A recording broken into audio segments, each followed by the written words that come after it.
Do you want to be a part of the Coco community? Sure, we all do. So join this free weekly live talk show to find out how easy it is to watch at home and learn about your color computer. At the CoCoNation, more than 9 million men and women have participated in the community without setting foot outside their homes. And now at home in your spare time, you can see what's happening or even join the discussion. Choose from any one of these segments: panel intros, project updates, acquisitions, Coco Thoughts, featured interviews and events, the Game On Challenge, news, Ron's Garage, Coco commercials, show coverage, panel goodbyes, or you can join one of our extra shows. You can choose from the Game On Challenge Live or CoCoTECH. Join the CoCoNation right now. Click the link for the free information TJB Chris spoke about. Then decide if you want to watch the CoCoNation Live Show, the world's leading live weekly talk show featuring the Tandy color computer, its siblings, cousins, and red-headed stepchildren. Visit thecoconation.com. There is no obligation and no salesman will visit you. Visit thecoconation.com.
The CoCoNation show is an unscripted, live, and interactive broadcast.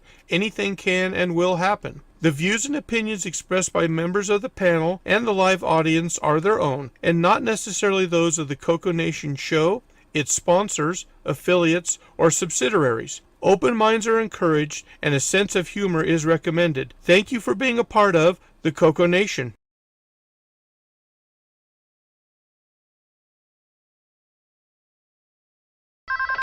Radio Shack? Okay. What? The 80s called.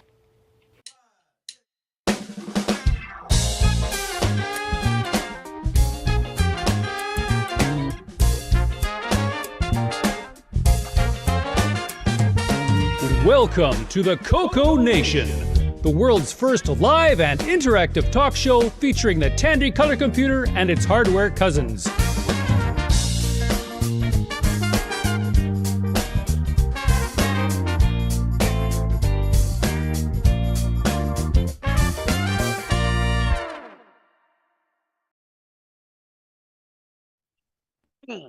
Hello, everybody. Welcome to the CoCoNation show episode 4 1/4. Oh, let's see. I get some change back That's right. from my 5. Oh, we've got a lot of stuff on the show today. Let's see. On the panel, we are joined with Frederic, micro hobbyist, Hello, hello. Boyson Tech, Hi. Henry Strickland, Hello, world. and Marco. Hey there, glad to be here. And next row we got Super Ron Deluxe. Hey, and I must say I invited a bunch of people over here. If you've joined in, fine. We're sorry. If not, it's cool.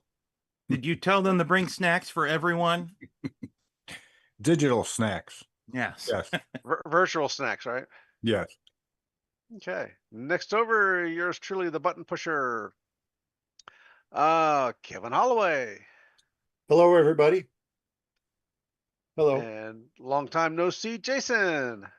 Howdy, howdy, howdy. Yes, it's been a very busy summer, but I've got a Saturday open, so I decided to crack open a Diet Dr. Pepper, get my magnifying thing, and some water to go with it. Some water chaser. Don't forget the pillow. Well, that's news time. That's later. Yeah. Tell your brother we said hi. Next time I see him, I will. If he's not watching. He might be watching. Well, then hello. Okay, next row we got the Wing Nut. What are you Good barbecuing morning, today? afternoon, or evening. Hey, Wingnut. Hey. Glad you're here. And we got Rick Euland. Hey, this is kind of nuts. I've run out of fingers, but I still got a couple of toes. So. Ken Wilmot. Howdy, howdy. And Henry Gernhardt. Hi, folks. Welcome to the CoCoNation. My name's Henry, and boy, is this place getting popular. And another row, we got Bob Emery. Howdy, folks. Welcome to the show. And Ken Waters. Hello, everybody. And L Curtis Boyle. Welcome to the show, everyone. Good to be back. And Brian Weasler. Hello, everyone. Whoop, am I echoing? No? Nope. Oh, okay, weird. Sounds You kind of weird. can in my if ear. you want. Oh, sorry. you But want. well, no, and in honor of the Game On Challenge game today, I'm wearing the T-shirt that Rich gave me at Coco Fest there for Spy Hunter. Let me there. Try it again. Oh, okay, sorry. All Rich right. was handing out some Spy Hunter. Whoop, there we go. Spy Hunter game. There. Ooh. So I thought I'd wear it today since it Cool. was the Game On Challenge there. So Cool. anyway, Is there a merch site where I can get one? I don't know. You can reach out to Rich. He may. Are you going to VCF Midwest? No, I'm not going to be able to make Midwest Oh, this okay. year. Yeah. I see that he was going to be there. He'll probably bring some more, but you might be able to reach out to him directly. Yeah. I'm hoping to make Tandy Assembly, though. Not available in any store. Call now. All right, in the chat, we've got Brian Blake, Kevin Holloway, Coco Living, Wayne Campbell, Michael Zwiffle, Julian Brown, Sixty, Jim Rye, Mike Hobbyist, The Break Key. Scroll. Canadian Retro Things, Peter Willard, David Lord, Coco Man, 8 Bits in the Basement, Tom Erik Gundersen, J.E. Jones, 3141, Ken Lanier, Tony Ryan. All right, thank you for joining us. Mark, you've done so well on all those pronunciations of the people in the list there. You did well. After a couple of years, I'm starting to get the hang of it. This is what, show number 425? Don't worry, we'll throw some really hard ones at him later. That's all right. Just wait till the patrons scroll by. I'll be back in form there. You don't have any thunderstorms, do you, in the area? No, that's all up north in Grant Leedy's area. Oh, okay. No, it's dry down here. My yard is suffering. Let's see. First up today, we're going to do project updates, of which we have a few today. Ooh. So turn that off, turn that on. Let's see. Tell you what, let's start off with you, Jason. Ooh. First one's here. Where are you? There you are. There I am. I'm on the screen. This is a I guess an acquisition. It's a little old because I haven't been on the program for a while. I've been very busy, needless to say. But Anthony, and you may have seen one of these, I'm sure you have by now, but Anthony Cabero sent me one of these things to hold ROM packs in. And it's all 3D print. You can see I've loaded it up with the Coco hits here. I've got color script set, 2 copies of Audio Spectrum Analyzer, Football 2, and of course the huge hit, Casso of Thurgood. So is that a good one and a bad one of the Spectrum Analyzer? They're both the same. The label's coming off of this one a little bit. Oh, man, I was hoping it was the 2 compatible and the 3. No, it's not. I checked. It's not. So you increased the value of that rack by maybe 25 cents? Yeah. With color script set alone. Well, I don't know. How much is this shell worth here for the... I bought 5 of them at Coco Fest a couple of years ago for $1 a piece for the cases. Yeah, I've known people who've done that. Yeah. You need to have a drink of that soda and lick that label. Yeah, but it's really nice. Got Tandy, got his I think it's his website here, 780tech.com. I'm trying to read it backwards. That's and then of course it has mycocoman.biz on that side, but we got Tandy and all the Coco. cartridges that you own? No, I was making it easier to handle, because if I tried to load this thing up, I'm trying to hold it up like this. I'm not going to have anywhere to grip, so I'm gripping here on the side. So, for display purposes, that I'd figure I'd get all the hits in here, you know. But and I didn't. The other thing he sent me because I think probably last time I was on, I showed off maybe not the last time, but I did show off the Dragon that I got, and he sent me couple of Dragon Coco joystick adapters, because the Dragon only has a 5-pin joystick port. So if I want to use like a deluxe joystick, it doesn't have the center pin, so I can use a deluxe joystick on my Tano Dragon. I thought I sent you those. You sent me some parts for some. I made one on my own, but these are the ones that he sent me. Oh, okay. Because I thought I sent you a whole 5 or 6 of them or something. I've got a bag of parts here. Oh, okay. That's what I've gotten. I just haven't gotten around to doing anything with them. But yeah, it's. Okay. You sent the kits. Yeah, I got some connectors or something. I got a bag. Well, let me see here. No, that's not it. I think this is something else. What is this? Well, see, now I don't know what this is. Now we're gonna have an unboxing. Yeah, I got an idea what it is, but let's. Oh, okay. These are. You need a machete like the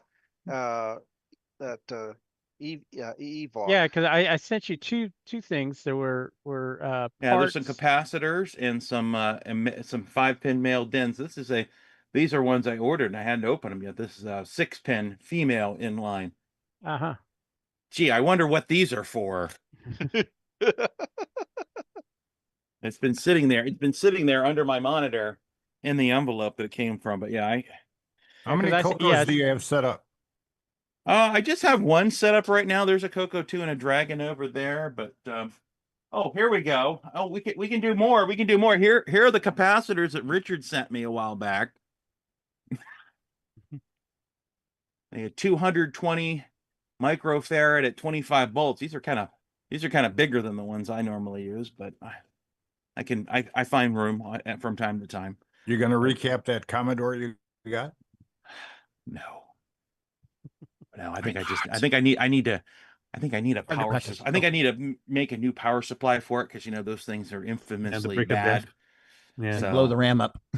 Yeah, so I was thinking about getting one of those new bricks, but I don't even know if they make those anymore. I'm just probably gonna roll my own. I think that'd be the easiest and probably the cheapest way because it's 5 volts DC and then it's like 9 volts AC, but it's like an amp or two. I forget off the top of my head, but it's a lot of amperage. But I think I might be able to use the same adapter I use for my MC10 if I really wanted to. But that's one of that's maybe one of these winters I'll get around to that. But it's too warm. Too many other outdoor things going on right now. We fax to you.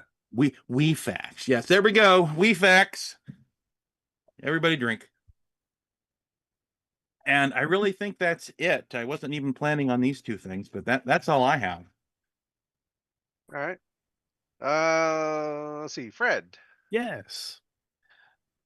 I have a few things that I got not in preparation for my project coming up, but I do have this thing that I decided to get myself my hands on, a nice prompter for when I do my intros. Nice. Did you get that from Biden? No, cheap. He doesn't remember. Be nice. What? The one thing I got is right behind the microphone, right down there. Sorry about that. It's a WYSE terminal. Monitor. Yeah, it's a WYSE terminal. It's got 2 keyboards, but only one. It's spare one. But so I can plug in my system on it when I test it instead of the computer. I always wanted one, so now I have one. Are you all done constructing in your room?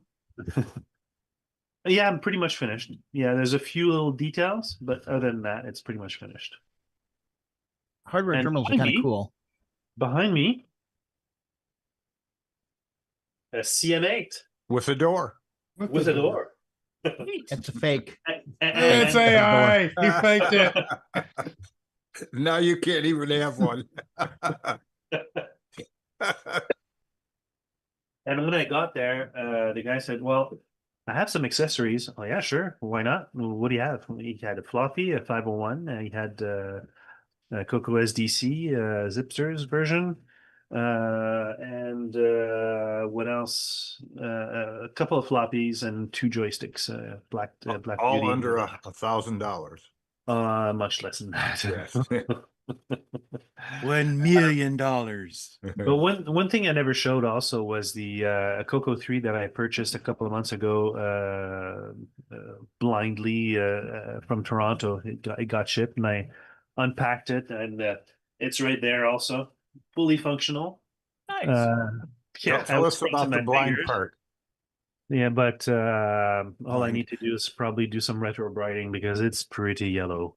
Oh. Just stock 128, nothing special. It's a 120. Yeah, it's a 128. We'll eventually upgrade it. Other than that, we can fix that. Other than that, I got a few knickknacks, but that's for the project itself, and then I'll show it off when I advance with there. And eventually, I will start my videos, and probably next week I'll start having something out. That's it. Alrighty. Let's see. Next on my list is Henry S. Hey there. So I'm going to talk a bit about writing C code for 6809 for OS 9 operating system or Nitrous 9 levels 1 or level 2. Next up is and no, you're not getting away this time. I won't take too long, but I want to show you my latest project. We've got a compiler, a version of GCC for the 6809. It works fairly well at what it does. It has some bugs we know how to avoid, but one of the bugs is the position independent code feature does not work at all. It's a shame. Yeah. sometimes generates nonsense. And I started thinking about it, and whenever a label appears in assembly language, it turns into an address when you compile it. And our problem is we want those labels to be relative to the program counter if they're within the code block, and we want them relative to some other index pointer that points to our data space if they're in the data block. And I'm going to try to do a kind of a peephole approach to the assembly language, where I take the text that comes out of GCC when you compile without position independent code as your option, and I'm going to turn it into position independent code, which means then I can wrap it up as an OS9 module. And this would even help with writing some more difficult device drivers or things in the kernel, I'm hoping. There'll be some stuff that I probably can't support, but usually there's a finite number of indexing modes that these labels can appear in. And as long as there's like only one label in the expression, and it's something that we can do. So I'm gonna jump, well, first I'm gonna show you how I mount my single board computer. Oh, it's not gonna work, is it? Yeah. If I hold it here, it is, yeah. So mounted on my laptop, and I've got a switch that I can turn, and the LED blinks twice every 2 seconds. That tells you that my firmware is in there and running. And so when I say I'm going to plug the TFR9 single board computer that I've built into my laptop and do a session, this is what I'm really doing, is I'm just turning that switch on, or I'm turning that switch off. Now, when you turn that switch off, is that when it disappears into the background? Yeah, and then the background is actually the layout of that TFR9 6809 single board computer. Actually, it's a Hitachi 6309. Of course. Yeah. So now I'm going to go over and share, and we're going to, not a desktop, we're going to do a window capture and say share, and then I get to choose which window and share. And it is this. So here's my C program. This is the one and only program that's working on my system right now. The main is going to choose either add or subtract, and it's always going to choose add because foo is true. And in a loop for I equals 1 to 20, we're going to print the Fibonacci. And this function needs to be add for Fibonacci to work. So the Fibonacci function takes the index in the sequence that we want and that addition function. If it's small, it returns its argument. So we're going to define the 0th element in the sequence to be 0 and the 1th element to be 1. But after that, it's the add of Fibonacci of x minus 1 and Fibonacci of x minus 2. So this is the massively recursive way to do Fibonacci when you want it to spend some time. And there's the simple add function. I've written a printf. It calls format with putchar and its arguments. And format has a switch to do decimal and string interpolations in the string like printf needs. And up here, putchar is going to use the assembly language in order to call write line with 1 character.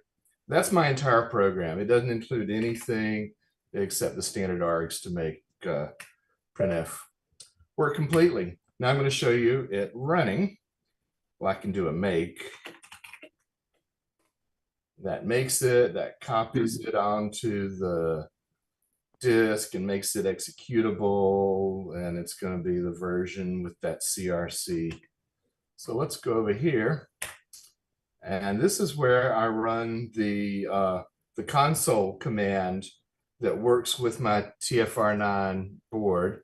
and I start it first, and now turn on the TFR9, and the TFR9 starts printing this punctuation sequence to say, hey, I'm here. And I'm going to say Z, which is like overclocking the Pi Pico at 270 megahertz and run level 1. And actually the startup command already had that C program, which has been compiled and called no name, and it prints the Fibonacci numbers and does it pretty fast like that. So we've got level 1. And now I'm going to break the program. This is the Go code that does the tweaking of the assembly language to turn it from non-position independent to position independent code. And it's got these things like, what if you see a jump? Well, we turn it into a long branch, because in 6809, jump is always an absolute offset, but the L branch compiles with a program counter relative offset. Now, what happens if I break this, like I misspell the word jump like that? Now, we're not going to change those the way we need to. So I'm going to compile, and it has pushed it to my disk. And this time when I run, it always prints that as it's waiting for me to turn on the TFR9 to plug it in. So I flip the switch, and here we are. And we'll tell it the same thing, run fast and boot level 1. And it's not printing the Fibonacci numbers. So something's gone wrong there. And I'm going to hit Control C. And now I'm going to run it again. But this time, I'm going to turn on some debugging options. We can still go fast. That's the letter Z. Oh, wait, turn it on. Yeah, now we got the punctuation. Okay, you got the Z. D turns on some more debugging. E traces every instruction.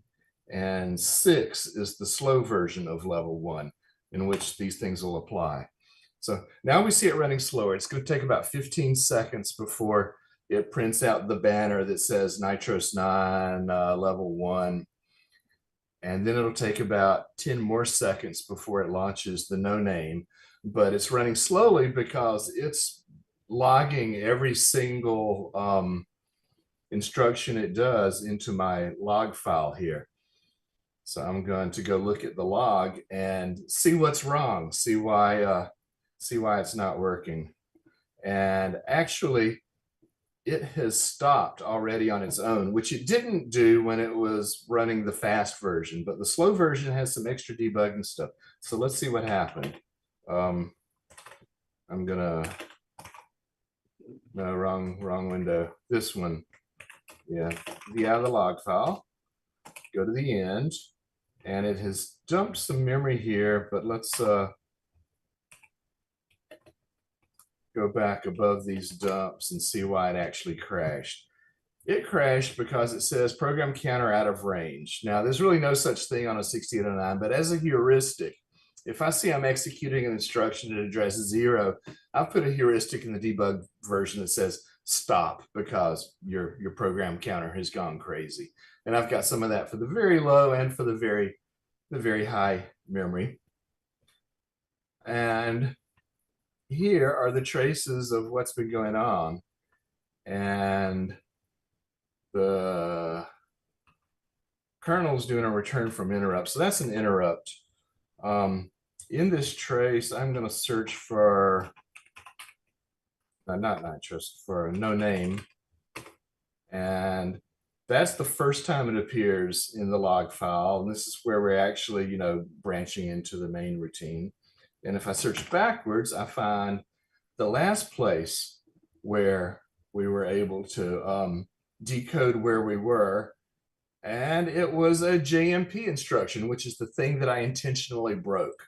So if I were developing this program like I did this week, I write some C code, run the program, and if it breaks, I go and see where it breaks. Now look at that and say, I need a rule that changes jumps into long branches, because see, after this, it has read address 014D, as the place to jump to, and that has not had the program counter relative offset applied to it.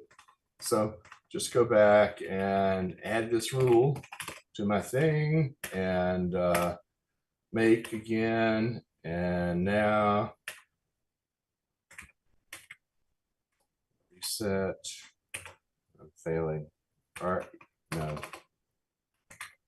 RESET. There, I got messed up.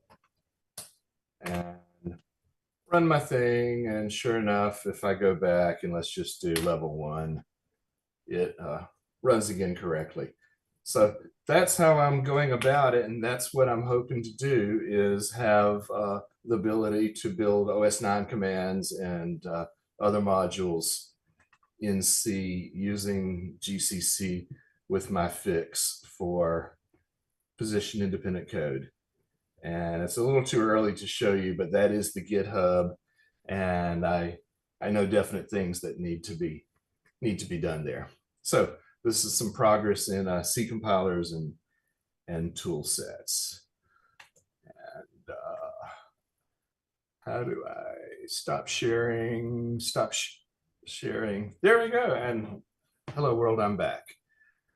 Okay, Mark. Any questions on that, or? But you got a really nice comment. I can't repeat it on air from Coco Living. He's fairly enthused. Let's put it that way. Oh, okay. Exactly.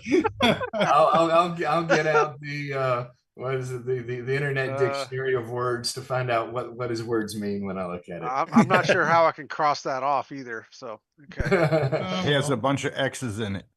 Oh, there we go. Okay. Alrighty, next I had Patrick on my list. Sure, why not? Let me see if I can pull this off. I would like to change microphones to this mic. Am I still here? Yep.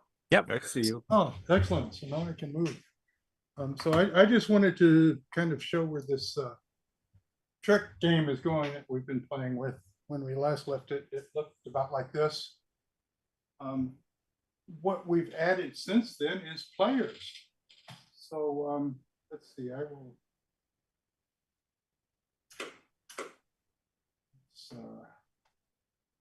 And Patrick, this is also on the TFR9, right? Yes, this I'm running it on a Coco right now because it's easier to capture. Okay. Yeah, this runs on 6X09 things. And I went the wrong place, but let's go anyway. So we have 8 players. These are all AI stand-ins right now for the players that we may soon have. And you can see way too much about them because we are in the illegal debug mode right now. Your voice dropped a little. Okay, let me crank this up. Oh, it thinks it's as loud as it can go.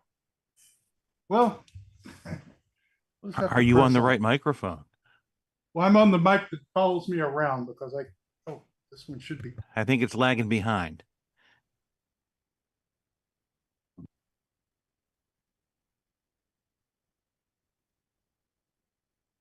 All is quiet.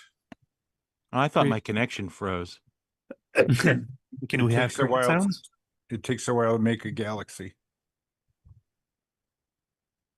If you're talking, Rick, we can't hear you at all at this point. I should have. Please hold. Your call is very important to us. I shouldn't have said anything. Way to go, Ron. Nice. It's all your fault, Ron. Yes, it is.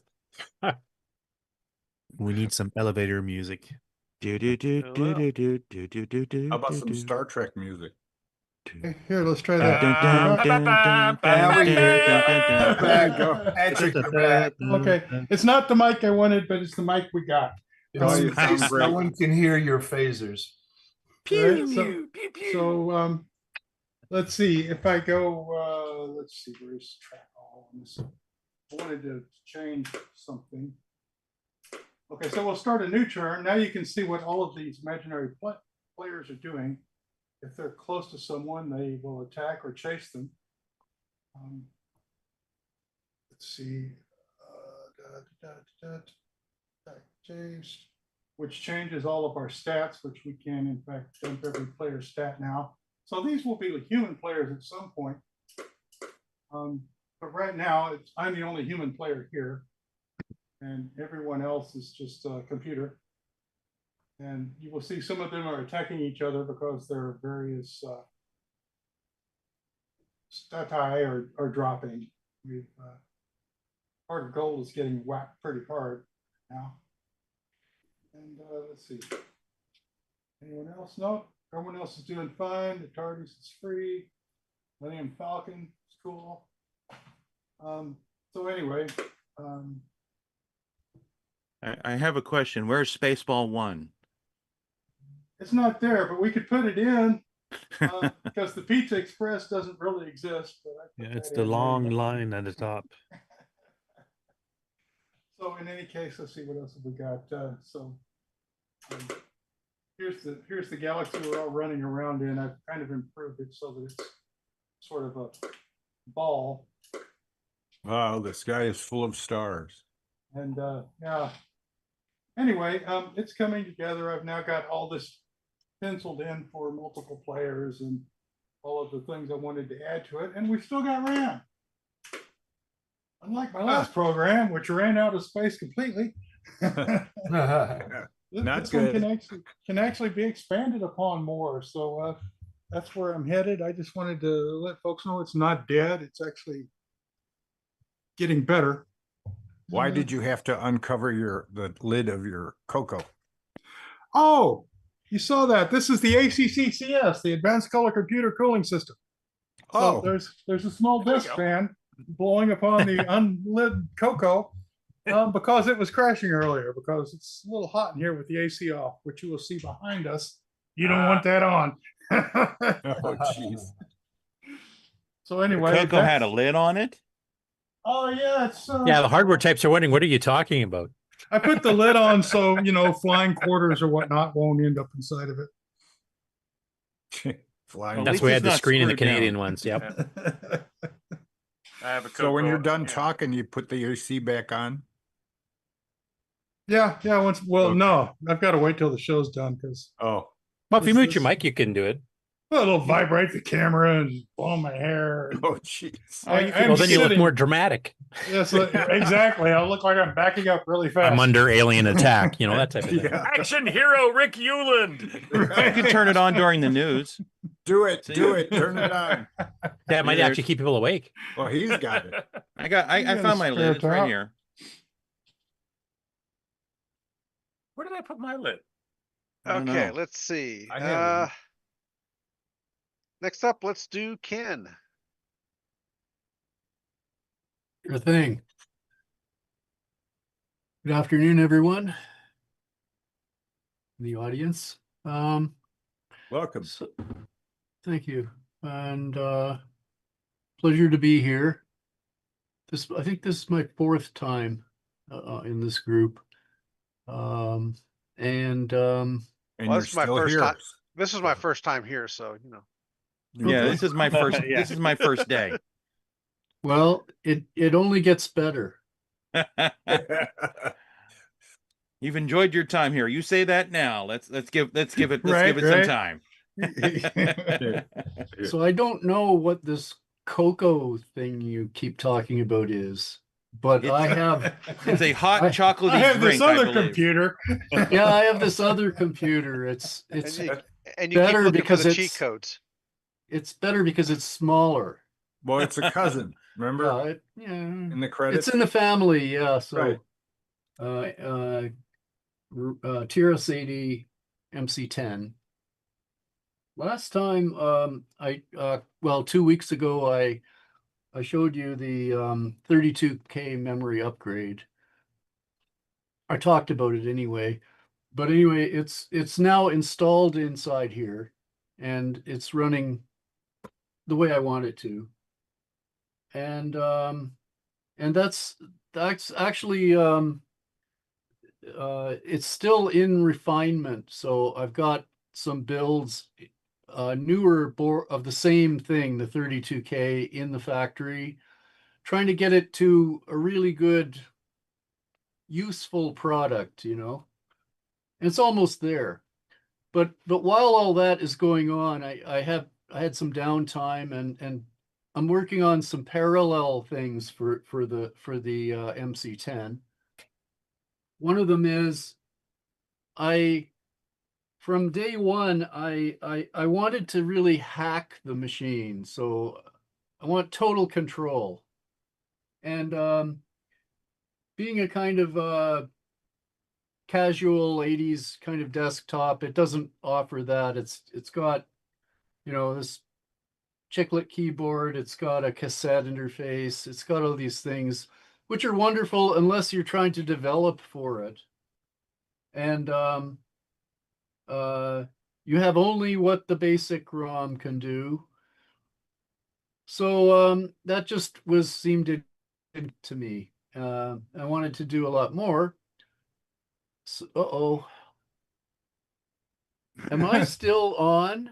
Yeah, yes, you are. Yeah. Okay, because I'm coming getting through an fine. error. I'm getting an error message, so I'll just ignore that. It says Zoom is not responding. Well, you're still fine on our end, so Oh, Zoom is being silly. Just pretend it's fine. And yeah. Okay, Yeah. good. Your videos hasn't even hiccuped. It's just going smooth. So Thank We're goodness. fine. Everything is fine here. How are you? Oh, Right. We're completely good with the situation. here, take this pill. Just a weapons malfunction. yeah. So there's an expansion connector in the back. So I designed and built a board to plug into the back. I'm cutting out some details here, and that's fine. Just want to get to what it does. So there is And this. we can talk about this on Tuesday. Oh yeah, well I can go into it further on Tuesday if there's time. Yes. Um, Introduce it. We'll have a couple hours. If there's time. Well, We've got nothing but time. if I don't have any interruptions, then you know you're on the wrong show. Yeah. Oh, shiny.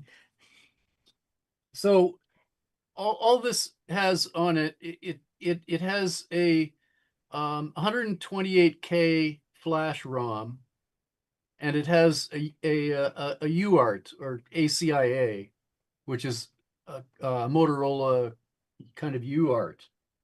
So basically, and then it's got a USB to serial converter. So all it has is it'll replace the ROM because it when you plug it in, it disables the internal ROM and substitutes itself, only bigger. What size is this one? 16K appears to the machine, right? Now the stock MC10 has an 8K ROM, which is in a 16K space memory area. It's just duplicated twice. So it means you can without any extra problems, you can make it 16. Like if you have the external, you can make it 16. I would imagine that the MCX device. Yeah, Darren Atkinson's board, I believe, uses that too. Both of his, the MCX32 SD or whatever it is, plus his 128K. Yeah, and it's certainly used to good effect when BASIC can be vastly improved with the doubling of space, because the 8K is just sort of barely what you can get a good BASIC into. Right. So this gives you you can jumper select one of 8 16K segments to boot into. And then there's a UART, so it will communicate with whatever you plug into the USB converter, if that's what you have. So I have this just goes off to my computer, and I have a cool. Oh, that was nice. That was a Mark 3D fell part of our asleep on the program. buttons. What's that? Your buttons went crazy. Yeah, we went. I don't see any caps. We'll have to remember not to push that one next time. Right. I went all full Inception there. Yeah, it did. Yeah, and I think we lost Ken while we're at it. That's what it is. Ken collapsed into a black hole and drug us all down in with him, but we snapped back. He was wanting more time. Since he was wanting more time, he was working on having a singularity there, so that time would be slowed down. Slowed down, right? Yeah. You're absolutely correct. He did get sucked into a black hole. Well, let me replay that here on YouTube. What the heck? Okay. Well, that was cool looking anyway. He has a red Oh, I see what happened. His screen collapsed or something. Is that? That was Zoom going. I wonder if Zoom finally did fail on it. Did stop responding. He was giving him advance warning, not what was going on at the moment. Right. So the system here will do that if everybody is off of Zoom. In other words, if so basically, I don't know what the hell happened. It just he said his Zoom stopped responding earlier, locally. so it just took a while before it died online. Yeah, and it took us down with it. So are we not streaming now, or no? We're fine. Yeah, we're fine. So it was Zoom just has 16K ROM. David Lord says he crossed the streams. I think we ran out of memory. The co-host idea works. Yeah. So, all right. Well, I'll tell you what. Why don't we jump over to Boyson? Really, me? Oh no! What this guy again? Let's see what you can bring down, Richard. So Mark B, which button opens the trap door? I don't know. I was over my other desk. Yeah, it was way far away. He has an alibi. Hey, I'm trying to grow my beard back. Okay, so give me. It'll happen. I think it's called you just didn't want to shave yeah. today. Yeah. So, see, I acquired a Tandy 1000 SX. I found it on eBay. Cool thing about it was it had a keyboard, because those things are very hard to find. I paid $180. Cool thing was, the guy wasn't sure that it was working. He would turn it on, you could hear it beep. So he didn't have a video monitor hooked up. So when I got it, I took the cover off. It had a hard drive on it. It had a memory expansion board, had all kinds of goodies. And I took all those off. It had a real-time clock. I took the real-time clock out because it's probably, bad. It boots up. So, and the keyboard works fantastic. So I got a really good deal on that one. So, but as far as progress, I'm still working on the multi-pack interface. I'm still just planning it out. I'm looking at the satellite board, the upgrades, the modifications for the Coco 3, because I wanted to go ahead and create a satellite board for the 3124 MPI. And also the PAL chip. Well, it's a GAL, but it's something else now. But I'm going to go ahead and create those. I want to try to get those when I get to VCF. And let's see. One of the other things I wanted to answer was on Discord. Somebody made the maybe misunderstood when I posted. I said all products are available, available on Boyson Tech, and they thought maybe the 2 meg boards were available, and they are not. They won't be available till Thanksgiving. I had released the 512K boards early because I had a surplus of 512K boards. I was going to do the one that Mark Overhoser did, that Boomerang design, but with tariffs, and since I had so many of these boards left, I thought, okay, well, I'll just go ahead and do these. I made a initial batch of 25, and I sold those out within 2 weeks. So I'm creating more. Actually, I have more on hand right now, but I don't think people just want the 512. They just, they don't, if it looks like a Boomerang, it's cool, but, but the 2 meg, I'm still, wanted to add a couple of features. One of them I wanted to do was a real-time clock, but as I said last week, it's not practical without doing some modifications on the Coco and running jumper wires in order for it to work properly. So I kind of scrapped that idea, and I'm going to probably put the real-time clock module in the MPI as an option. And the other thing that I've been working on, unfortunately, I had things that came up, and I know I keep promising this, and I'm almost finished with it. And that is the instructions with the SDC kit. So Can anybody hear me? Yep. Yeah. Yes. Oh, okay. I was just like silent. So usually you guys like interrupt me all the time. So We're actually paying attention. I'm can. sorry. wow, We'll try not to let it happen Oh my again. God. You know what Well, happens though? The door will fall out. Yeah. Oh my God. But if you insist, we can. No, that's okay. Hey, do you believe in making a protector with 2 meg? Or do you? That's just with the 2 meg already, it's included in there. Oh, okay. Yeah. So I mean that's now just to make a protector alone, probably not. And only Right. Can you explain what it does? what a protector does? Yeah.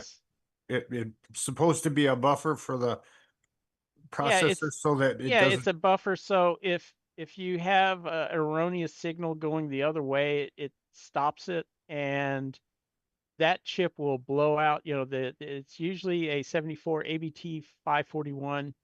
That chip will go out before the processor does. Sacrificial.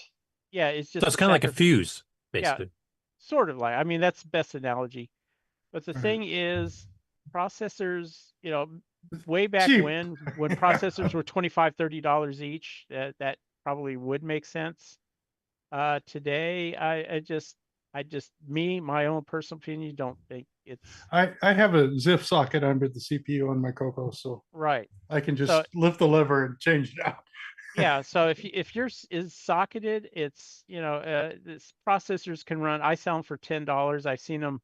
You can get one for China for like $2-3, and Well, my question is, if you have this protector, does it work both ways? Does like if you keep, like say, if you accidentally put in your SDC and the machine's on, and it goes in straight, it's not any big deal, right? But when is it a problem? Well, sometimes what will happen is the 5-volt line will cross into one of the data lines. The 5-volt line is pin 9, and sometimes that can cross into one of the address lines, and that's where things can. Now, especially if you cross the 12-volt line into something else. Yeah, and that's on the Coco 1 and 2. Yeah, the Coco 1 and 2. The 2 and the Coco 2 and 3. The newer versions don't have 12-volt. But your MPI does. It has a 12-volt line. Usually, it's not active on the card. It's the edge card connector. Yeah, it's isolated. Yeah. So I mean, it's one of those judgment calls. To get a protector or not. I'm not trying to. You don't care either way. It doesn't care either way. I mean, if you feel that it's necessary, then get it. Yeah, I think the main point is the CPUs have fallen in price enough that the cost of adding extra hardware to do the protector is probably more expensive than actually replacing the CPU if you can get it. Right. From yeah. Then so if that chip goes, then the processor isn't working, right? And then you have to. Well, then you have to buy a new protector. You take the protector. Yeah. So either you buy a new protector or you buy a new CPU, depending on whether you had one installed. Yeah. Right now, the new CPU is probably cheaper. Right. Okay. So I mean that's how I look at it, and that's what I don't. Again, I'm not trying to get into I only this. asked that because back when I had mine done, that was the thing. Mm-hmm. And, that was due to the CPUs being much more expensive to replace. Right. Yeah. Right. So I mean, it's and the extra buffering does it can help with the signal being more robust. I can't really come up with a word for it, but or the signals. I shouldn't say signal, but I mean that can also help as well. Now the buffering, the data lines on the Coco 3 are already buffered, so that's not really necessary. But again, like I said, it's just whatever your preference is. Yeah, Brian Blake in the chat is asking how long till CPUs are no longer available, and I know from talking to Frank, where he's sourcing 6 or 9s from, that's still part of some military contracts for the U.S. Mm-hmm. So they'll be around for a bit yet because they have to have enough made for them. Right. And also with the 6309s, they have the newer versions that you can just put into the adapter. Yeah, the square ones. A new package. Yeah. Yeah. So matter of fact, I have a bunch of the PLC version, and I might as well just say, that's the new Boomerang is going to have that. It's not going to be an option. That's going to be part of the new Boomerang. Is going to be the PLCC 6309. And again, that's going to be in before Thanksgiving. Well, those will be available.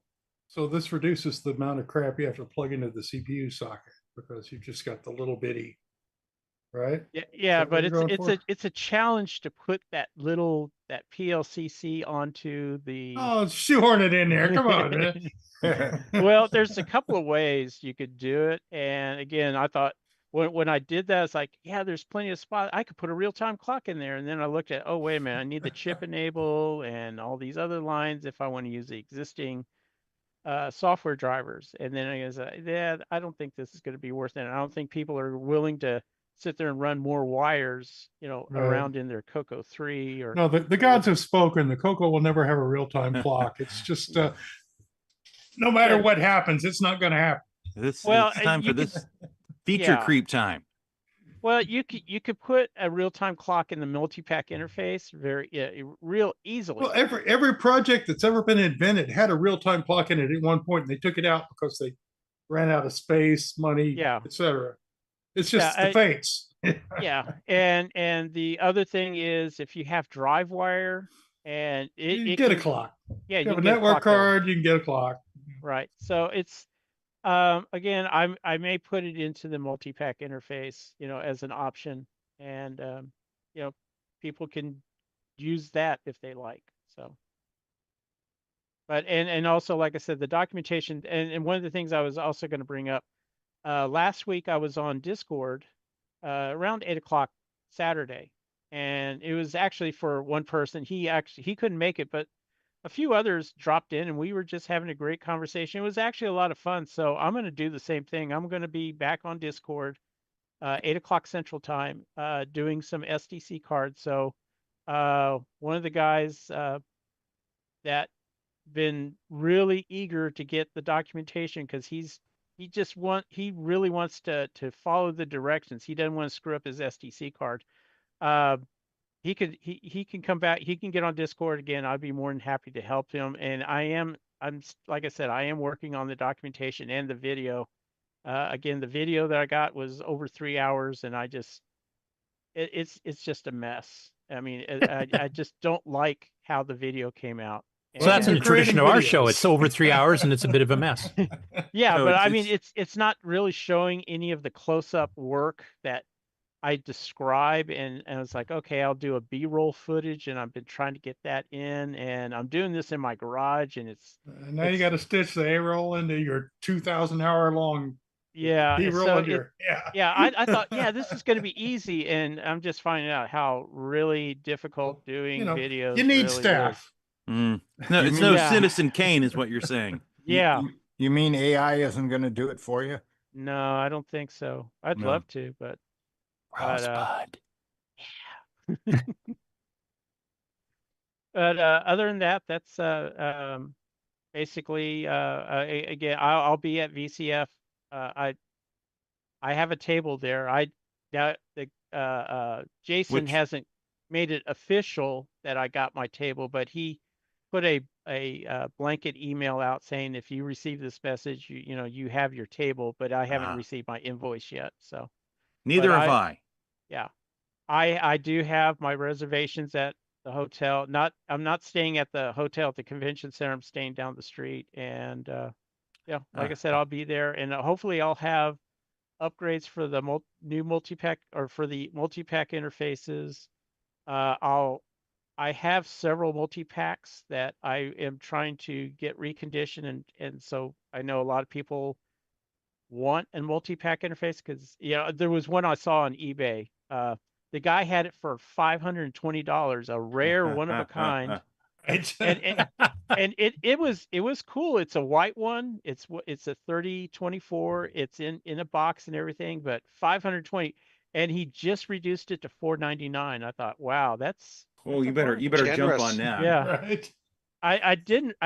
I'm just so tempted to just send him and said, dude, it's not even worth 250, maybe 250 at a good day, but I do it all the time, and about, I would say 70% of the time they respond back and say, well, if you don't want it, don't buy it.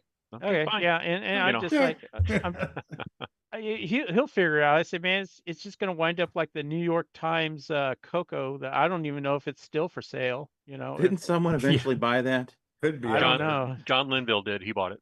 Really? Yep. Okay, cool. I don't know what kind of deal he got on it, but I think, yeah.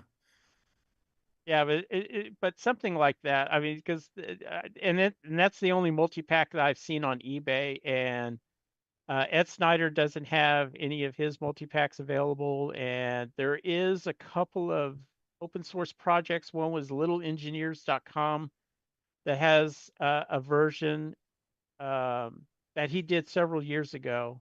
You could order the board and populate it, and I think Rocky Hill did one. He condensed it up, and that's also available. Again, you could go there and order the boards and populate those. As far as the gal chip, those are, you don't use gal chips. It's Microchip has a version of that gal because they don't make that anymore.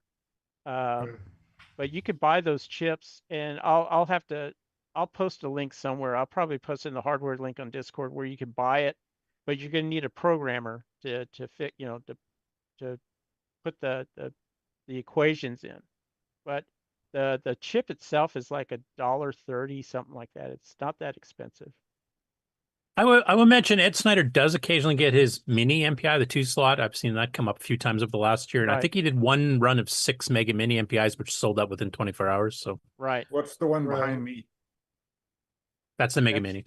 Yeah, it might be a mega mini, or it might be the mega plus, because he had two versions of that. One had the RS-232 and that. Oh yeah, 16550 serial ports and the Yamaha sound card, I believe.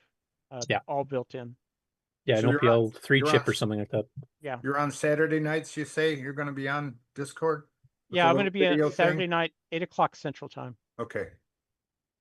So yeah, if you want to hang out, I was going to do a live stream, but Facebook, you need at least 100 followers, which I don't have quite, and then YouTube just approved me for live streaming, but I think I'll just stick with Discord right now, and you know, and let, like I said, just jump in, and if you have other hardware stuff or you want to talk about hardware or anything like, I mean, it's just an open, friendly, you know, conversation. So if you want, go right ahead. Friendly. Friendly, yes. What have you? Who are you, and what have you done with Richard? No. Shut up. Let me quit. I'm not. But yeah, that's basically it for my hardware project updates. Well, Ken wants to know where he was left off. Oh, last we saw him, he just went. Yeah, he's wondering where in his talk though he left off. So more about the MC10.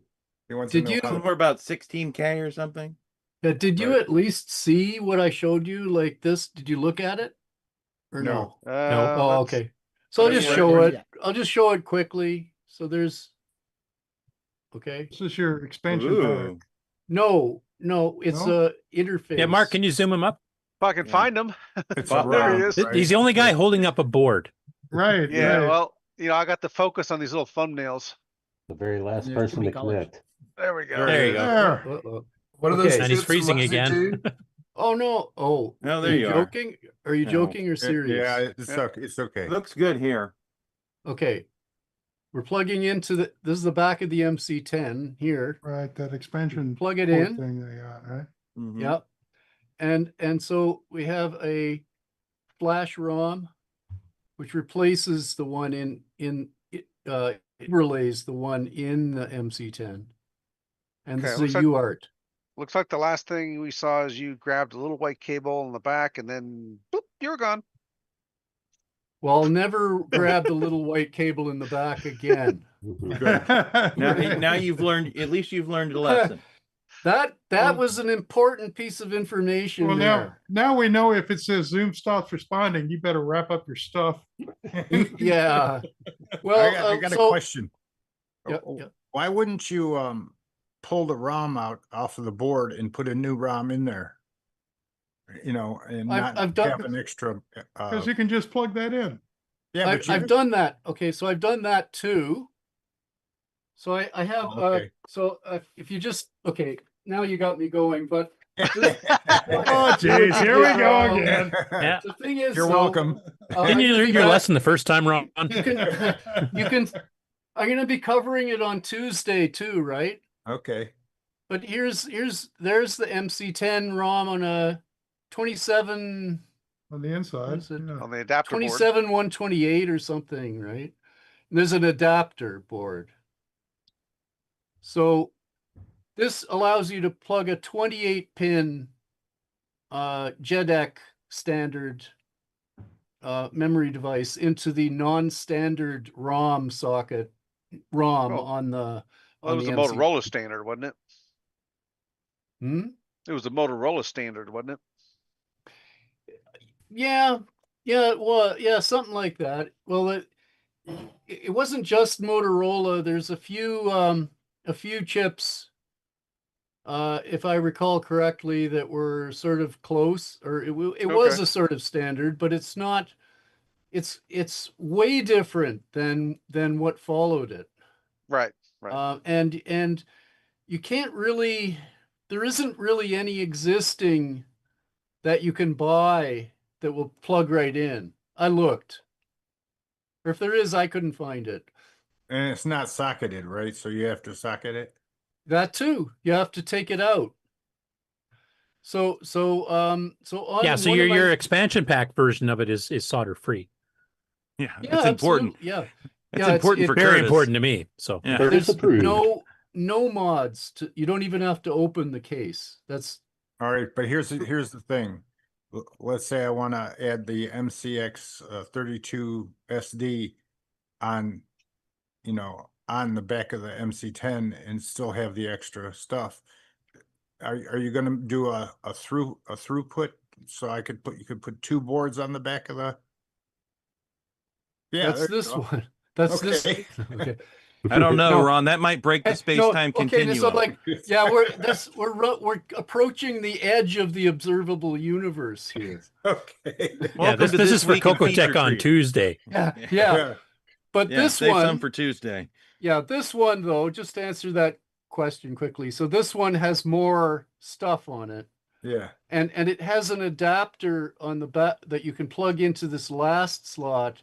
So an MCX could go on here. But with this one, all it has is a flash, and that's what the MCX has. When you plug the MCX, its software takes over, so you wouldn't have a use for this. All you would have is the UART. So can we load up programs in that thing in your hand? Yeah, well, I mean, if you have an EEPROM burner. But what you would do though, you'd run the monitor and download S19 record. There we go. There he goes. And you warp off into the universe. That was pretty awesome. Zoom lived up to its name. You can he zoomed right out. You can watch that was a Zoom box if I ever saw one. Yeah. You can watch Anyway, let's save the rest of his presentation for Tuesday. Hopefully, and hopefully get all the technical kinks out of his connection before then. Yeah, and Marco, since we're just kind of segueing into that, do you want to officially announce on the show here about the CoCoTECH so people are aware what's going on? Is he still here? Oh, he fled too. He worked out. He was having some fans, on his computer last we heard. Yeah, he was having some overheating. Yeah. Let's see. We still have more updates to do. Coconut Bob or Bob Emery. Hey, that's me. Let's see how long you can last. Yeah, he's in Texas. This should go good. I have good internet where I am today. So, what is this? The host has spotlight. Okay, I thought it was saying it crashed or something. Yeah, that's spotlight. Yeah, that's what that means. Okay, spotlight you right out of here. Right. This is my recent acquisition here. Some of you can actually see it there. Let me switch over my transition. Okay. So I bought myself a super RGB from Dragon Plus Electronics. And basically what this is, is everybody still there? Got real quiet. Yes. Yeah. Okay. Now he's paranoid now. Sorry, we were Yeah. listening again. I'm sorry. It is unusual. Anyway. I know it's way out of character for us. Somebody should breathe heavy. Listening, listening patiently. Yes. All right. So basically, this is for Coco 1 and 2 dragons, obviously, and it connects to the VDG with one of these boards.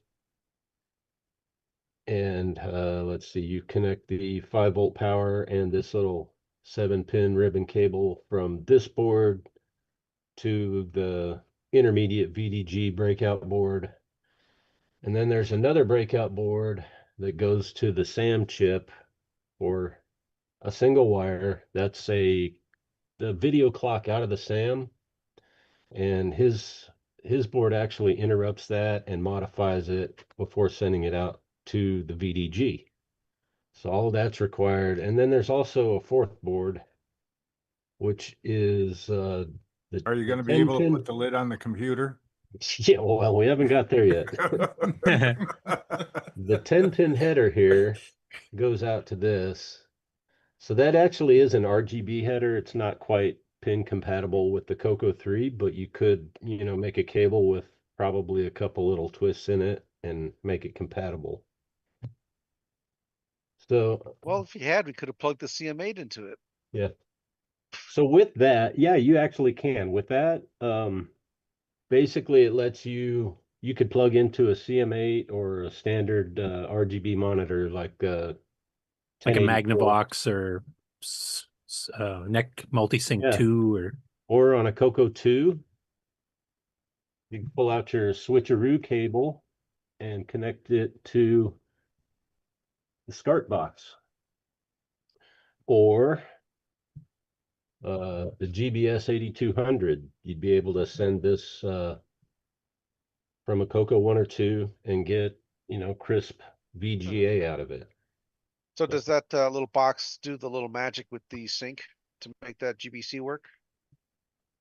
So this has its own sync output. Oh.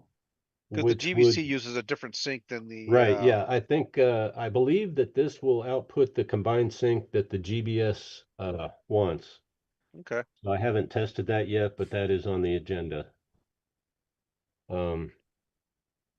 Additionally, this one expects composite for sync.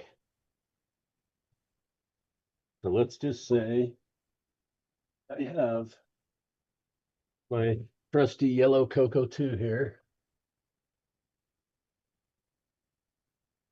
That's not too bad. It looks whiter on camera, but it's okay. So do I. Right. So you can see this one already has a really nice composite mod in there. Ooh, Baji. Really cleanly executed. Judging by the alligator clips, I'm guessing it's the Mark Data Products version. Probably. And let's see, I'll pull the keyboard out of the way. I've already got all the screws out, obviously. There's screws in there? I think I saw a board exactly like that on Discord here just recently. Right. In the hardware channel. And the bottom shield's off too, isn't it? It's still on there, but I have it loose. All but one of the little TIE fighters is connected. Copyright Taylor and Amy. So yeah, you add in all these boards and mini boards, wires in between them. Where did my they've gotten buried. Might as well just make another big board that plugs on top of the mother. Yeah, so we got another couple of boards here that have to be tied into all of this. So that's going to be a real huge mess. But I have actually been in contact with Mr. Whitworth. Let me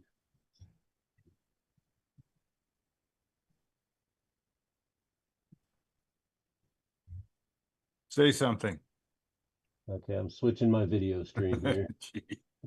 Got quiet.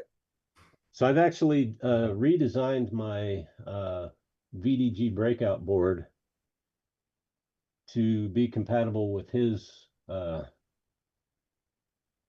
RGB to super RGB. So I can eliminate both of those chip breakouts completely. The one that is for the SAM chip, there's actually a resistor next to the VDG. You can just lift one pin of the resistor and get that signal right there. So there's no need to socket the SAM chip at all. And then I hit this all 3, and I can turn on the little clips here. So this is basically compatible with his sockets on his. It would plug right in to the bottom of the motherboard. Huh, okay. Or you can leave those off and you can solder on a 6-pin header and still use it with RGB to HDMI.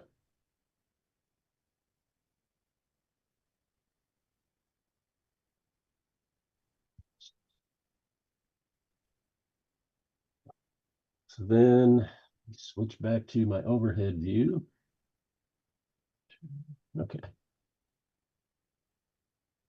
So then the next goal here is actually going to be a clean mounting. I really don't like their power connections. So this is all done under $29.95. Shipping, yeah. So I'm going to have this board mounted under the Coco 2 motherboard, and this will work for the ones with the horizontal can, and you can put it over here for the ones with the vertical can.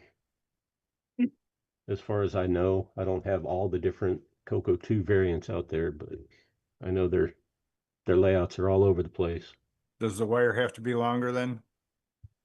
No, because wherever the VDG determines which side you put this on, so that the wires he includes will plug right into the underneath the motherboard socket, wherever that is. On mine, it's like over here. So I'll be like right next to it. Some of them it's over here like this. So Sweet. I don't know.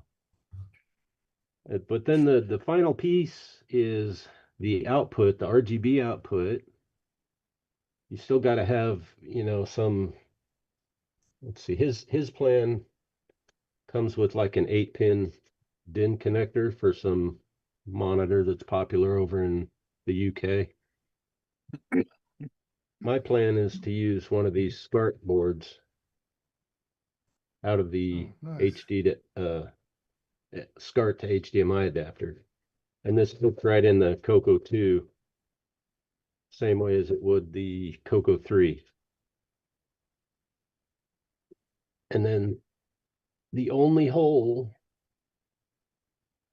you make in the case, you've got this metal guide. Oh, sweet. You can clamp this on here.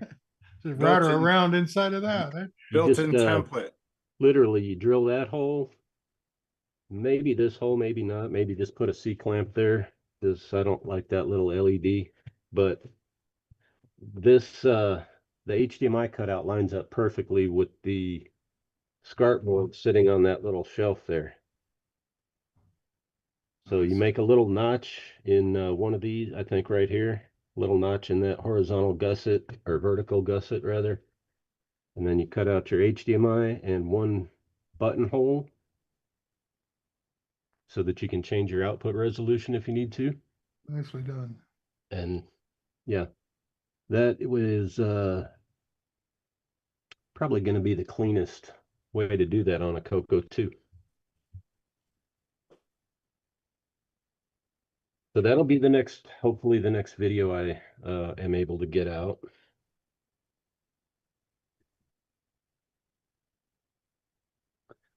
Switch back here.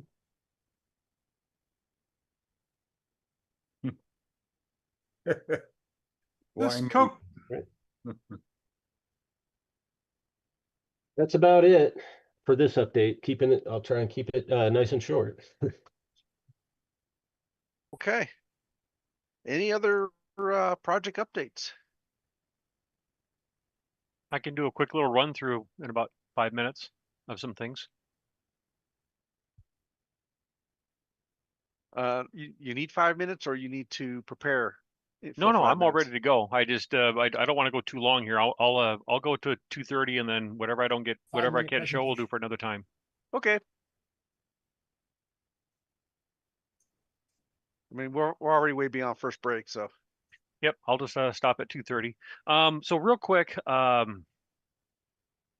short story. Back in 1990, there was a friend of mine. His name was Hans, and he worked at Radio Shack, or one of the Radio Shack stores, and I worked at the other one. And we were friends and everything, and we used to hang out like at his dorm room. And he was also into the color computer back then. And then when he graduated college, he moved off to Kansas City and then bounced around. And come to find out, about 8 years ago, he had actually moved back to Sioux City, and we always kind of wondered whatever happened to each other. And then we happened to stumble across each other online, and we've been chatting off and on for a few months about trying to make it to lunch. Well, the other day he said, "Are you still into the Coco stuff?" And I said, "Yeah." And he goes, "Well, I still got all my stuff," and he wanted to know if I wanted it. And so I actually met up with him the other day, and Does a bear? What's that? Does a bear? Oh, yeah, I was just gonna. Do you know who you are, really? I mean, that was a silly Right. question. And so, so yeah, I met him at his house there, and we spent a couple hours getting caught up and everything. Were you in the Coco semi? Come to find out that actually for the past 7 years, he actually worked in the building right behind me where I work. So we've actually been only a couple hundred feet away from each other, and never knew it. So, but anyway, none of this stuff is anything that no one's seen before. But I just wanted to share real quick just the stuff that he had and that he gave to me. So just a couple Rainbow magazines were in there. It's the later, like late 89, 90 era. 80 November 88, June 89, and September 89. Okay. You know, the bad thing is if you start talking to him about the Coco stuff and that, he's going to want to keep it and get back into it. No, she had to get out of there quick. And then a whole stack of catalogs. So going from about what's the year here? Going from about 89 all the way up through 2001. So just various catalogs. So those are always kind of fun to thumb through and look at the prices and stuff like that. So that was kind of nice. The other thing he had too was literally stacks and stacks of Battery of the Month Club battery cards. So you guys remember those? But actually there's 3 different styles though. So here's this one, which is about credit card style. And then these were a little bit smaller. So these have kind of a red banner on top of them. And, you know, they got the little check boxes there. And then even a bigger stack of these, there's probably about 20 or so of the, of the other style here. So that was kind of fun. These are the ones where they could write their name on it. So it's kind of like a business card that you could give somebody, and then. Right. So you know who to ask for by name. What wasn't there an earlier version before the red ones that was kind of like a multicolored, had a few colors on it? Oh, this is the one I remember. Was this one with the red like this? The one before that had like cross check boxes on the bottom they could punch out with the puncher. Mm-hmm. Oh yeah, they were really big. Yeah, okay. Yeah, I think that's the ones I'm remembering. Let's see here. So that's it as far as soft stuff goes. So one of the things that he had also was this Tandy DCM 212. That's 1200 baud modem. Modem there. So yep. Bell 2 and 2 standard. Yep. So there was that there. He had his some of the stuff's a little dirty though, but the DMP 130 printer. So, and it even had the little exit tray here, which sometimes these end up missing or broken. Let's see here. He had about half a box of paper. You know, the tractor feed paper. So that was kind of nice. And then in the box, he had the multi-pack interface. That looks like the later design too, the last one. Yeah, it was the Coco 2 style one or whatever they call it. 3124. So, but then also in here was a Arkanoid, or Arkanoid, and a speech sound cartridge. Is that a 3144A or which version's that one? This? No, yes. MPI. Well, the multi-pack, yeah, this would be the I think this is the It's white, so right? Yeah, it's white, but is it 3124A or just 3124? Just 24, Rich. Okay. Yep. What's the serial number? No Coco Right. 3 for you. Right. Yeah, so it has to be upgraded. If Unless you buy Richard's upgrade. Yeah. Right. But the speech sound cartridge, is that a 3144 or 3144A? A. Okay, so it's the newer one. The newer one then? Okay. Yep. So it runs on the Coco 3, is that the difference? No, Well- it's just a different transistor. It's a different way. Yeah, it has a different transistor, and they added a capacitor to try to beef up the negative 5-volt line. Oh, And then he also, this says 501, but what's in here is I won't take it all out of here, but it's a 502 because it had this, has the the round cable. yeah, Yep, that's the a round dead cable there. giveaway. So it's a 502, and it he Nice. had taken out the plate and added a second floppy drive to it. So it does have two drives in it. Are So they you both could I wonder if sell they're that both light for- double-sided then, because the 502 had a double-sided drive by default. Yes, Right. it did. So there's that. Okay. Then he also had his Coco 3. So that was nice to get that. Nice. This I actually cleaned this up already. This had a bunch of sticky goo all over the top of it. So I cleaned up that a little bit. I mean, the keyboard still needs some cleaning though, but it works. I've already plugged it in. Is it 128 stock or 512?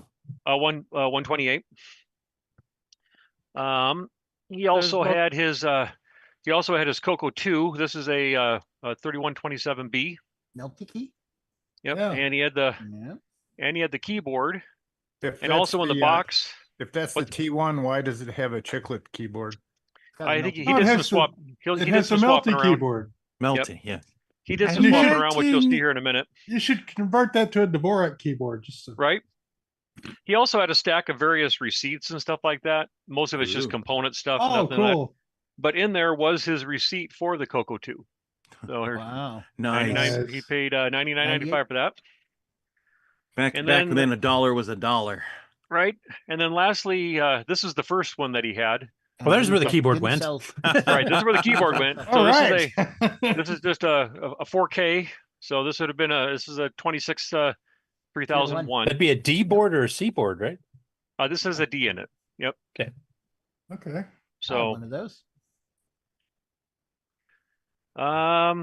yep, there we go. I had a few other things I was going to show, but I'll save that for next week. It's from someone else, but so yeah, it was nice catching up with him. We're going to go out to lunch again here sometime, but You It was guys gonna- have a picnic between your two buildings. You don't have to go anywhere.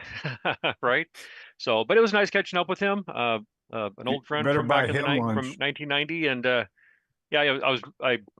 I tried offering him some money and he wouldn't take it. He said he just wanted the stuff to go to a good home, and so I'll take care of it and use it. That's it, Mark. Nice find. Find. It was more like it was handed to him. Alrighty. Nice Time hand. for commercial break. Woo, commercial. Finally. And this is this one new to Discord is 4 minutes long today. So this is going to be There was a lot of people I saw in the welcome channel. So There this is was a going to be a lot. good 6-minute break. This Might be a administrator thing is sandwich. becoming a part-time Ron, you hear job. that? 6 minutes, you got time. All right, I'm off. I'm going.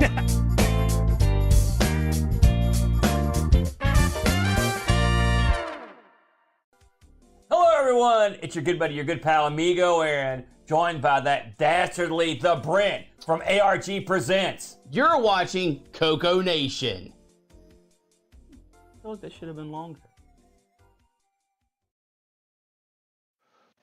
The CoCoNation Show would like to thank the following patrons: AC's 8-Bit Zone, Alex Gare, Alan Huffman, Barry Tompkinson, Boyson Tech, Brendan Donnie, Brian Walsh, Brian Weasler, Karen Askham, Coconut Bob, Daddy Burrito, David Ladd, Derek Smithson, Diego BF109, Don Barber, Eric Canales, Frederic Segard, Glenn Hewlett, Graham Wabke, Grant Leedy, Henry Gernhardt, Henry Strickland, Jason Warrens, Jeffrey Drywater, Jim Mullis, Justin Larson, Ken Reichard, Kevin Holloway, Michael Hill, Patrick Euland, Paul Fiscarelli, Paul Shoemaker, R. Allen Murphy, Richard Harding, Rob Inman, Rocky Hill, Steve Bateson, Terry Trapp, TJB Chris, Tom C., Tom Gundersen, Tom S., William Athing. Thank you so much, patrons. If you would like to support the CoCoNation show, sign up at patreon.thecoconation.com. Hey everyone, I'm TJB Chris, and I'm watching the CoCoNation live show, and so are you. And probably shouldn't be pointing that thing at you. Enjoy!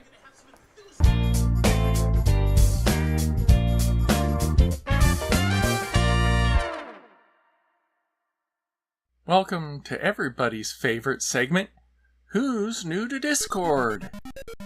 Coco Living says, "Hi, my name is Steve. I started in the 80s with the Coco 1. Over the years I have possessed all versions of the Coco and currently have several of each. I use the Coco 3 mainly for my own productivity-type programs. At my age, I program to keep my brain exercised. Really enjoy the Coco community and look forward to the CoCoNation every Saturday."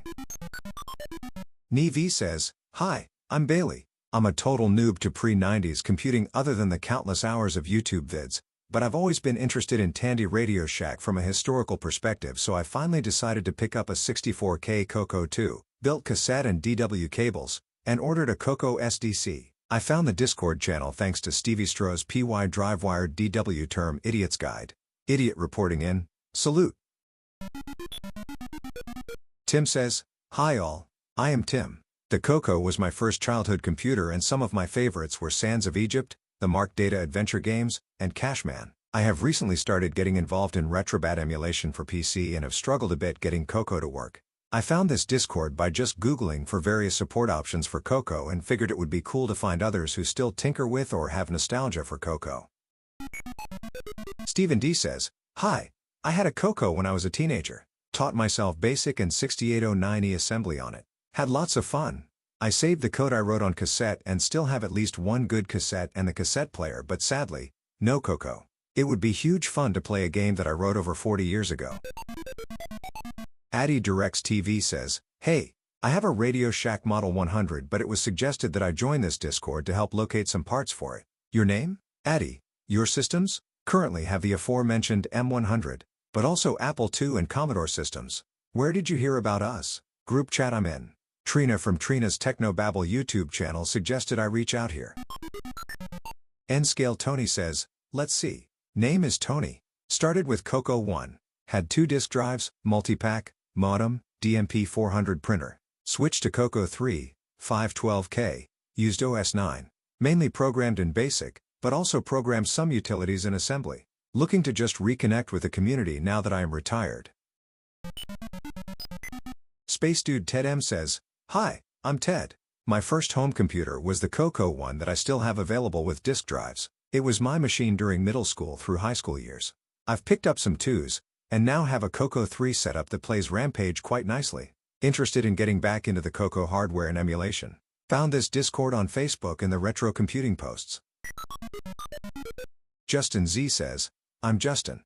The Coco 2 was my first computer. My dad had a TRS-80 Model 1, and I learned programming on it. I got a Coco 3 when it first came out and used it throughout college. I even had a program published in the Rainbow. I found this server via a Facebook post, and I like Discord more than Facebook.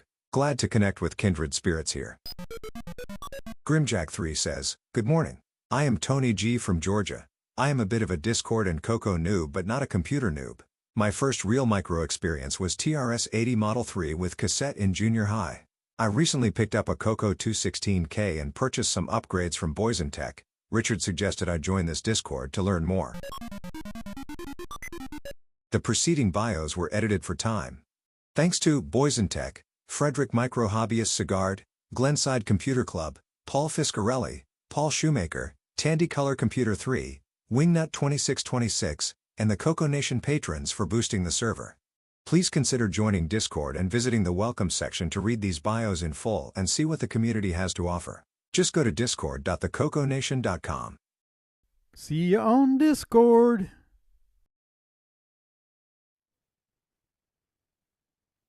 You know, we didn't talk about what are we going to do when we come back from break.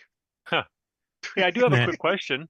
So one of the new people there said that he had done some games back in the day, still had the cassette, but he doesn't have a Coco, and he has a cassette recorder. Could he use the cassette recorder and a computer and generate a WAV file and then use the emulator to play his game? Yes, and he did. Yep.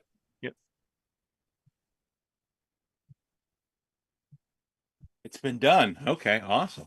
Yeah, too late. You got to work with XROAR first, and then eventually with VCC, I think it was. Oh, okay. Okay. Very good. Mark, when we had Ken on earlier, before you had some connection problems there, we're going to kind of go through the CoCoTECH episode you guys got coming up, if you want to kind of quickly review that. Yep. Let me just plug that really quickly. So Tuesday evening, Ken and I are going to get together on Zoom, and whoever else wants to join us. And we'll just go over his 32K board for the MC10. Sounds really cool because basically it's got a little MMU to basically map the banks in and stuff. And it sounds like all the banks are going to be able to use graphics. So it sounds like a really cool addition for MC10s. Kind of a probably a necessity thing to get. So. Now, is this going to only be on Discord, or are you guys streaming to YouTube and Twitch too? I'm gonna do YouTube and Twitch. I'll just use OBS and everything. So the usual stuff for CoCoTECH. So. That's 8 p.m. Tuesday Eastern? Yeah, we're going to be doing 8 p.m. Actually, it'll be, I think, 9, because he wanted to go no later than 10 Central. I guess he's on Eastern time. Sorry. Yeah, it'll be like 8 to 10 or 8 to 9:30, however long we can get. He might run out of stuff or not. I don't know if I can watch Bob hack into that Coco 2. Cover your eyes. It's like, no. And now he's going to drill holes into it. Look away! Look away! Like that was a really pretty face too. Wait, was that his finger? No, I'm just kidding. What's that red stuff? Oh, ketchup. Oh, no, it's not. It's strawberry syrup, everyone. It's like, no. No fingers were harmed in the making of this video. Oh, wait a minute. Really rats out the HDMI port. This is the rest of the show. We're just going to watch him drill holes. I'm going to do the HDMI hole blindfolded. Are you gonna have one of those spinning wheels and you're throwing knives at somebody? Is that later? All right, what you want to do next? We start with news. Oh yeah, there's lots. I think what I'll do is I'll do the regular news first, then we'll switch to the Game On Challenge, and then I'll do the gaming news after that, because there's a fair bit of gaming news too. So, okay. When you want the latest in TRS-80, Tandy, Dragon, MC10, and all of their hardware cousins, no matter what it takes, or where news breaks, from around the world to your nation. The CoCoNation News with L Curtis Boyle.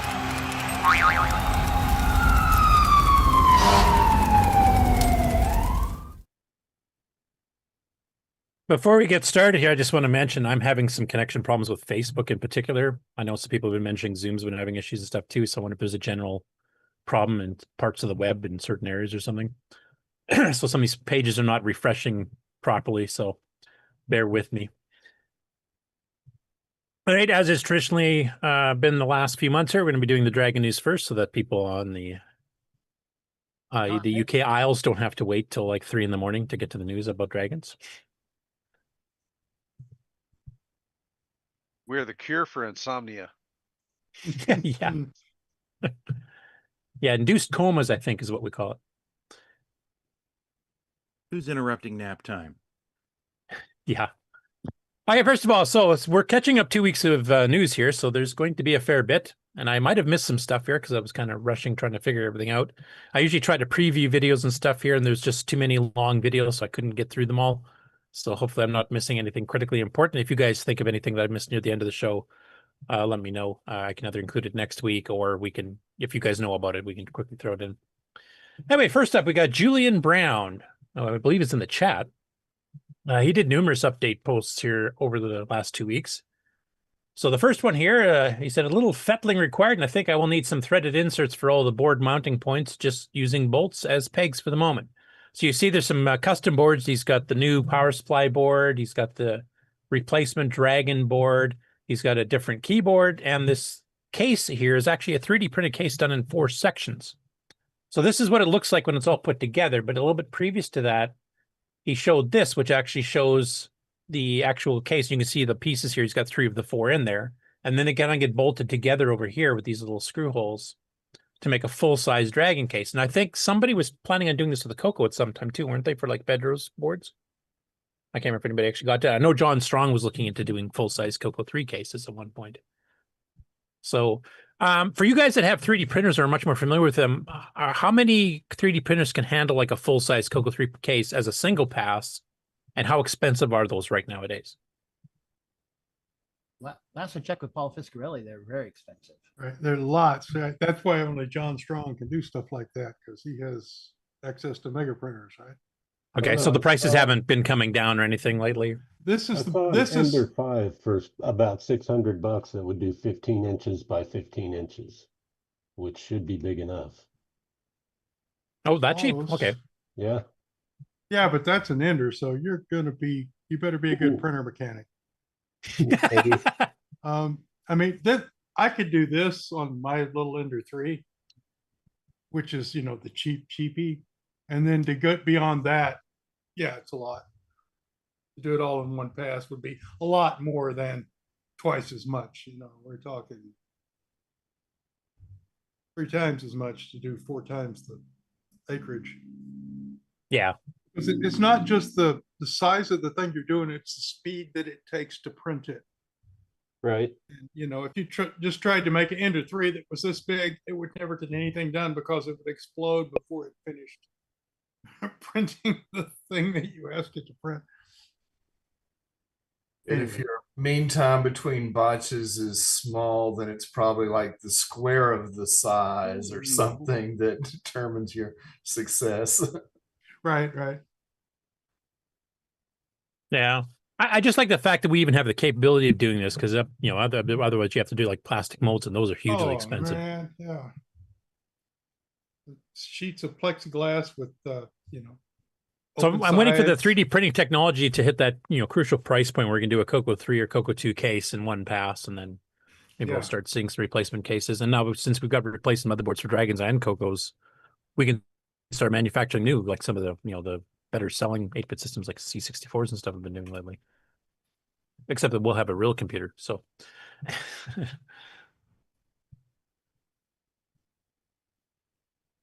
yeah, here we go. Here's Facebook Stalin. Yep. There we go. Hey, so next up that another one from Julian. He says, yay, something works. The problem, a single dry joint, not on the interrupt line as I thought, but on the read-write line instead. Those are interested. This is my test rig. So this is kind of showing the same thing, not in the case, but just the raw boards are kind of sitting next to each other, including his multi-pack duplication here too. So you can kind of see he's got it stacked up here. And here you can see it all, roughly done, basically exactly what he had in that case when he was showing it in the earlier picture here, but with the multi-pack kind of added on.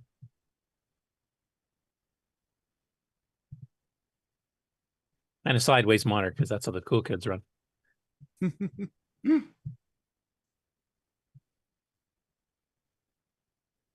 Okay, another one update he gave here, and I probably missed some of his over the 2-week span. I was trying to maybe pick the major ones and one that had pictures. So this one here is his Sam X8 update, which is kind of the Sam Doubler thing. And it's also got some extra stuff. He's actually speculating about adding an optional serial port to it as well. So a real hardware serial port. Like the 64 already has one, but the 32 does not.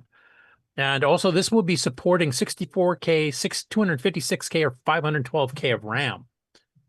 So, yeah, it's going to be a nice upgrade that'll kind of like jumpstart it quite a bit past. And I think it actually does the same doubling if you're using static RAM too. Correct me if I'm wrong, Julian, if you're still in the chat there. But it looks like a pretty hefty, decent size upgrade here.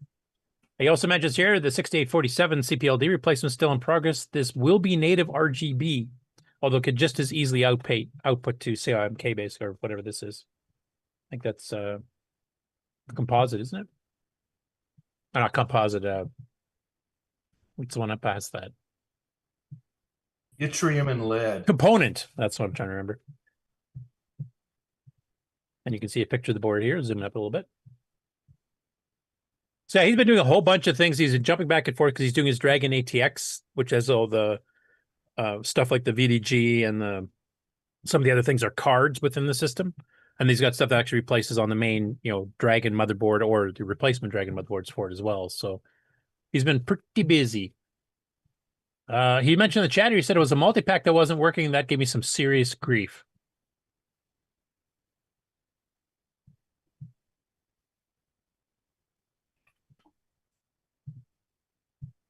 Here's using the FPGA 6847.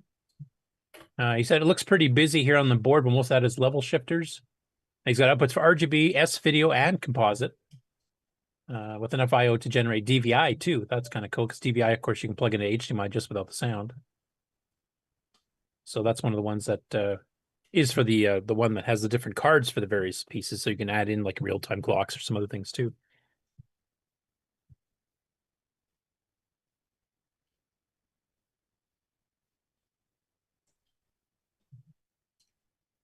This next one is actually from John Whitworth of Dragon Plus Electronics, who Richard had mentioned that he talked to earlier, I believe.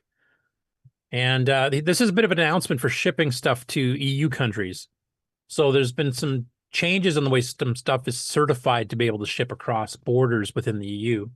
And he says, I'm pleased to announce that due to being able to either CE certify my products or to declare CE-exempt vintage components, he has reopened sales to the EU countries on his website, which I'll show you in a second.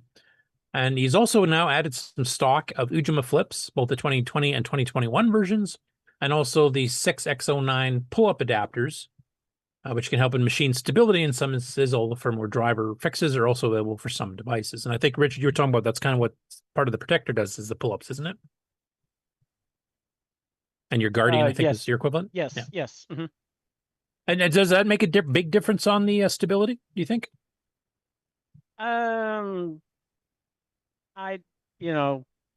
don't think so, but again, I just.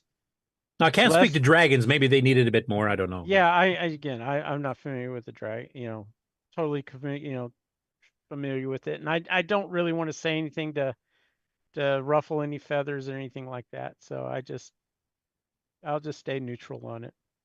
Yeah. I'm thinking some of the older machines, like maybe Coco ones, might have needed a bit more, and probably the dragons as well. Yeah.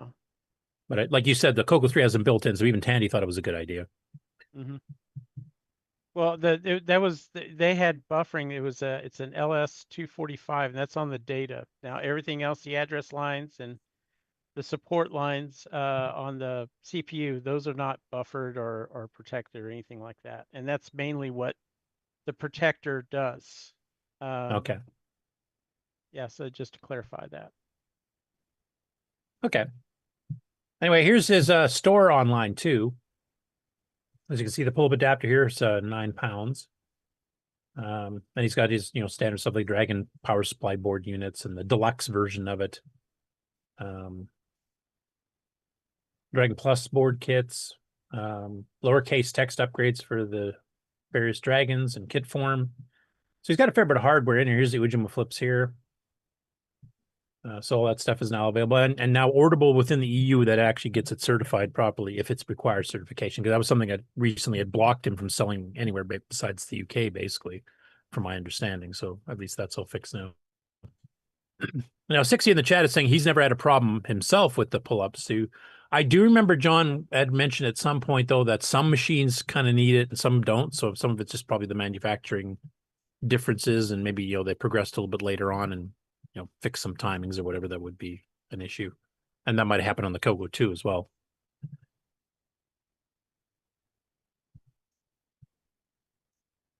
Okay, next up, as it's loading, Tom Erik Gundersen, who's sometimes in our chat. I didn't catch if he's in there today or not. But he's been doing these things where he's been converting some Dragon games to be on disk images. So this is the same DSK that the Coco SDC uses. And it's basically just the regular data on sectors. It's just the data portion, the part you would actually read off the disk to load a game or whatever. But most Dragon ones were defaulted to VDK, which is kind of an extended one. It's got sector headers and CRC checks and all this other stuff. So you can do odd formats and that kind of thing, like different size sectors, like copy protection stuff you used to use. But the problem is with stuff like the Mister, which you mentioned specifically here, and some other things, they don't read VDK format disks at all, which means a lot of these disk images were useless for running on a Mister. So he's been going through and converting batches of games. We covered some of this a few weeks ago where he did another batch. So he's converting these into disk images if they don't require weird copy protection. And this way you can load them on the Mister. So this latest batch he did is another 20 games, and some of these were Dragon exclusive at the time. Some of them were, Coco converts. And there's some pretty decent titles in here. So you've got stuff like Junior's Revenge, of course, Moon Cresta, which is an officially licensed game, Buzzard Bait, Cut Them in the Jungle, Donkey King, Lunar Road Patrol, Morocco Grand Prix, and there's a whole list here. I'm not going to go through them all here, but that's another 20 games you can now play on hardware emulation with something like the Mister, and we'll load in fine. You won't have to load them off the virtual cassettes and stuff. So that should be nice and handy for people. Plus, of course, you can get multiple games in a single image too. So thanks to Tom for doing this. He's been doing this for a little while now, so there's more and more. So it will be nice, easily playable on the Mister and similar things. So that's I think it's great because I do know a lot of people in the UK do have Misters. It seems to be a bit more popular there than I've seen here. I know Roger Taylor had done some Coco stuff for the Mister as well, including the Coco 3 engine, though I believe he charges for it, which some people are trying to be purists and don't want to pay for it. Personally, I would say I would encourage his work. He's doing a lot of good things, and he spent quite a bit of money trying to get some of Steve Bjork's stuff there before it scattered off to the wind. And actually, there's more on Roger a little bit later in the show. Next up, we have Coco Town. Last time when I did the news 2 weeks ago, he was working on how to do random numbers. And the first thing he did was he did an AI-generated machine language source code for the 6809 to generate random numbers. And he discovered that it's not as truly random as some people may like. Basically, if you're trying to go through, say, a random iteration of 256, if you run 256 times, it's going to balance it out so that every single number gets called once, which is nice if you want a nice balance of numbers. But if you want truly random, nature doesn't normally do that. You can get 5 5s and no 4s type of thing. So he decided on the second episode of this kind of series on it to go through what the Microsoft BASIC ROMs are doing for theirs. And it's a much more random, like he showed that on the previous episode. And this one here, he's kind of going through and figure out how it works. Now, one, it's a lot slower because it's all using floating point accumulators, which is the 5-byte format that they used in BASIC and Extended BASIC. And that's because Microsoft BASIC on the Coco only supports floating point. They never created integer variables. So some other Microsoft BASICs do have that feature. Now, I'm not going to play all of his videos here because they're long and lengthy and very technical. So you definitely should go check them out if you want to get to the technical side of things. But his intros are usually pretty funny. So I'll play a little bit of this one here, just kind of get a feel for his channel. And let me know if the sound's coming through because I think I shared it, but I don't remember for sure. Hello and welcome. Today we dive into the inner workings of the random number generator in the TRS-80 Color Basic ROM. Here it is in action, repeatedly generating random numbers from 0 to 255 to fill the screen memory with random bytes. As a speed comparison, let's do the same thing, but using the Shift plus exclusive OR random number generator discussed in the last video. Hope you didn't blink. As you can see, the ROM random number generator function is much, much slower. But the faster algorithm is not without its problems. As we discussed in the last video, it's not very random and has a very odd order to it. In fact, a pattern can be found right here. Do you see it? Do you see it yet? Do you see it now? It has a period of length exactly 256. Whatever seed you give it will determine a sequence of 256 numbers that it is doomed to repeat over and over again. So anyway, that kind of gives you a good explanation of what he covered in the previous episode. This now goes into the Microsoft ROMs and figures out how it does it, why it's more random versus basically just, emitting out one of every possibility in your random and always keeping it in the same order unless you reseed it. So that's it's a pretty interesting video, because if you haven't delved too much into the ROMs or the Unraveled series from Spectral Associates where they disassembled the ROMs and did comments here, this is a really good explanation of how the R&D function works.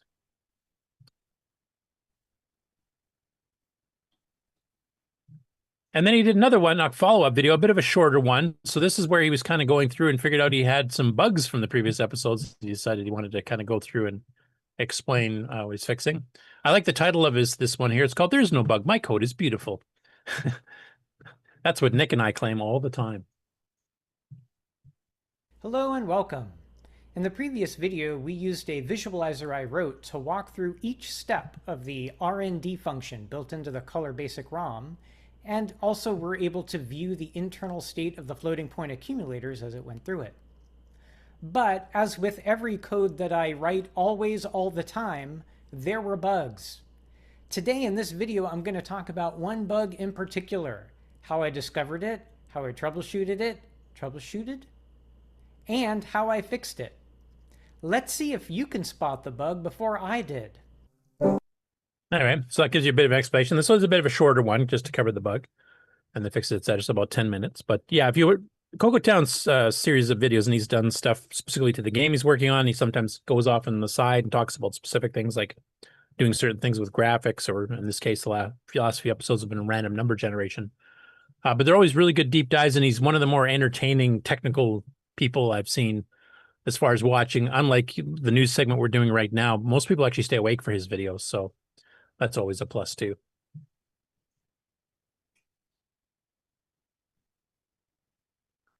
Next up is a project on GitHub that Tim Linder pointed out, and looks pretty interesting. So this is basically a project to put in a 609 interposed board into a Commodore 64. Now, we've seen BOYSE do 6809s into Atari 8-bit machines before.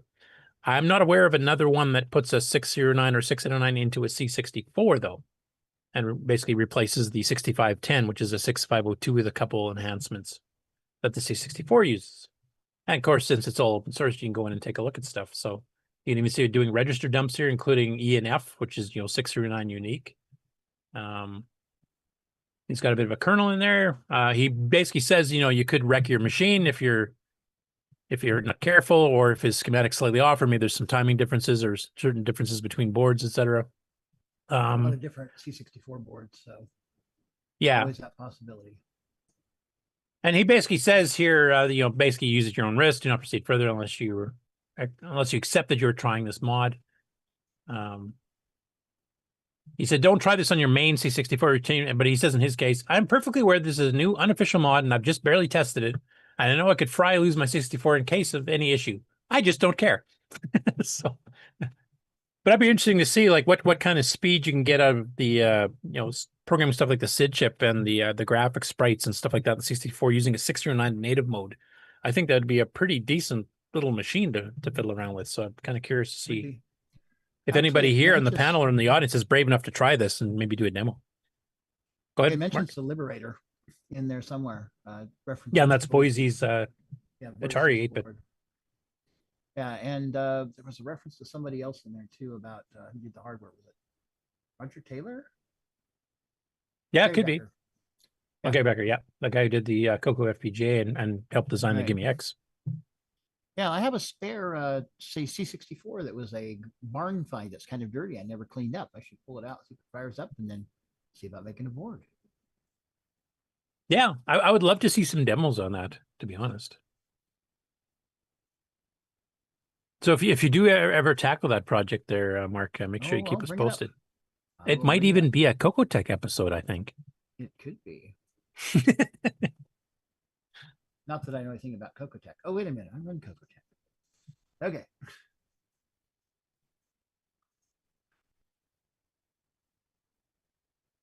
Okay, the next one up after that And is this the right? Yeah, that's the right one. So Justin Z in the Coco Discord posted a link to his GitHub, which we're looking at right now, that contains this Coco Desktop program that he published in the March 1980 issue of Rainbow magazine. And basically, this was to basically simulate the Macintosh GUI in BASIC. So it's not the quickest thing in the world, but it is just basic code, and you can merge it with your own if you want to have pull-down menus, pop-up windows, point-and-click interface with the mouse, etc. I ran it. It's pretty cool. Oh, you did run it? I didn't get a chance to, and I do remember it faintly from Rainbow, but I don't know if I played with it too much. That's back in the slow. day. You have to click and hold your mouse while you're running it, but keep the menu down like the original Macintosh. But yeah, it's actually got a lot of possibility. So how slow would you say it actually is then? Very slow on the redraw, especially when it's drawing the initial screen, and then when it draws the menus are kind of like. Okay. So it's pretty slow, but you get the idea of what it's doing. He had mentioned that he could have done machine language routines for it, but he didn't want to keep it all basic. But I actually responded, I think it was in the welcome channel, that if he was to do the machine language routines and then load them and then use, actually it's Rick Adams using the USR commands in the Coco 3. Yeah, because you can do up to 10 functions that way. Yeah.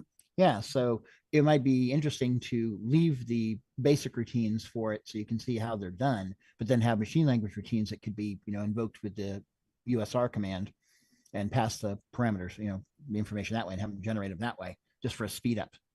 Yeah, I mean, honestly, the super extended basic ROMs could definitely be patched because Microware was not that familiar with BASIC, so there's definitely optimizations even on 6.809 you could do in there that are speed up some of the graphics routines quite a bit. So I know there's certain people that have been working on HTTP DOS. Was Juan Castro, who's been doing updates to that, adding a bunch of features for the DOS side, but they could actually maybe have these, larger 16K ROMs, maybe go in and patch the patches and get super extended basic running a bit faster too. But anyway, yeah, it looks like a pretty interesting program. I don't know if you have it handy, Mark. If you wanted to fire up and give us a quick demo while I'm going through some of the stories, you can just interrupt me and we can show them what it looks like. Not easily. I was just running it when I was at work at lunch on emulator. So okay. Sorry, if you want it, there's a disk image version of it on his GitHub, as also the basic source code. If you want to just take a look at that, and you can definitely incorporate it in your own programs because it was published from Rainbow specifically for that purpose. And it comes with a demo program, a tic-tac-toe game. It is the basic program is a tic-tac-toe game. So you just click on it, it'll start the game. And it's computer doesn't play. It's for like 2 people. Play yourself. Okay, so head-to-head tic-tac-toe. That's the ultimate. That's a game on challenge there, live at CocoFest.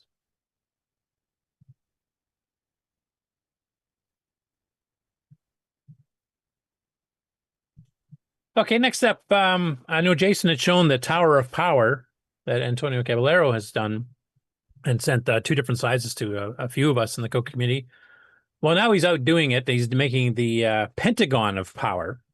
So instead of having 4 sides as a square, it has 5 sides. So you can fit even more cartridges into the same physical space on your desk and rotate it around. So he's got this thing where a video here that he's put up that actually shows basically how to construct it and then actually showing it in action. I thought I would play that here. It's just over 3.5 minutes.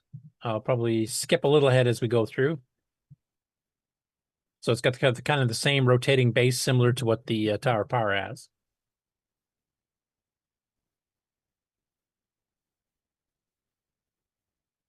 And spins quite freely, as you can see there. And you can just throw in some cards there and just put them in straight up for 4 if you want.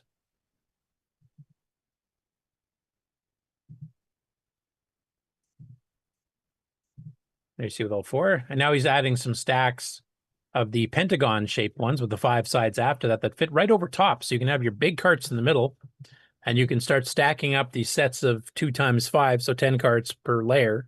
And he's got multicolors. They're connected with magnets, so they stay in place. Oh, they line themselves up. Yeah. And I'm sure you if you want to just make it a solid color, you could. He's showing some of the different colors he's got here. RGB, of course, just like the Tandy Coco logo.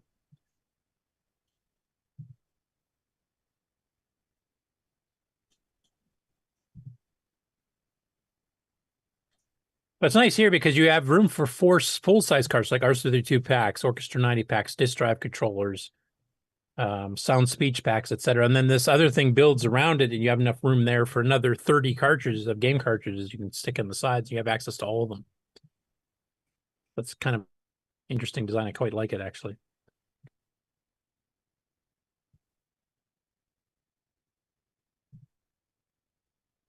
And then you can cap the top there so it looks nice to clean and kind of hard your hardware cartridges so nobody goes and lifts them off your table at CocoFest. Right? No one will steal your speech pack. They won't even know it's there. Oh, yeah, you got a bunch of games. I'm a hardware guy. I'm a Nitrous 9 nerd. I'm not going to play these silly games, not even knowing there's a hard drive controller stuck in there. Anyway, I like the fact that he's actually, continuously updating. Like he did the shorter stack one, then he made the taller one that would fit more. Now he's got one that, with just a bare minimum more disk space or table space, allows you to mix the long carts and the short carts in just about the same quantity. Go as tall as you want with more. Yeah, I mean, like you don't mind reaching down in the middle to grab the big ones, but well, and I like the magnet auto thing. That's something like Apple would do. Have it just forcibly line up like the MagSafe. Yeah. So I like the fact it keeps innovating on this design here. Okay, next after that, Steve Strobridge returns with a new episode of Coco Talk. And of course, our show is based on Coco Talk until Steve had to take a long leave of absence, and we didn't want the show to stop, so we just forged on our own. Now, he has mentioned that this is not going to be a regular show. Like he's not going to be doing a weekly show in competition with us or anything. But he wants to do these occasional, specific things. In this case, this is called the Three Pauls. So it's Paul Fiscarelli, Paul Thayer, and which one am I forgetting here? Paul Shoemaker. And also guest appearance by Simon Johnson. Now, I haven't had time to watch the whole show because it's 2.5 hours long, and I've been ultra busy this week. I did watch the beginning of it. So they're basically, he's been doing a general interview, and I guess there's a product announcement later on. Unfortunately, I didn't get a chance to go far enough ahead to see what that was. Has anybody here had a chance to see? I'm guessing one of the three is releasing something or will be releasing something soon. But the Three Pauls, we've had them on our show fairly often. I mean, all three of them. And Simon's been on our show too. So if you want to get an interview with Three Pauls, it should be pretty good. But I've watched a bit of it from the beginning. It looks to be a pretty interesting episode. So I'll be finishing that probably later this weekend. But you can go hit that up on the Coco Talk channel on YouTube.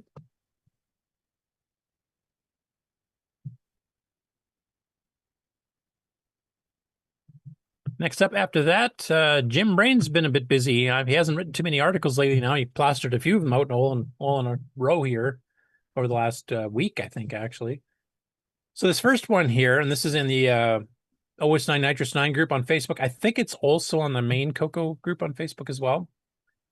But basically, he's working on switching a Coco 1 to use static RAM. So he's got the progress that he's done. So he convert 8 4164 DRAMs to 2 4464 DRAMs. So this is like a Coco 2B style. Switch the DRAMs up for prototype SRAM converter. Switch prototype for the finished unit. So he's got some pictures here. Now static RAM is actually required if you want to use a SAM doubler, like if you want to run a Coco 1 or 2 at a full 1.78 megahertz, like a Coco 3 runs, RAM and ROM. So this actually could be useful for actually converting a Coco 1 or 2 to run that. And it makes a pretty good difference in some games, I can say. Oh, Jim Ray J said, yay, I didn't even know he's in the chat. I like this massive stacking here. Rick, is this something you would do, or? Yeah, I could see going for that. I don't know. Is that to hold the top of the case up so you don't need screws? I'm not sure what that's for. You clear everything, right?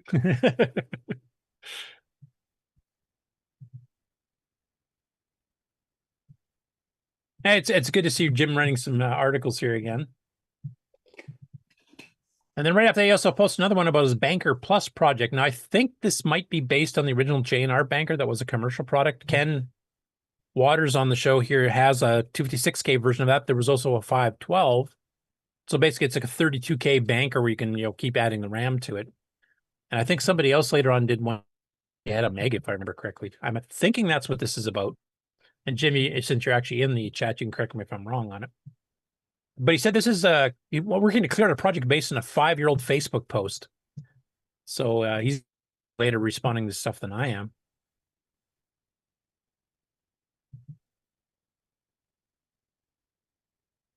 And it looks like some of the same type of pictures we did earlier. So, but if it is the banker, like Ken, have you done much fiddling with the banker since you got it fixed up and working? I think you did some demos with graphics and stuff. Just yeah, I haven't really played with it all that much. Okay. Yeah, Jim Brain saying it's a clone of the 512K version of the banker. So your Coco 1 and 2 with 512K RAM. There's some utilities you could save, like, you know, P mode pictures off, and you could load like 30 of them at random. So we want a really fast graphical adventure game, instead of loading stuff off disk, you can just blast it over from the RAM. Or if you wanted to pre-draw like 30 levels in a game and then just instantly jump between them as you're going between, you can make basic games actually look pretty slick with that, I think. And then the next one that Jim did, he actually put on the Glen Side Color Computer Club page instead of on Facebook. And this is called the Multi-Sensory Sound Laboratory Part 1. And this is a pretty interesting article. I didn't fully read it, but I kind of skimmed over it enough to get a bit of an idea. So basically, it's for dealing with people that are deaf, and you want to visualize sound, and you want to visualize music, for example. And the Audio Spectrum Analyzer card, of course, kind of does that. And I mean, that's a program that's been praised all over the place for, you know, an 8-bit machine at that time era to be able to pull off something like that was pretty incredible. And basically, this is based on the work of a guy named Norman of Oval Window Audio, and that page is still active today. So back in the 80s, in the early 80s, he actually got the idea of using the Coco 1 with the Spectrum Analyzer to provide a safe space for sensory connections, and he eventually received a grant from the Department of Education to commercialize and start offering the solution in 1984 for sale to educational facilities and other environments. And it was called the Multi-Sensory Sound Laboratory. Now, he found a bunch of old brochures about it. He found some pictures that people had taken of these when they were actually doing this. And, you know, the brochure, basically, they handed out with the thing. And they have some examples of other things. You can see the Spectrum Analyzer running here. Here's like a Simon, which is kind of a very, you know, cursory thing for, like, this color matches this tone type thing. You even got some musical instruments hooked up to demonstrate that. You'll notice audio spectrum running up there too. And some interactive classrooms. But here you can actually see one of the advertising brochures for it as well. The Sound and Speech Visualizer, where they're showing the Coco prominently. And then some, you know, technical explanation stuff of what you're actually buying. Some screenshots. But now this is the interesting part for me. If you look here, he's got some certain sounds that are being made and what they look like on the Spectrum Analyzer, because, of course, your frequencies shift depending on what you're saying. So like an S will have this kind of a pattern, but you have an SH, you obviously need to see these extra bars in different frequency ranges being added. And that means deaf people can actually start to recognize sounds of, like, you know, consonants or vowels or eventually words that would match, you know, what you're seeing. Those bar patterns will tell you what sound was being made, even though you can't hear them. And you could actually learn to understand somebody just by looking at the frequency, like watching a live oscilloscope almost type thing of what's going on. I thought that's a pretty interesting use for the audio spectrum cartridge. I've never seen kaleidoscope mode do anything useful, but you can tell fricatives from vowels. I mean, this is a good preprocessor. You could probably work off of this, you know? And I want to mention, Jim Brain just mentioned in chat, he said, if you have questions for Norman, who's still around, send them to Jim Brain and he'll forward them. Actually, I wouldn't mind having him on the show to have an interview about this, to be honest. So Jim, if you would like to arrange that, I would love to have that. And Jim, we'd like you on at the same time, since you're obviously more familiar with the project than I am. Or but anyway, do we have to have Ron Delvaux have lunch with him? Right. He's already booking lunch right now. You can see him on the phone there. Right. But anyway, this is only part 1, so I'm really curious what they're going to talk about in part 2. But definitely a good read. There's a lot of cool information there. I've never heard of this project. Now, I'm assuming this Department of Education is the United States Department of Education. Maybe why I never heard of it in Canada. But have any of you guys ever heard of this before? Or experienced it in your own schools if you were in school age at that time? Much longer. Oh, you're saying Norman didn't want to be on Zoom? Shoot. Jim, if it helps him in any way, he can do it without video. Like he can just share screenshots. He doesn't have to appear on video if that was the issue. I'd rather bend and let him just come on with voice and maybe a slideshow or something. Yeah. If he's okay with that. If not, then we can fire questions for Jim to fire across. Yeah, we'll make Jim do it. We've done the audio only before. Yep. Yes, because we there are other have. people that want their privacy protected.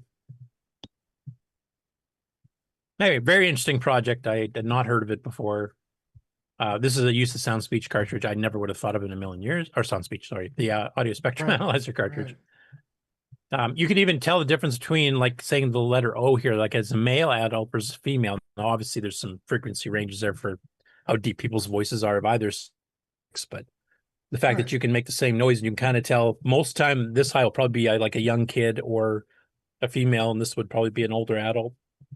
Like I never even thought of that before.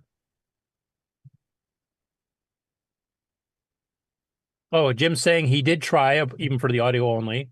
He said email would be okay. So any questions you guys have, go review this. You can get the show notes, of course, on the Coco Discord. We publish the show notes after every show we have news on, so there wasn't any last week. But post the questions there, or you can post them directly to Jim Brain, and he'll pass them on, and we'll maybe get a kind of a text email interview back and forth. There you go.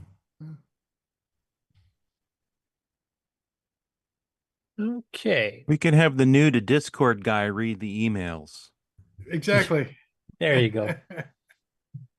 Next up, James Jones, who was in the chat earlier, posted it's kind of a, not a presentation, but basically what he's trying to plan to do for BASIC09. And this is in the Nitrous 9 group on Facebook. He said, if you've read Dale Puckett's BASIC09 tour guide, you'll see that he recognized long ago what I only realized recently, that BASIC09, the program itself, is an IDE, the one constrained by the available CPU cycles and memory of the 6809, which is kind of true because you have the editor, you have the debugger, you have the pretty printer for doing listings, etc. It even allows you to interactively like break into a program until you pack it anyway. It doesn't have like a full screen editor or anything like that.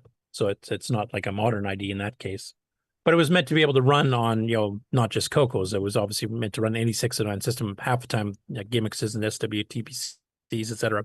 running on terminals, and you have no idea how powerful the terminal is. They'd be running on a teletype printer. So they couldn't really do a semi GUI based, editing system type thing, but they do have, wildcard search and replace and a couple other nice features that make it not quite that bad to work with.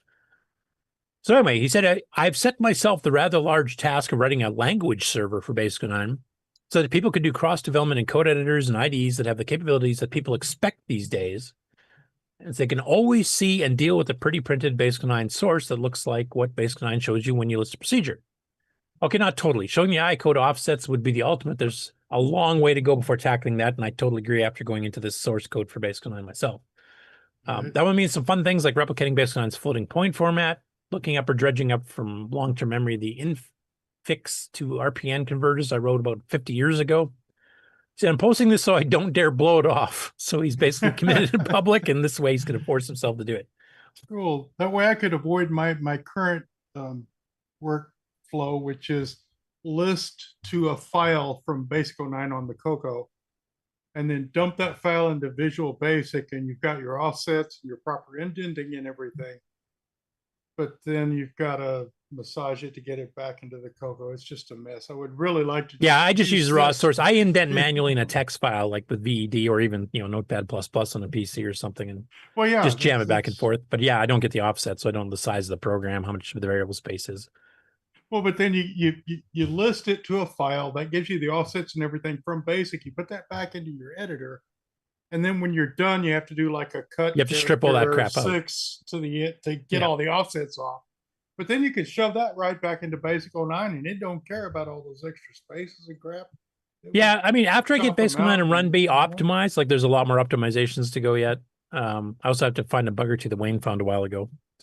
I do eventually want to make it so it will have the option that you can invoke a text editor directly from BASIC09, fire it up, and then it'll just reload the file as soon as you're done editing it all on its own.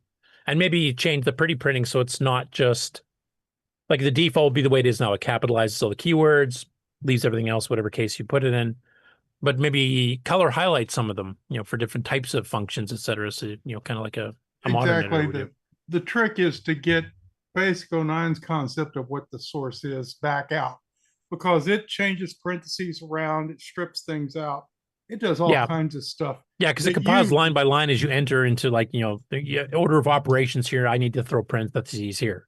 Which, the Lisp program does that cheap and dirty, but then there's a lot of handwork to get it out and back in again. But I can see James's job here. That's quite a lot. Yep. He's committing to quite a lot in public here. I don't think I'd be that brave. No. So I'm really curious where you can take that. But yeah, I do some plans for BASIC09 myself, but there's a bunch of optimizations I've still got labeled that I'd found. And I've also got Chris Decker, who did the Basic Boost product back in the 90s, that he found some other ones, especially for the 609 that I hadn't done yet either. So I'm going to try to be merging all those into new versions of BASIC09. 609 in particular. There's some 6809 little bits there I can do too. We've done a few already where a few things are a little bit faster, but I have to hunt down some bugs and stuff over the last release first.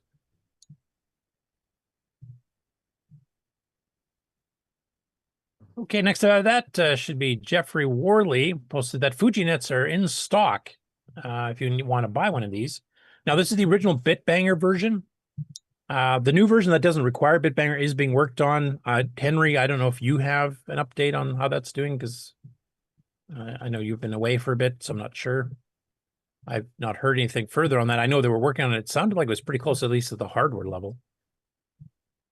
Well, I mean, on the hardware level, we're doing, the pieces are there. It's just putting together the software to make it all work together is what I'm looking at. So next step's going to get the UART to talk from the Pico to the from the Pico to the ESP32.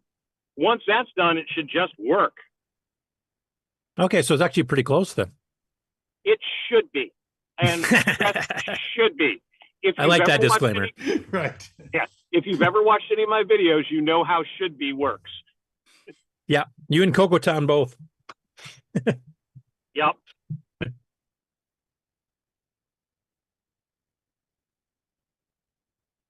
So anyway, but if you don't want to wait, and FujiNet's got a lot of nice features already, even with the Bitbanger version of it, they're actually, you can get them from Future Vision Research and actually buy them right now. You don't even have to build your own as a kit or something. So if you're interested in that, and of course, since it uses a drive-wire protocol and that has very optimized Bitbanger drivers, you can get 38.4 kilobaud speeds on the Coco 1, 57.6 kilobaud on the Coco 2, and 115.2 on the Coco 3. Now, you can swap the one chip out on the Coco 1 and actually bump it up to 57.6. I can't remember which chip it is. Maybe one of you hardware guys remembers. But it is possible to upgrade the Coco 1 to handle the 57.6 as well.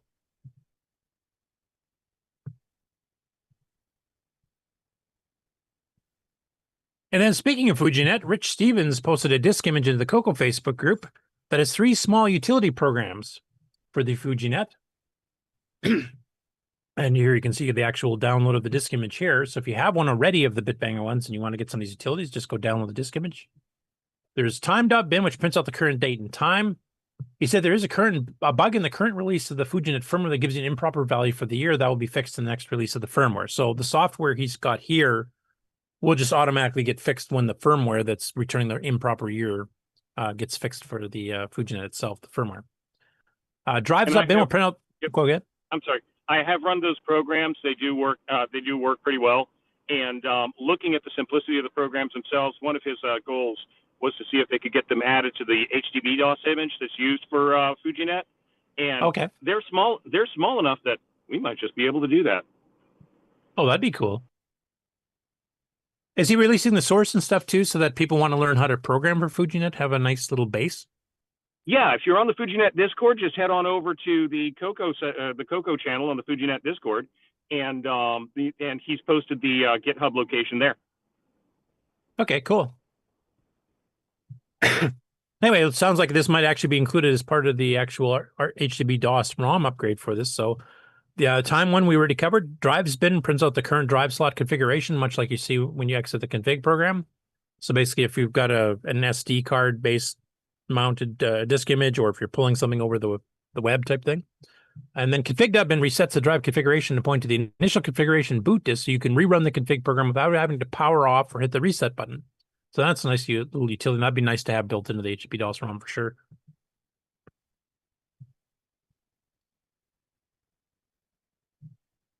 Next after that, Erico Monteiro's been posting a couple of animated GIF updates showing the progress of the artifacting game he's got working. I think he's writing this in UG Basic, if I remember.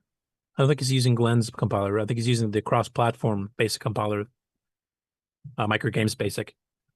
So he's got two updated images here kind of showing some of the animations. He's got really well done artifacting in this, just, you know, because Nick loves artifacting.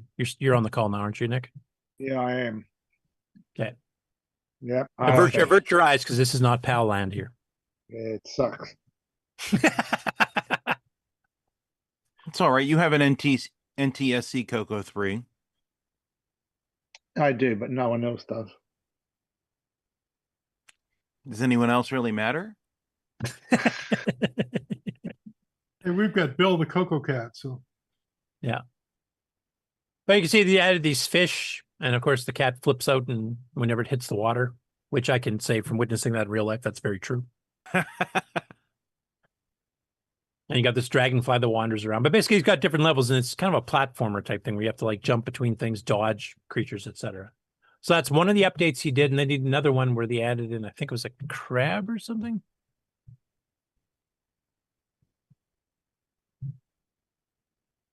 Actually very cute as animation tough. I mean, this would have sold back in the day. Yeah. I'd have bought one. Oh, yeah, penguin too. This reminds me of Pengo, actually, like some of the Coco clones of the Pengo arcade game. Pengon in particular. Well, here's the crab, but you know, kind of wanders around this little shell. And now you got this opening drawbridge thing that opens and closes. And splat, yeah. Yep, that's just like giving a cat a bath. That's so accurate to life. This one has the waterproof shoes on, so it just bounces off. So I guess we missed that part. And of course, a little trick for you extended basic programmers out there for artifact colors in P mode 4. If you design your shapes to be even bytes or wide, which would be 8, you know, black and white pixels, and put them on even byte boundaries, when you draw them, you can actually get pretty fast get puts, much faster than the stock bit shifting ones.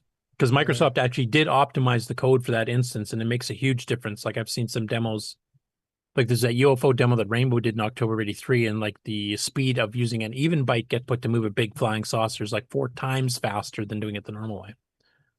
And I've done bigger sprites than that where it's like 8 to 10 times faster. So you can do some pretty good optimized code even in BASIC.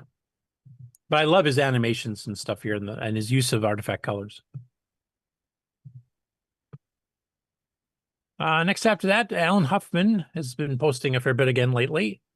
If it loads here from Facebook. So the first one here is a little project he's working on. I'll just read his little brief description here. So he said, I think I posted some clips from the 1994 CocoFest VHS tape I have, but technology has come a bit further since then. I may go through my 1994, 1995 tapes and see if I can enhance it and color correct it and get all the stuff uploaded somewhere. And I'm not positive, but I believe the person we're seeing pictured in this still shot, and I think this is running on an MM1, or it might be a Coco repacked into a case here. I think that's David Wardell from Texas, which is, I believe, where Alan originally is from himself. Because there's a few Texas people. There's Dave Kelly, Richard Kelly, something like that. Used to drive up. He had the nice beard. Not quite Rick Ulan style, but pretty close. And then Dave Wardell came up from Texas as well. And there's a third guy that used to come up with him too. Guy who worked for NASA. One of my blanking on his name, John something. But anyway, they used to come up as the 3 Texans. And I used to meet them all the time. The thing about Alan is he was from Lufkin, which wasn't very near Dallas-Fort Worth, which is where all the other people were. That's okay. He moved up to Des Moines later, so. Anyway, I'm looking forward to these because I have seen little clips of these occasionally because he put some clips on his, I think it was his Disney fans site. He had a section for CocoFest stuff, which I don't even know if that's still up there anymore, but he did have little clips like this. So he's got the complete tapes. I would love to see them all cleaned up and, you know, reminisce about some of these earlier shows that I was at in the 90s. Yeah, man. And Rick was at as well.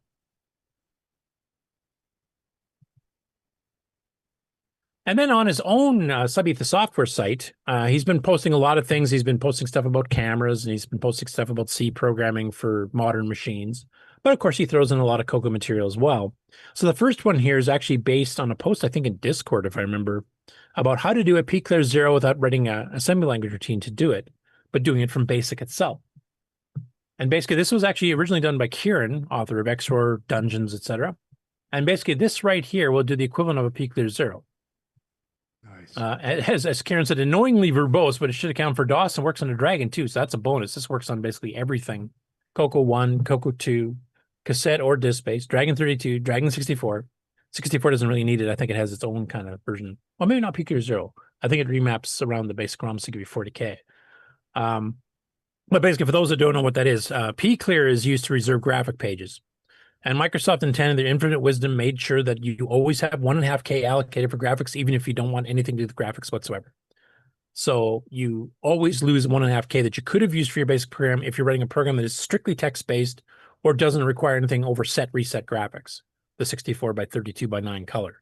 So if you do this little sequence in your basic program, you can actually do a PClear 0 and get that 1.5K back, which will give you, I think, 27, 28K on a disk system and maybe up to like 30K on a cassette based. So that actually, if you're running, say, in a text adventure game, will give you a fair bit of extra room to add to your game type thing. So this is something that I'd hoped was going to get patched in the extended basic 1.1 when Tandy released it. It didn't. And it shows a little bit of example of it as well. Next up, this was actually, he's got a two-parter on this one. And this is caused by a post by somebody else. So Michael Pitsley had posted in the Coco group on Facebook about, going through magazines and typing in things. And one thing he mentioned here was Undercolor magazine in 1984. It published a bit of a challenge to do this spiral challenge.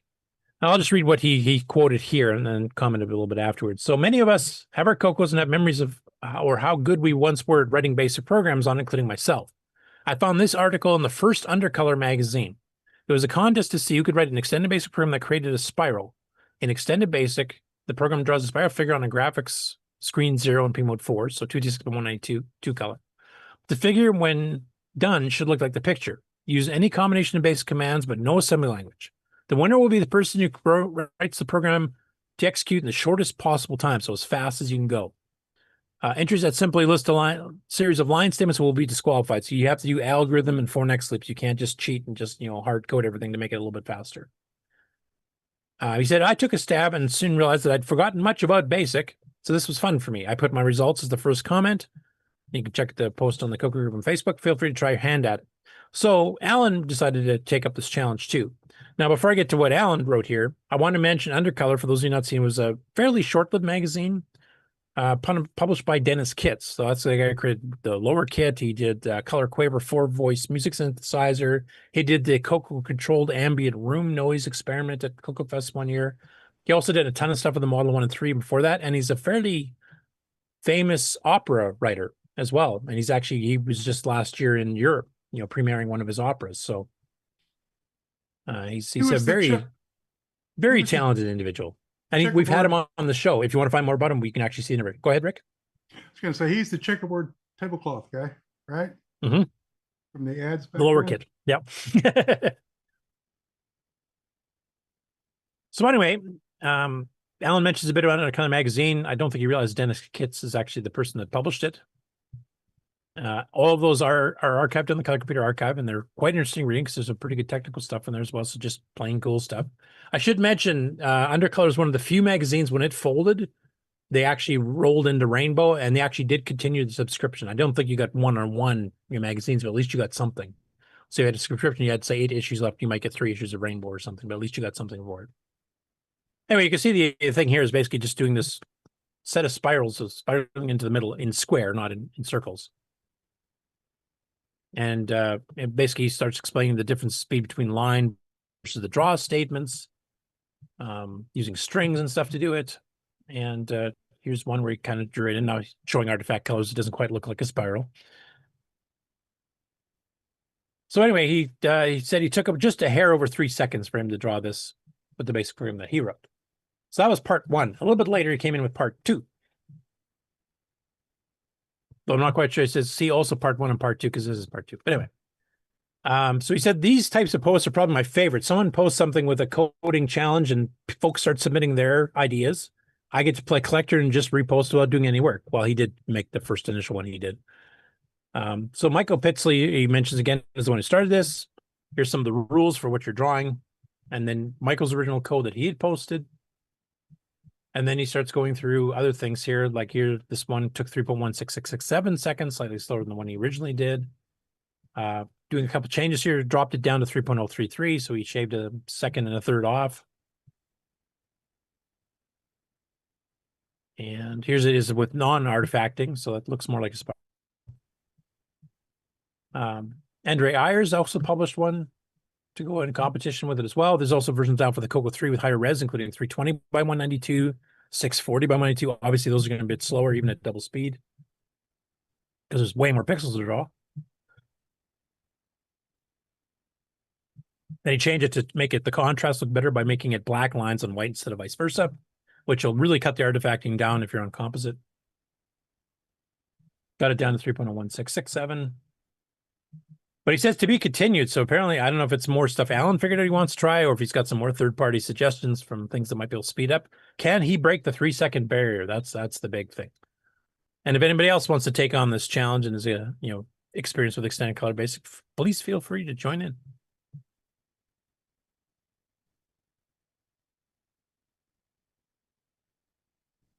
Then after that, if it loads, Danielle posted a video on the Coco Facebook group on Facebook showing her Coco D project is now 99% finished.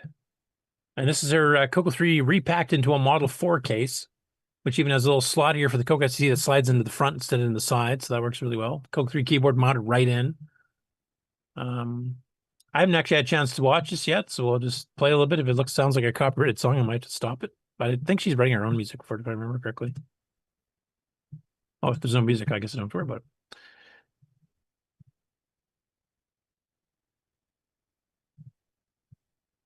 it. Great expanding there, Facebook. Oh, bonus cat. There we go. Meow. You can see like blinking the lights and then, drawing some little low-res graphic patterns.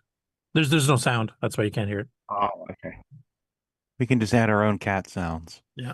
Meow. If you want to sing for us, Nick, feel free. Yeah, right. Anyway, it sounds like she's really close to getting the final version of this demo. And I know she's writing a whole album that's actually involving the Coco too. So looking forward to seeing what the final project looks and sounds like.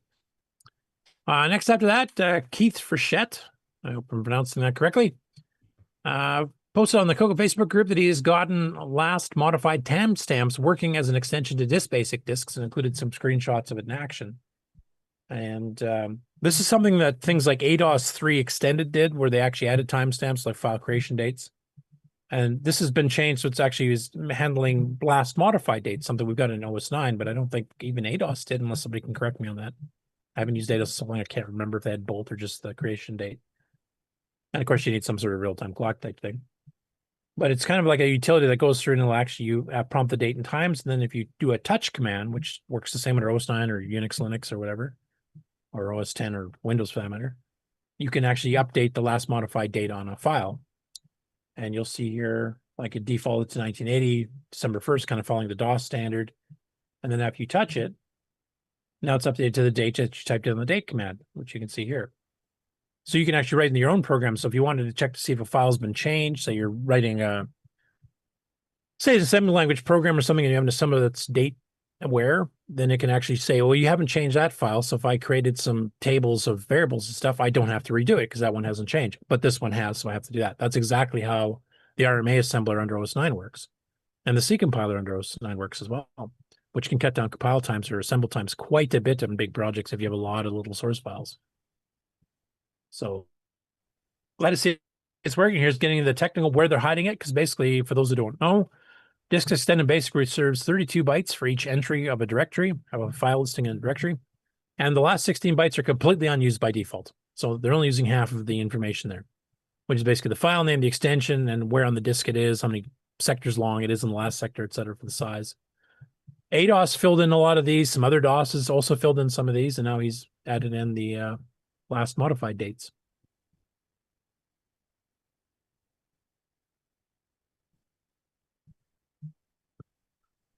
After that, maybe Mitchell is a Dragon Guy, posted a link to YouTube to a short video by John Rigg showing a still open Radio Shack in Layton, Utah. And since it's short, I'll just play it. I don't know if I can control the volume in this. This is the star attraction, really. We got a Radio Shack. I don't see a volume button. And Hopefully it's not not just too Radio loud. Shack. Also got a Zag down the way, too. Grab yourself a screen protector or something. That's the old packaging. That's great. Radio Shack. This is, I know. What's a VHS? Got Blink VHS. Mono volume control, okay. I mean, if you have like an iPhone. Anyway, if you look through, like now getting USB cables, but some of those things that we're showing are back from the time when Radio Shack was really Radio Shack. So I was quite surprised to see this, that they're actually selling like old VHS tapes, like blanks and, various hardware the Radio Shack sold back in the 80s and 90s. Most of the Radio Shacks we've seen footage of recently are basically glorified like cell phone stores with maybe some electronic components. But some of these guys got some old stock that they're still selling. So that's kind of interesting. Does anybody know of any other Radio Shacks that are still in existence? There are a few that actually have, the period correct stuff on sale as well as, cell phone cases and stuff. I haven't heard any. Is anybody on the panel? Do they have the parts drawer? That would be the question. Exile in Paradise wants to know if there's any Q cats. I hope not. The free battery card. Yeah, and the free battery card. Oh yeah, we actually Ryan Weezer just showed some cards. Yeah, we need the card, but they only get carbon zinc batteries, so there's that. Hey, but they're free. 4. So here you're seeing more modern stuff like USB cables. There's an old 30-pin iPhone cable. Modern? Modern-ish. Instruments battery. Yeah. It's one of those modern tape head cleaners.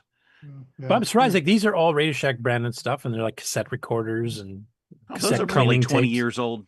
Those are probably 20 years old too. I wonder if they still have warranty. No, but the belts are probably destroyed anyway before you buy it. No, the last 20 years they got rid of the rubber belts that melt. So they may be okay. Yeah, I'd be interested to see what their warranty policy is. Right. They're new from China. 30-second limited warranty. Bit expensive though. Yeah, they're definitely. This is old stock, and they're getting their money for it. That's what's going on. I haven't looked lately. Like, what do cassette players get on eBay these days? Like 20 bucks or 10? They aren't available. So if you can get one, you can get one. It's all those decades of storage. Yeah, there's like one The company. storage fees are astronomical. There's like one company that still makes like the mechanical assembly for the cassette record, for the cassettes. And it that's sucks. about it. It's horrible. Yeah, and it's not good. And because I think even Walmart sells like one of their ONN branded cassette recorders, but I wouldn't. Yeah, try to load a program on a Coco from that thing. I'm half tempted to get one and try, but I have a feeling it's not going to work out well. You won't be half tempted to try long. So. Your cell phone works better. Are you speaking from personal experience? Yes, I am. I am. Well, then that's one thing off my to-do list. Now I notice Brian Blake's actually in the chat right now talking about a few things here, and actually Brian's stuff is coming up next year. So once it loads.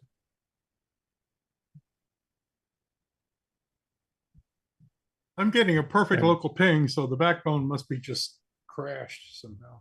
So Brian's been basically experimenting with the Philharmonic 12, which is a Jim Brain Retro Innovations modernized version of the Symphony 12, which is basically 4 different sound chips combined, so you can get 4 noise generators and 12 voices at once. And he's actually been doing a multicolor 3D printing case for it. Now, he does mention here in the comment that the font that the word Philharmonic is spelled out with is not quite right for the 3D printer. It kind of looks a bit muffled and, doesn't quite look like, so he's going to try to make it a little bit better with a different font. I don't think it looks that bad, to be honest. I mean, it is mixing the black in a little bit, the red. Yeah, I can see what he's meaning. But I can definitely read it.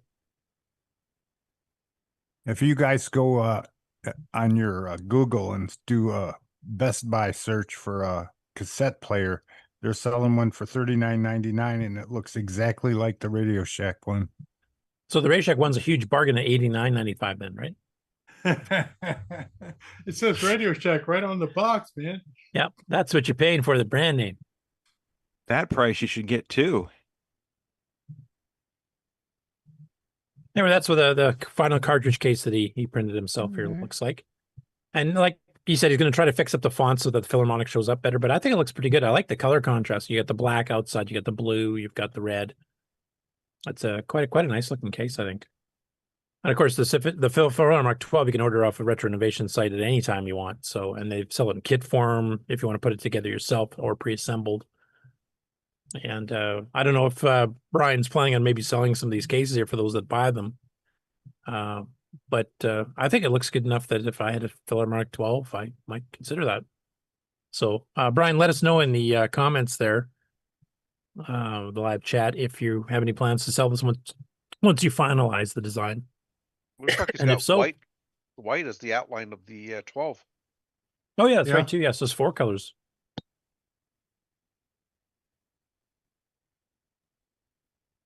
But I think it looks pretty nice. I quite like the multi-color designs. That's one of the things that 3D printers can do. You can't really do with injection molding. And we've seen a few examples before with people like John Strong for his bomb. It's a bomb squad because he had some multi-color stuff on his case too. Oh, Brian said he got the kit. I'm rooting for the Philharmonic 12 and put it together during the last show. I'm glad you're doing something productive instead of listening to us. I would love to hear that machine changing filaments along Philharmonic and that little stretch there. Red, black, black, red, red, red, red, black, no black, red. It'd be like watching with a CGP 115 toilet paper roll printer there. I want to draw in blue. Go back, pick up the blue pen, drop off the red pen, come back, draw a couple squiggles, come back for another pen. So, of course, since he has a Philharmonic 12 now, he's been experimenting with, playing some sample music from it. And if you go onto his YouTube page, links in the show notes on the disc, he does a few things here, just playing through the Philharmonic 12 using the software that Dell Software sold. I didn't see any of these that seem to be using all 12 voices. I think most of them are 4, so basically you're just getting better quality sound because it's a full 8-bit sound, unlike the Coco's built-in 6-bit DAC. And then he did a comparison video here with Piano Man by Billy Joel, where he plays a Philharmonic version versus the DAC on the Coco 1. I'm not going to play these because these are commercial for the most part, and I don't want to get tagged for copyright strikes or whatever. I probably could play the William Tell Overture. That's old enough. There's not going to be any copyright. Yeah, that's but I want to show the public symphony. domain. Yeah, I do want to show this video here. It's a bit of a shorter one. So there's a Symphony 12 sound demo that came with the Symphony 12. I've actually seen Bill running it because Bill got a Symphony 12 last year himself off eBay. And it was meant to be just a little demo. Now, this doesn't show just the music part of it, but also shows some of the sound effects part of it. So I'm going to play this one. It's only just over a minute in its full entirety here. So you just guys can hear some of what the Symphony 12 was capable of doing. And I think most of these are only using one of the 4 sound chips that are on board. So imagine doing this stuff in quadraphonic.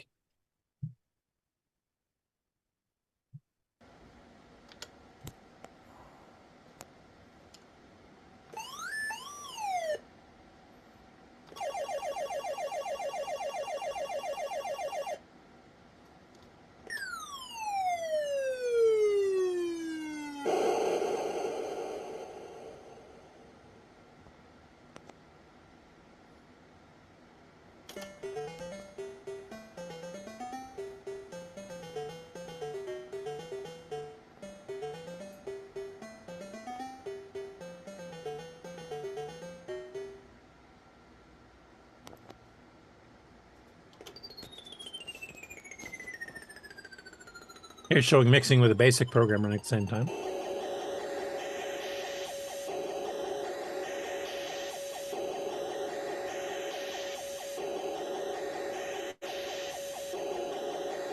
It repeats until you hit a key. So, but basically it shows you like even in BASIC, because you just do some pokes to set up some of the sounds to play in the background, you can actually do like explosion sounds or laser sounds while BASIC's still running and drawing graphics. So it kind of shows you what we could have done with a Coco if we'd had a sound chip built into this stupid thing, as opposed to having a program deck.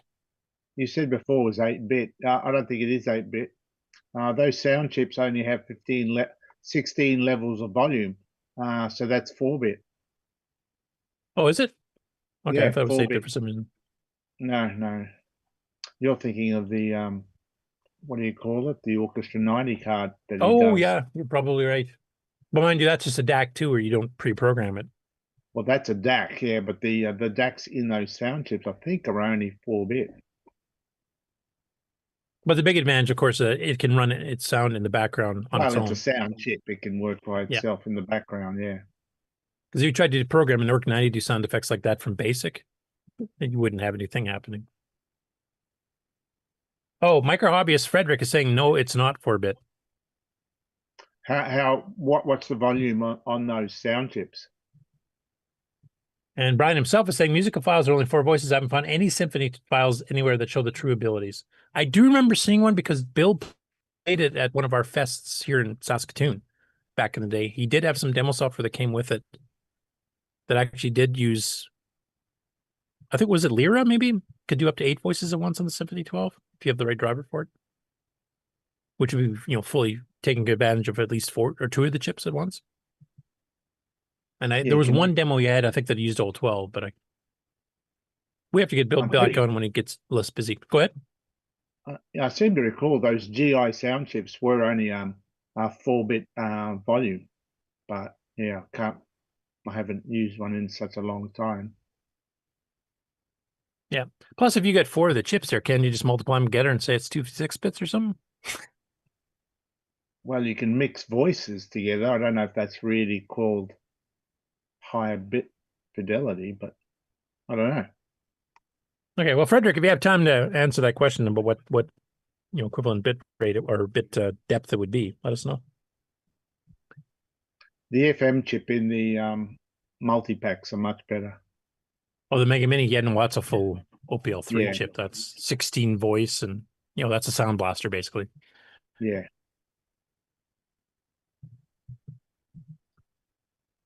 Okay.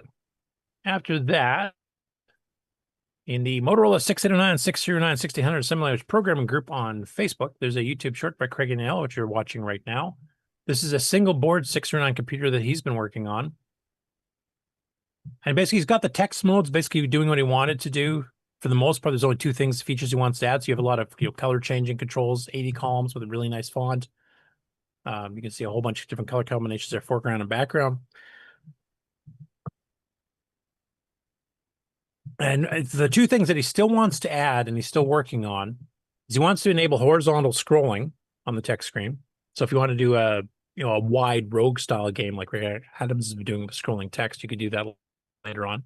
And he wants to support 40 column fonts as well to simulate some of the older 8-bits type thing rather than just 80.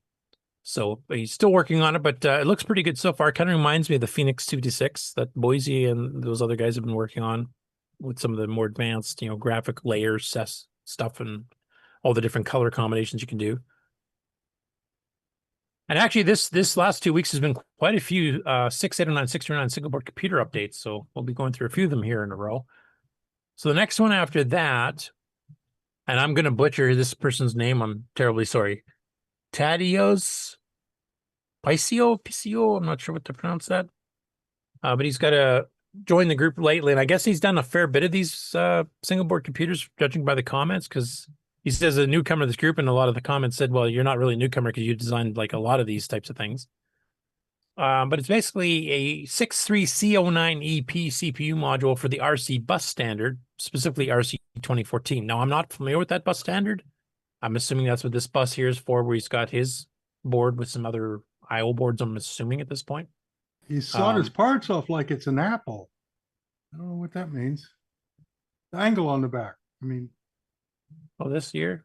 Yeah, that's suspicious. I wonder where that fits. Yeah, because there's one comment here by Retrophil says, as one of the most highly respected and prolific contributors and promoters of the retro computing scene, very few will see you as a newcomer. No, I haven't heard of him in the Coco world, obviously, but we're kind of myopic on that, so I'm not sure what else he's been involved in. I know any of the other people that do general retro would know off the top of their heads. Oh, Nick, 60 says 4-bit, but it's a log value. So it's not just a okay. single step. Yeah. I assume it'd be like higher, a more range on the higher frequencies than the lower, something like that. Maybe, yeah, that's right. Skip Yeah. more as you get higher. Yeah. I knew it only had 16 volume settings. Values, yeah, but they're not geometric; they're logarithmic. But they're not, so that might improve the quality somewhat. All right, here's the main 609 module board, which is basically a 609 and some support stuff. And it's open hardware, so if you guys want to fiddle with this RC80 bus, I'm kind of curious on. Right. And you can see it plugged into a bus here. So, and here you're showing like there's a clock and UARTs for 16550 if you want some high-speed serial ports. And I can't quite read what that says because it's blurred out. But that would make a pretty interesting single board computer, I think. And then to continue on the 609 based single board computers, and this is 6809, not 609 in the particular case. So Craig Jones posted, imagine to score one of Leslie Anderson 609 starter kits, which is a set of chips and sockets I think to support it and includes the 609 itself. He said, why not put the chips in my new MP09 609 processor board as part of his 6.8 retro project details in the repo at GitHub. So you can see the board here. He's got a little custom ROM. He's got a little RAM here. ROM bank switching, so I'm assuming it's a pretty decent sized ROM. I'm not sure what size the bank switching is at. And it's revision 3, so this is a project he's been working on for a while. Which, as you can see, if you go to his GitHub, and he's done some other stuff here too. So he's got 6809, 6802, 6800. He's got some stuff for Flex support. And then I think it's just sold a GPL. I don't think there's actually any real documentation on his own stuff on there for some reason. But since it's an open source project, I mean, feel free to go fiddle around with that too. And like I said, he had his actual photo there had a 6809 chip on it. So it's a 2 megahertz board at this point.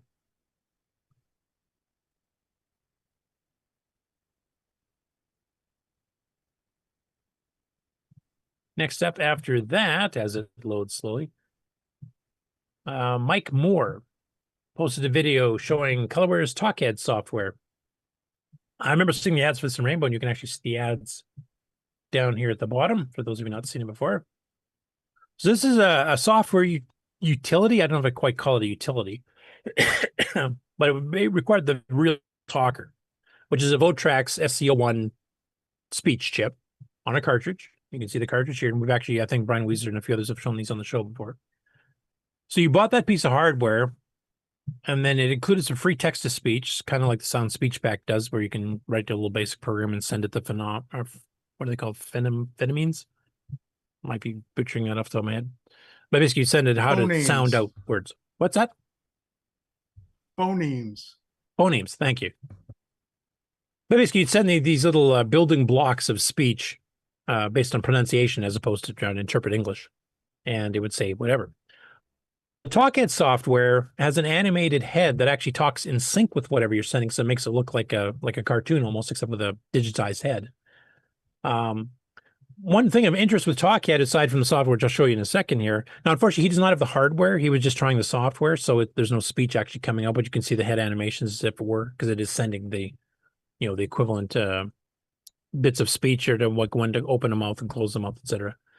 But it was written by Tim Jennison. Now, you might remember him as being the author of the original CoCoMax, but he also later on did stuff like the video toaster for the Amiga, and founded NewTek, which is still around today. He also did a documentary about 10 years ago on Vermeer, the famous painter from like 300-400 years ago that painted super realistic, like with shadows and lighting and folds of cloth and stuff. Like it almost looks like a photograph unless you look close.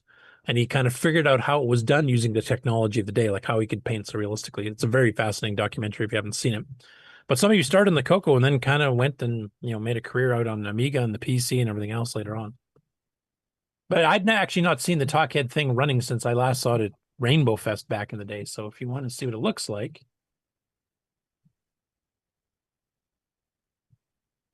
and unfortunately, like I said, no actual hardware to hear the speech part of it, but nope, did it pause? What, Brian Weisler doesn't have a couple of those laying around? I think he does, actually.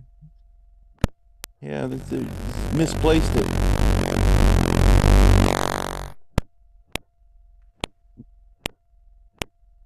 So the intro's pretty cool. All those sound effects there.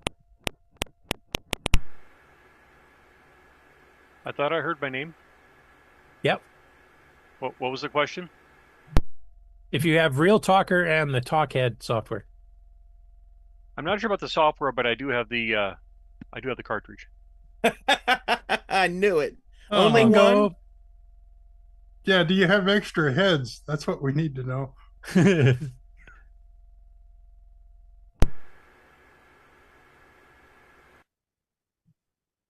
Sorry, that gives you an idea what the animation looked like, but that was a pretty cool thing back in 84, 85, or whatever year it was it came out.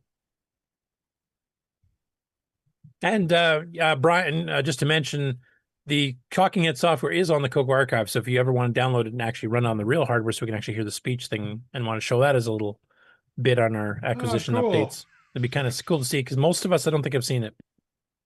Okay, yeah, I can... Yeah, how well does it talk? Sync. Compared to like Japanese cartoons, for instance. Right. It's Godzilla. We must flee. I'll make a note of that. Maybe we can do a little demo. The problem I have is I don't have a good way of getting audio. I can't seem to pass audio through from the real hardware through to Zoom. I need to play around. Even on with a that. Coco 3? Yeah, I mean getting the audio itself is not a problem. Haven't figured out a good way to get it into my laptop, into Zoom. Just cram it out a speaker and point your mic out. Yeah, as long as you have We don't some care. auto thing, trying to block the background out, shut all that stuff off, you might be able to just put your Microphone mic right in front there. of the speaker and just hold it there. Yeah, we can play without that. So okay, I'll let you know. Okay, cool. Cool. Yeah, we'll check back in 20 minutes.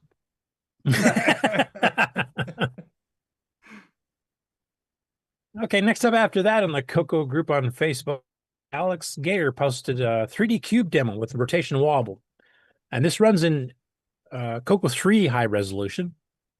And he's running at double speed. But basically, it's a basic program to do basically like that Display-M program for what Coco did. Now, Display-M was written mostly in machine language. This is pure basic.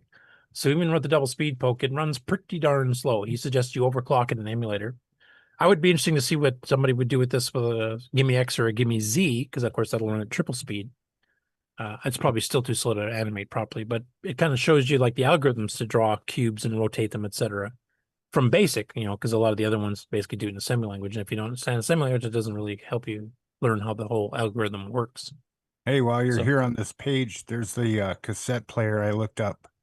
See it? That one?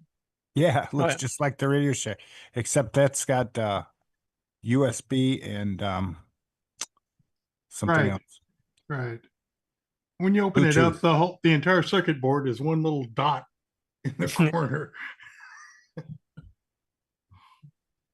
Yeah, it's that TEMU, whatever it is, mechanism that doesn't work very well. Yeah. And yeah, it makes sense that the newer ones would have USB, so you can just plug it right into your computer and record off of it too. So and Bluetooth. Right.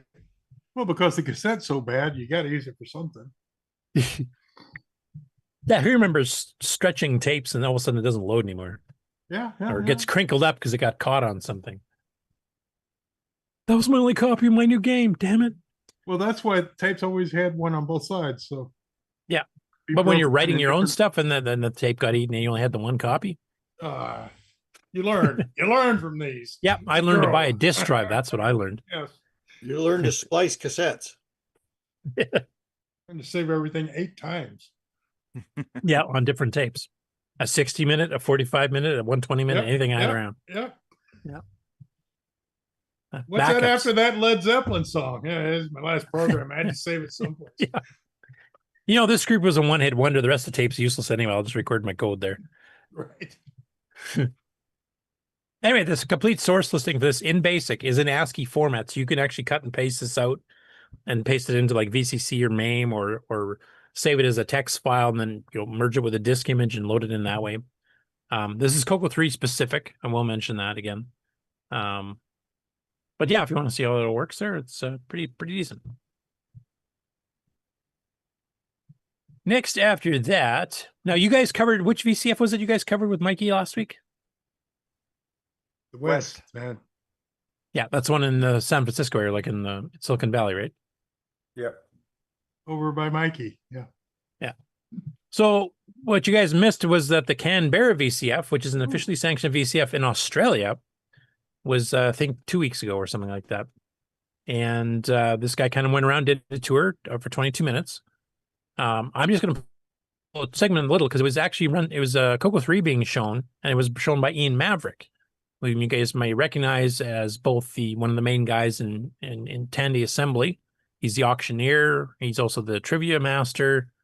He also always brings really interesting stuff. And of course, he covers Tandy assembly, everything Tier City. And he used to, I think he used to work for Tandy back in the day as well. Nick, you might remember better than I do. But he also makes and he also makes hardware that for the Coco up to this day. If you want to get an actual clone of the RS-232 pack, for example, he does make it and we'll ship it out.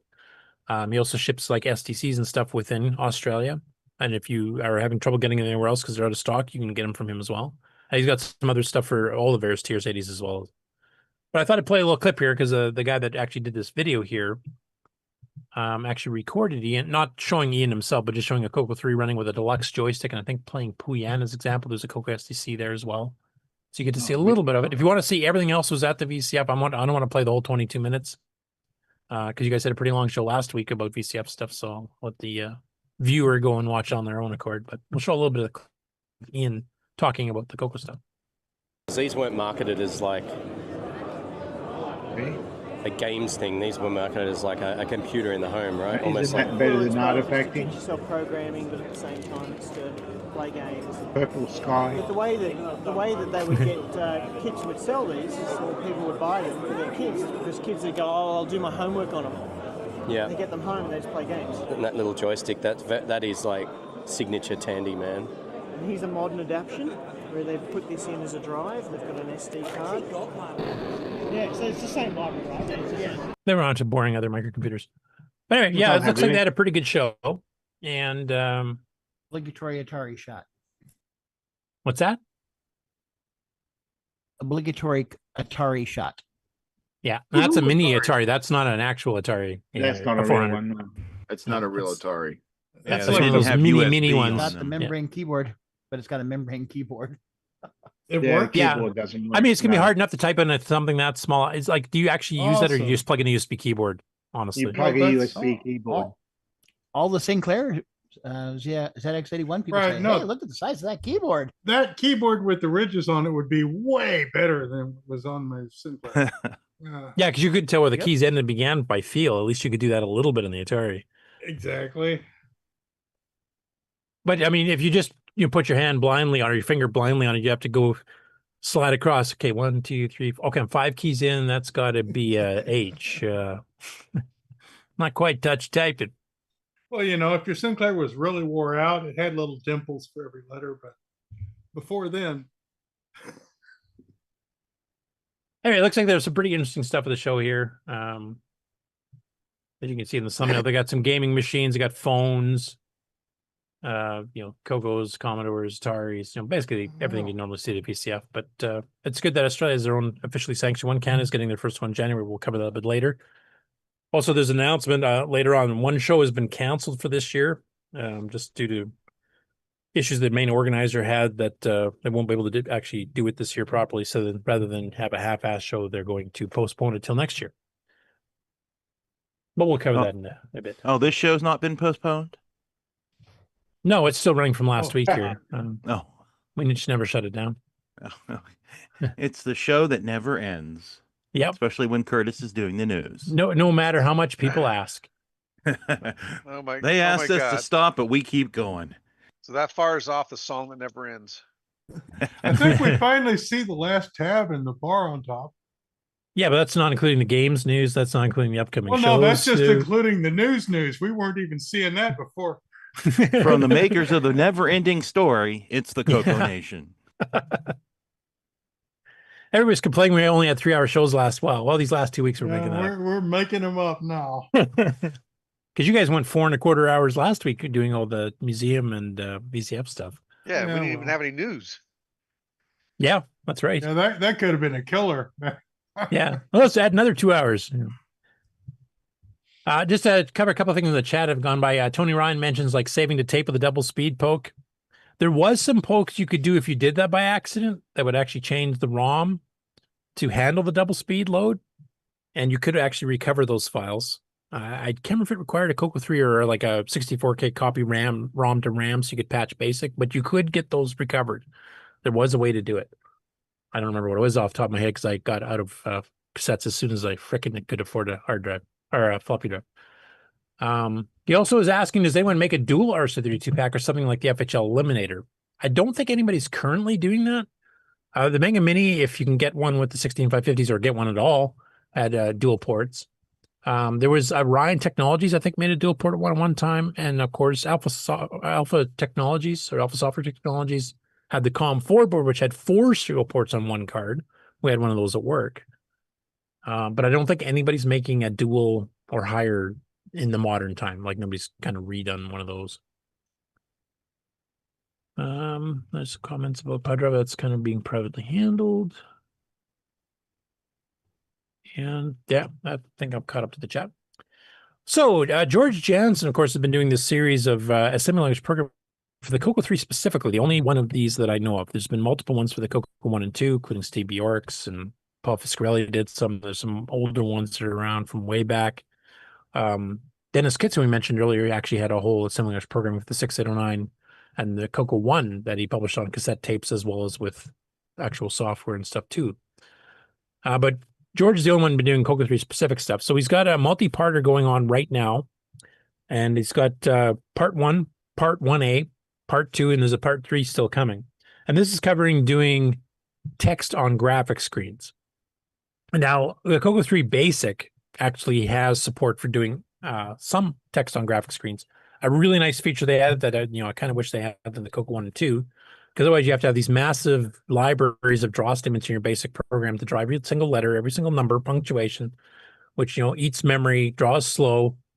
At least on the Coco 3, they put in H print, and you can actually just print and there's a poke you can toggle it so it can be destructive printing to wipe out anything underneath, or you can make it so that it overlaps. I think it's a single poke if I remember to change that, basically to OR it onto the screen. So it was nice, and it was a lot faster than doing, draw statements, and took a lot less RAM. And he does cover that a little bit in the section 1A, which I probably won't play too much of. But this one here is basically an engine that will actually allows you to have multiple fonts if you want. It allows you to change the spacing variably. So he has some examples of like 6 pixel wide, 8 pixel wide, 10 pixel wide. You can flip the text around in 90-degree increments if you want to print sideways or upside down.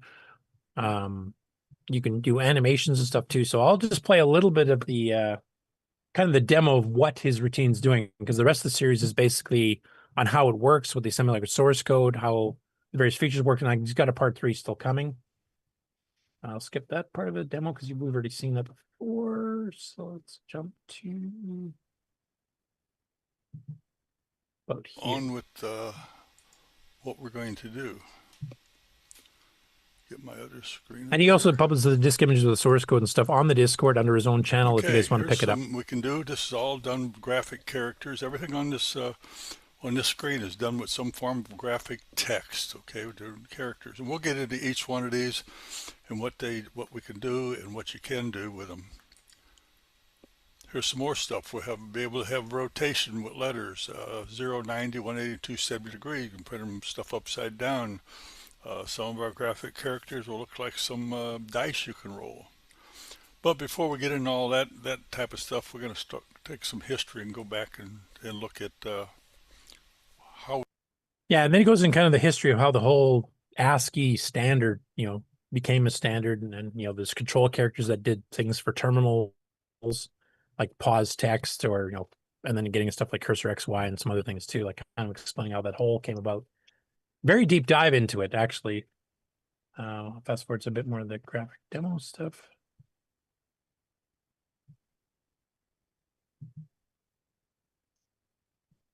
Here you can see some, printing over top of each other. If you want it to be non-destructive. Size is different. It's not. It's just closer together. And this is 6 pixel spacing versus 8. Together. Now we're going to hit space bar, and it will do a clear erase, and it will write it out backwards.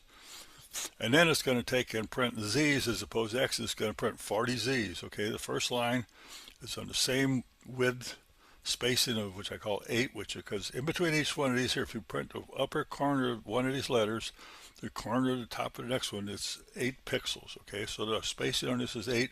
That's exactly like the X's are. I changed the spacing, which is a command, and the print routines I got for you, to 6, and it will put them together. So that's printing the same exact line, just with different spacing. Then I changed the spacing to 10. You can see it spreads them out. Then I changed the spacing to 12, and it spreads them out even more. Then you can spread them with what you want. It's just options that are within the code that I've been working on. Let's see what we got next here. Next, we'll have proportional fonts. Yep. I will mention Austin already has this too, except it doesn't have the rotation. And the variable spacing, it's only got 6 and 8 as it currently stands. There you go, Scott, kind of showing what some you do with the, creating your own custom things. And actually, later in one of the other videos, he shows you can actually make like quarter size tile or tiles of this size, but they're a quarter of a master shape. So you can actually mix them together to draw bigger graphics. So you can kind of simulate, larger sprites or whatever you want to do. So that's part 1.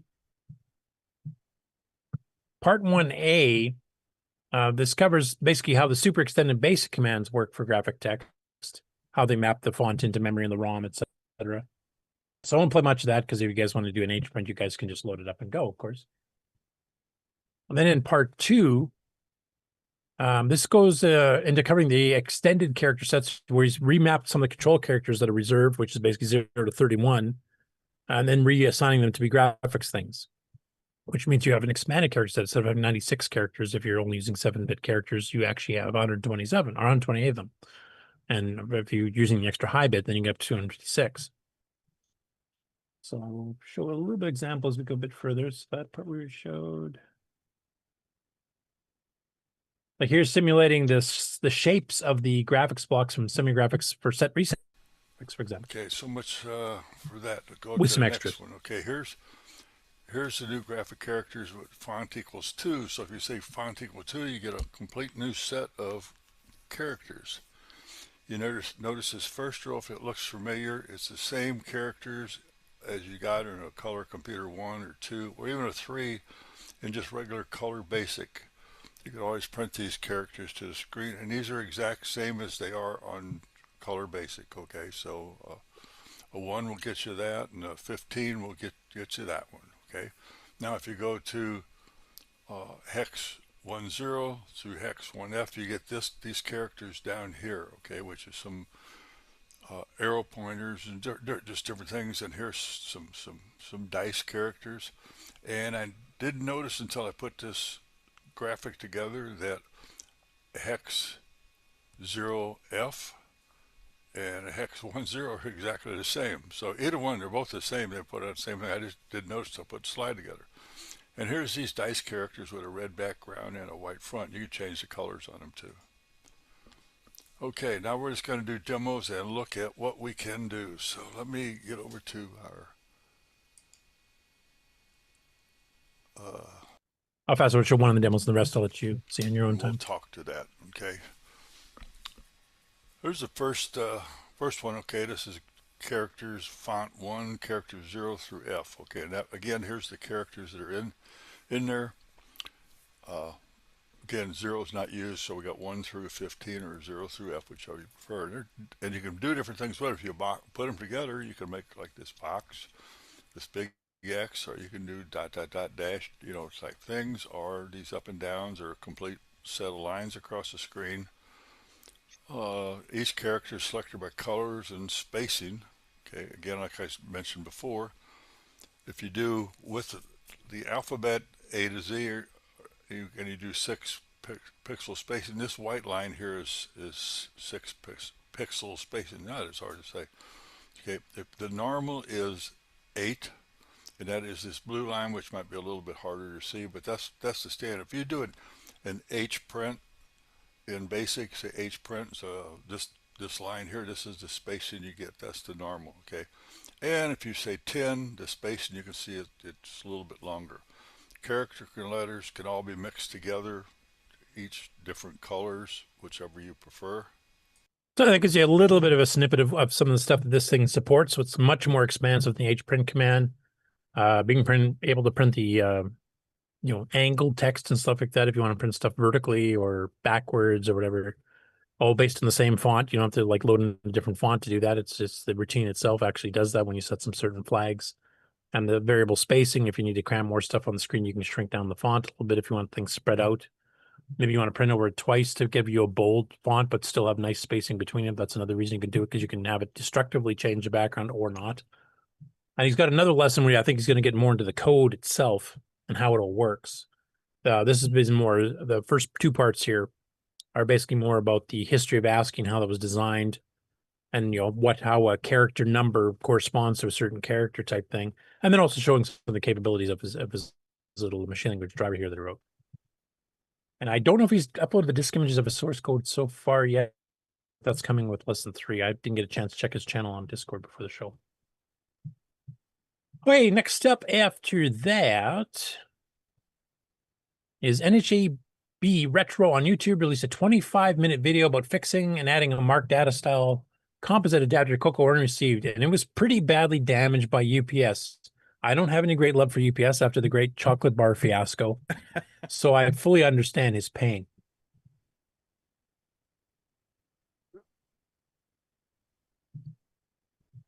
It's mostly the RF shield, which is not secure. Let's take a real quick look at the back here. It's pretty interesting. Caught my eye.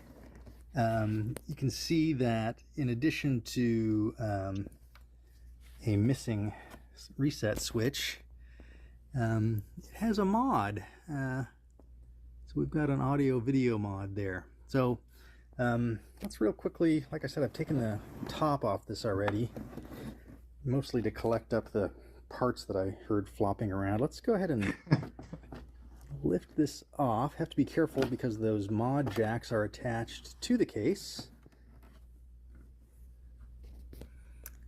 And here is that. This is mostly what was flopping around, is this RF shield here. And you can see that it is, this mod has been grounded to the RF shield. Easily removable. Take the RF shield off. Those are kind of hard to unsnap. Yeah. So no doubt this thing. Oh, but you can see what happened here when it got shipped. I'm surprised it's not more damage than it is, to be honest. Spoiler alert, he does get it fixed and running. But if you want to see him going through the whole thing and what he had to fix to get it up and running, go check out his video. Once again, show links to the video and everything else we talk about on the news is in the Coco Discord. The show notes for today's episode are already uploaded, so you can actually jump ahead of me and regain your sleep. This next one here is actually quite interesting because there's a big discussion about this. I think it was on the BASIC09 channel in Discord, which is basically using LLMs, large language models, which is your chat GPTs, etc., your AI stuff, to generate BASIC09 code. And this is a tutorial. It's an hour long. I'll warn you, it's pretty long. How to set this up, because the person that wrote this, Retro Islander, I can't remember his real name off the top of my head, but he's on our Discord.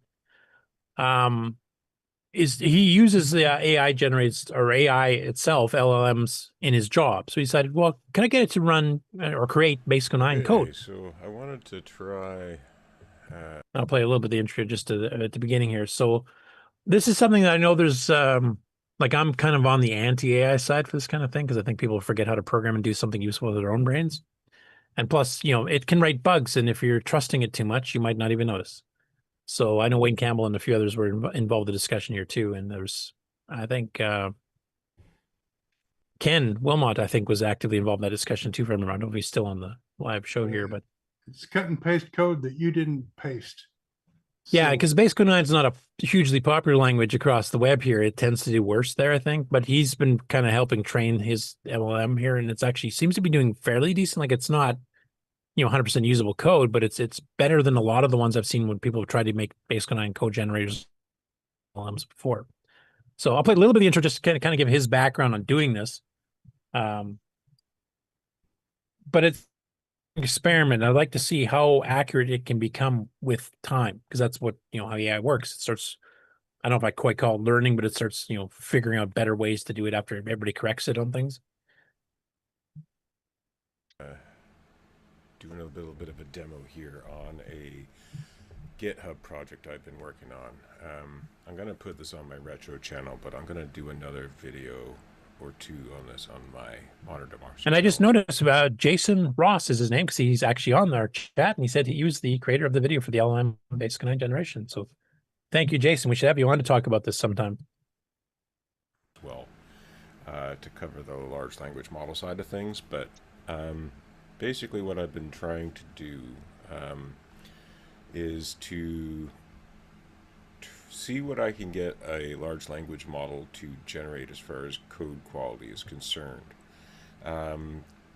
My recent work experience, I was doing some Esri development, and I did find for any sort of mainstream popular API, whether you're talking about Esri's ArcGIS or Microsoft Office 365, or I said any sort of big popular API that's probably had its documentation scraped for large language model training. You can, as long as you are familiar with the library that you're trying to get it to generate code for, I've had pretty good success even with ChatGPT. So that gives you a little bit of a rough idea of what he's planning to do. He mentioned in the chat here, he's actually got follow-up videos being worked on, and he's okay with coming on the show to talk about this. So I think, Jason, once you've got the other videos done so that we have the whole thing to review, we should have you on a special interview episode and kind of go through, how you got involved with this and, what the results have been after you go through a couple of videos worth of iterations of it here, and have you on to talk about how the whole thing works and how accurate it is and how good a code it writes, etc. That'd be awesome.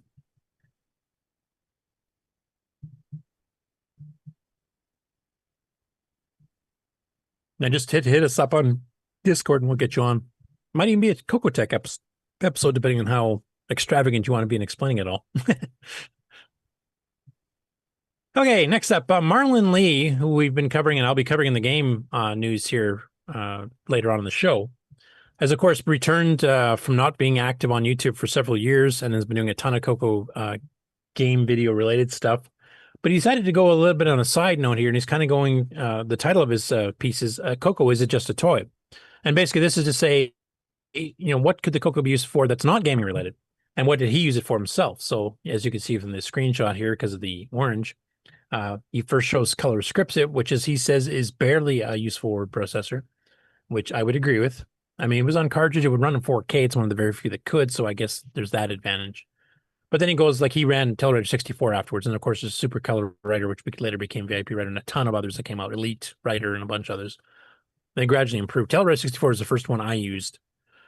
Actually, I think I might even use the original Teleprompter before Teleprompter 64, but basically they just said, screw this 32-column checkerboard screen, as Dennis Kitts would call it. And we're going to do it all in a graphics mode. And then you get, lowercase, uppercase. You can run reverse video, so it's easier to read. You don't have to have it in green. You can have it in black and white. And that made a huge difference. And I used that for school for multiple years. So it's kind of nice to see Marlin doing something quite a bit different than what he normally does.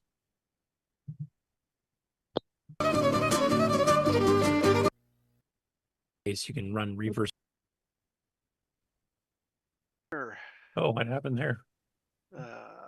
Tony Ryan. I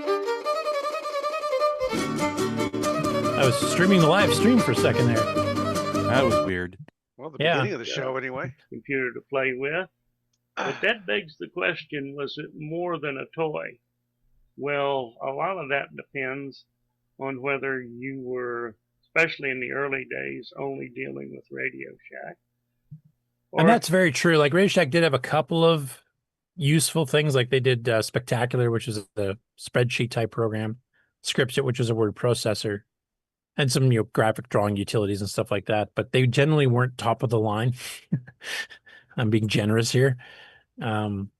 They did get some better stuff a little bit later on. Like OS9 itself was awesome. So, I can't fault them too much.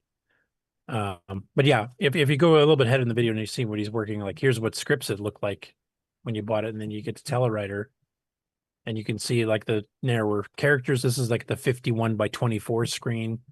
It had stuff like shift arrows to do key repeat for moving the cursor around, so you could blast through and jump pages and stuff.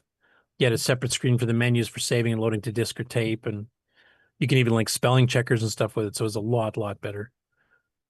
I just had a curiosity here on the panel. How many people here use their Cocos for like more serious stuff? I know, Ron, you ran your business on just like we did. Rick, you did as well. But how many of you actually used it for like, writing letters and that kind of stuff? Or were you guys just game players? Or what kind of a mix do we have on the panel? Don't ever speak at once. Oh, yeah, there you go. I love my DMP 110. I wrote some just basic games, and then I went to OS9 and just kind of never went back. So I never did any real data processing or anything on just basic. Yeah, I'm trying to think. When we first got our Coco, I was like in the 2nd grade. So, but I remember my dad writing stuff for work and scripts that like he worked in a lab, so there was a lot of procedures he was writing, if I remember correctly. Right, and it printed nice. If you wanted to force it into bullet points and stuff, it would do it. And I mean, later on, like I ended up with like Simply Better, and I did some of my schoolwork in high school with that, but that was much later. Yeah, Brian Blake's mentioning the chat here. Says, I made lots of money in high school typing and printing reports for friends with T264 and my OCAD 82A. I did that too. I actually charged people, like some of my friends, a buck or something to cover the paper and ink, but I used my CGP 220 for it. Yeah. I know we did our club newsletter. Oh, yeah, when you had CoCoMax and stuff, you could design some pretty nice stuff. And later on, CoCoMax 3. Or what was the combo package color we sold? It was CoCoMax 3 with the Word or something. What was it called? Their typesetting style. What the heck is it called? Because they sold it as a bundle. So you could edit the graphics and you had this massive amount of text sizes and effects and fonts. I think that was actually pretty decent for doing a newsletter. I think I was using Telewriter, and then we printed this thing out on that freaking daisy wheel too. That loud thing. Oh man. Pop. We had to put we had to have a good sturdy desk for it. Yeah, I mean that thing was so loud. That was the type of thing you pick up on the Richter scale in California. It's a minor earthquake happening in Oklahoma. Carriage return spilled your coffee. My neighbors love that because I was in an apartment. Well done. When I graduated from the Coco to a PC, I started using WordStar. Do you remember that? Yeah, I do. Yeah. There's a clone of that for the Coco called ScreenStar by Computerware on OS9 level 2, by the way. Same key sequences too, if I remember. The commands were the same. Yeah, commands were mostly the same. I mean, we didn't quite have all the keys, but a good chunk of them were the same. Yeah. WordStar was so famous, everyone cloned it. Yeah. And then WordPerfect kind of took over after that. Then Microsoft Word after that. Yeah, exactly. Brian Blake says Daisy Wheel, the only printer type louder than a dot matrix. That's absolutely true. Yes, sir. Unless you're talking the industrial line printers like we had, the 300 and 600 and 1200 line per minute ones. Those were loud. Yeah. Oh, 135 characters at a time. Yep. Just this big bang just goes wham on the paper all at once. You know, zit, and that was it. Those Okidata printers really went a long time into the future. Yeah. Oh, Tony Ryan, because we still talked use some about him places. 2 weeks ago. He's mentioned the inventory programs in BASIC he wrote for the pizza, because we talked about some of the projects he done for the pizza. Oh, yeah. So he's another one that did it for a living. Yeah, so I had a lot of my Coco friends here. We all pirated, copied, backed up Telewriter 64. And if any of us had printers, we would be, kind of volunteering for paid service, to cover the paper, the ink, or inkjet the ink if you wanted to, or ribbons or whatever. Okay. And yeah, we made a little bit of money off of it. But yeah, it worked quite well. I think we had a pretty decent set of word processors. We had a couple good competitors too. Early on, it was SuperColorWriter and Telewriter. Then later, Stellar 64, VIP Writer, Elite Writer, Simply Better, and a whole bunch of others that came along in the way, even just in the Coco 1 and 2 era. And of course, we got some pretty decent ones in the Coco 3 era as well. You know, one time I was dumping something in the garbage and I saw a carton of paper that had carbon in between.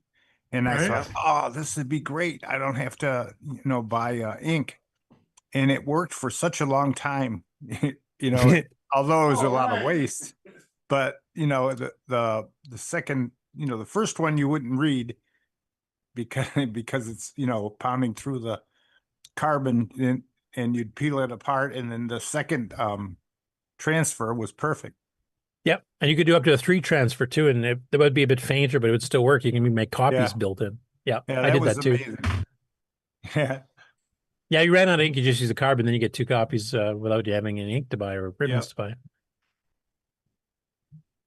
Yeah. Coco Living says he's the VIP software extensively. Once, formerly Nelson Software Systems, but VIP Softlaw came out with the VIP library, which combined, you know, 6 things: a spreadsheet, a terminal program, a disk zapper, a spelling checker, the word processing. What the heck was the 6th one? Can't remember. But anyway, that came with 6 packages and had that little hand you just move between your bookshelf of which one you wanted to run. That's the compatibility between the files from the different things too, so you can incorporate stuff. That was pretty cool. Anyway, it's going to see Marlin actually touching on some stuff that was not just gaming related too. So, and then he kind of goes through like some of the problems that people had with the Cocos. Of course, the chiclet keyboard. Some people didn't really like that for doing productivity work, of which, you know, Mark Dad had a really nice solution with the Mark Dad Pro keyboard. Plus, we had the Printronics ones. I think was that the name of the company, something like that. But they had a couple others. HGL. There's at least 4 or 5 alternate keyboards that were much better. This one here, if you've ever used a Dragon 32, it's basically the same keyboard. And it was color coordinated. It worked quite well with the Coco, kind of matched the black background on the gray ones. Of course, when we got the later Coco 2s and Coco 3s, we had pretty good keyboards. Not quite this good, but definitely easy enough to type on. I still use mine all the time. Next up after that, now we're getting into some foreign language stuff, which is kind of cool to see. So Retro City Greece on YouTube posted an interesting video called Home Computer Wars, the UK versus the USA. And that includes the Coco as well as a bunch of other machines. And this is in Greek, so you'll have to turn on auto translate to go through it. As it says here, I'm sure you guys will read Greek, right? That makes sense. Isn't a lot of our stuff written in Greek? It's all Greek to me. All right, they cover like the ZX Spectrum and the BBC Micro, and then the Apple II and the Coco, you know, to represent the British and the American. And then kind of going through and do a bit of a comparison. So just turn on auto translate. You can do closed captioning here. I can't remember if this one auto selects your native language. Some of them do. Some of them you have to manually select it from the settings afterwards. But if you go through it, yeah, they have a bit of a comparison. Now, it's a fairly short thing. And they also did a little short video where they're talking about the Coco, which is this little YouTube short here. But the screen has nothing to do with the Coco. It's running Spectrum stuff, or so I don't know what the hell it's running, but it's nothing to do with the Coco whatsoever. So this short video, I wasn't too impressed with. It's just like they took a stock photo and then they overprinted something, or had this hooked up to a PC and just let the Coco sit around to represent it. But none of the screens match what a Coco one can do. So, but this part's kind of interesting. The part going through between, you know, a couple of machines from the North America market versus a couple of machines from the UK market. They didn't mention the Dragon, which is kind of silly, but definitely worth a check out. No, I'm concerned if I watch that, I'm going to want a gyro.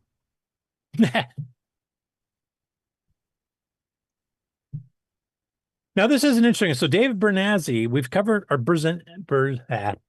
Bernazzani. We've covered him the last few weeks. We had the news on because he's been doing a port of the Dragon and the Coco emulators for the Nintendo DS, the dual screen, the little, you know, pen. Well, he's done another project that I wasn't even aware he was working on, which is to make an MC10 emulator for the Nintendo DS. So you got your virtual keyboard on the bottom screen, you got your MC10 up at the top of the screen. Not completed yet, not ready for main time distribution, but he wanted to show that he's working on it, what it's going to look like. And you use your stylus here to type on the keyboard, just like we demonstrated before.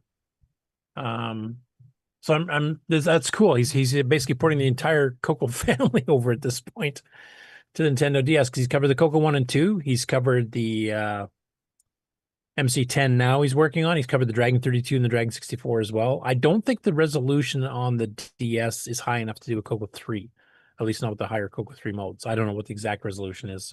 Oh, he says it here, 286 by 192.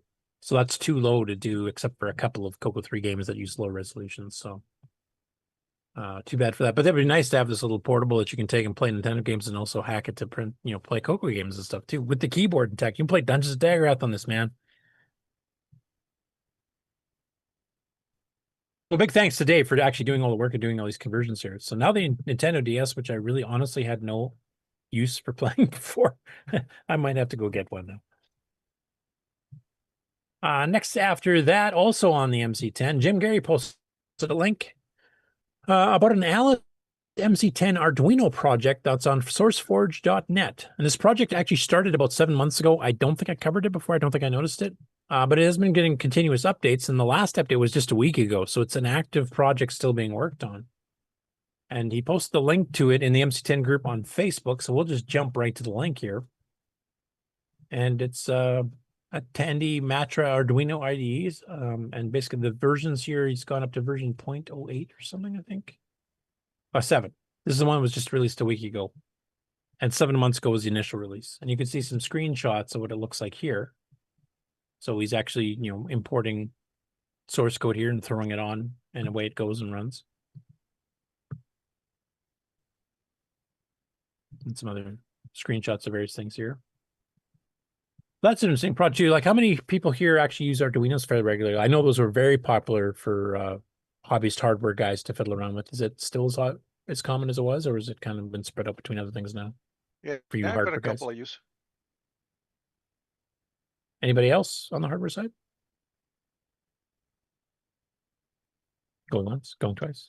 Yeah, I got there's too much hardware to play with nowadays. You can't do it all. Yeah, you kind of have to pick your battle camp to become part of. And like, there's Misters and there's FPGAs and CPLDs and Arduinos and Arduinos, I'm doing Picos, the Pi and stuff. Yeah. yeah. There's too many standards now. Where have we heard that before? Right. Not standard then. Well, the nice thing about standards is there's so many of them, right? Yeah, everybody has one. It's an unstandard standard. Then you get a standards board to get together and then take all these other standards and merge them together and create a new standard, which just adds. Now there's another standard on top of it. From Yes. all the other standards. Yeah. Never ending. Anyway, an that actually HKCD, comes I to think. the end of the regular news. Now, before Ken falls completely into a coma, I was going to let him do the game challenge stuff, and we'll do the game news after, but I'm thinking Mark might want to do an ad break first. What do you think, Mark? Okay, we're at the 3-hour 43. Okay. Yeah, we're welcome to hour 12 of CoCoNation. Right, right. I'm gonna be able to open these curtains up here pretty soon.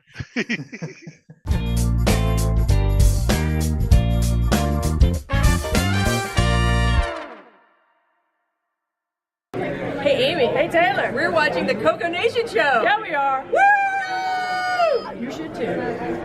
Future Vision Research is your source for FujiNet platforms, including the FujiNet for Tandy color computers. The FujiNet cartridge supports Coco models 1, 2, and 3 and comes with HDB-DOS DriveWire 3. Load files from SD card or connect to Wi-Fi and load files over the internet or your local Windows, Mac, and Linux computers. Applications from the FujiNet team allow you to follow news from all over the world, catch up on Mastodon messages, and even track the International Space Station. For more information and to purchase your own FujiNet devices, visit fvresearch.com.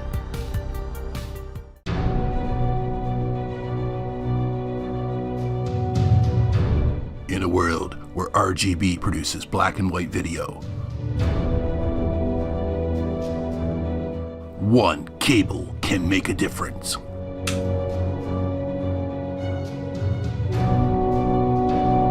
Switcheroo. CoCo3ScartCable.com.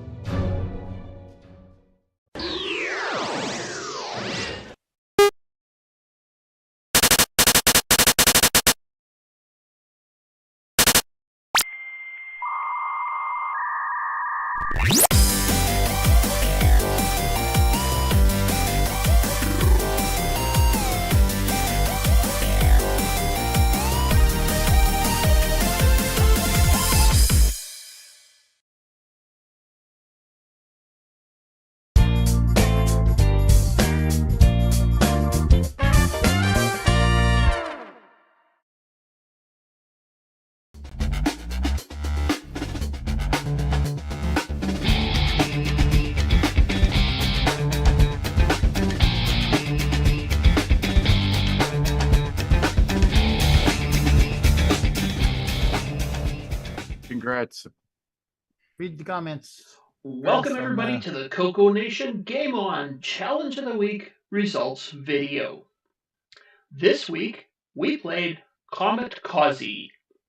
We had a total of that's the old video. 13 players. Is it? Wait a minute. We had Henry III with Wrong video. 2,500, Coconut Bob with New to 3,000, me. Mark That's the one B who missed me. 3,750, Rich N 6,000, Canadian Retro Things All right, let me 6,500, Ed Rhodes thing is supposed to 8,500, go over Sloopy here. Malibu 9,500, Yeah, that's August 2. Doug V 4850 Well, I got the file. I just 9750, didn't link it. Shenley Here we go. 14,200. This time with feeling. Welcome everybody to the CoCoNation Game On Challenge of the Week results video. This week we played Spy Hunter. We had a total of 13 players.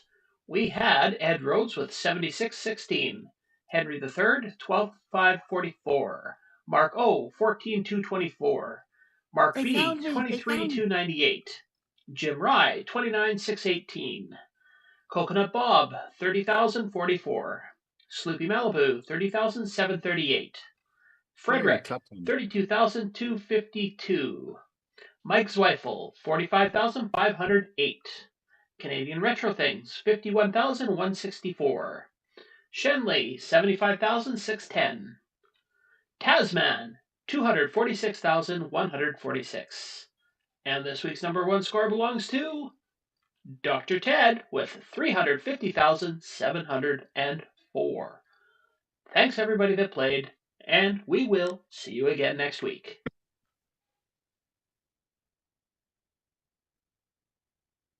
Oh, gee, that Yeah. Jew. Hang on a sec. That was my turn. Play Your last turn. week's again. My turn. Salute. Oh yeah. You know why I got so distracted? Who was number one? Dr. Ted, come on. Okay. The CoCoNation salutes Dr. Ted. Salute. You do need to make a recording for that. Yep. I do, but our talent has been gone for a couple years. Well, we'll just cut it out of one of the old shows and Wait, throw it in here. we have No one will talent? know. Sometimes. When did we get that? Yeah, they left fleeting. because not only were they talented, but they were smart. Yes, yes. Yeah. Speaking of which, Sloopy, does anyone Sloopy, heard- you have some Vaseline on your lens, I think. No, he's in the witness protection program. I do. Yep. Yep. You're focused on another world. It's like you're fuzzy like you're the background. I am the background. Here's the background. Yeah. You're not as fuzzy as Rick, but That's 8-bit Sloopy. Yeah, he keeps phasing in and out of So that's existence, or more like like- watching yeah. Altered States or something. 4-bit Sloopy. Yeah. All right. So, anyways, let's talk about Spy Hunter. So, something that I actually never noticed until I was recording the video for last thing this morning is that one of the tricks to getting a better score when you're entering into the or when you're driving along and one of your trucks comes with the extra weapons, as soon as you enter into the back of it, your timer stops, but you keep getting points. So get into the back of that truck as fast as you can, because you're safe from hitting anything and you're getting points the whole time and your timer's not moving. So That's cool. Did the arcade game do that? I can't remember. I have no idea. I haven't played the arcade game in like 20 some years. At least, maybe 30 years. Yeah. Yeah, that's been a while for me too. I think I did play it in MAME like 15 years ago or something, But yeah, so anyways, from what I remember of the arcade game, this was very, very well done, especially considering that it runs on the Coco 1, 2, and 3. So yeah. And I think he mentioned he's planning a version 2 release coming out, so he's actually planning on adding some more stuff to it. well, I was reading some of the comments that he made, like one, he tried to hook two Cocos together to have one Yes. from the sound. Yeah. But as Which I is think it was- possible. You could send like commands over the bit banger once in a while and say, play this sequence or something, and have it doing nothing but playing music. But as Coconut Bob was saying in Discord, it seems like a good case for the MP3 card that is under development. Yeah, it'd be good for that. Or even if you had the OPL3, Mega Mini, but unfortunately those only get manufactured twice a year or something. Yeah. And only 6 at a time. And does this still require 2 controllers? Yes. Yeah. You can play which weapon you're using, so your extra weapons would all be gone. You switched microphones there, Curtis. I yanked it with my foot. Yeah, so I didn't hear most of that. Table stomper guy. Now Yeah, if you don't want to use your extra weapons, you can just play with one controller. Or you can, if you're playing on an emulator, use one controller and map the weapons to the keyboard. Yeah, that'll work. Yeah, I did one controller and that did good for me. Or like we were saying the last couple weeks ago, I think, is that this would be a good candidate to have the second controller as the electronic book. And then you could have the weapons for the buttons. Well, if the second controller is just buttons and you figure out the value, you could put resistor values and switches and make your own. I moved on to stage 2. How do you push that button? It's hard to push a button that's a millimeter across in a square like 1 inch by 2. Big metal plate. I'm having difficulties with that. I'm trying to You need reinvent the butterfly keyboard. I would just use like a plastic plate that's got some tips. some foam around the side of it to level it. And then The other option is to get where Richard to reprogram the game so like the numbers 1, 2, 3, 4 are your corresponding weapons, and just use one joystick. No, I want this for the electronic book. Oh, everything is going to be the electronic book from now on. From now on, that's your primary weapon selection. Every game that's released for the Coco from now on must be compatible with the electronic book.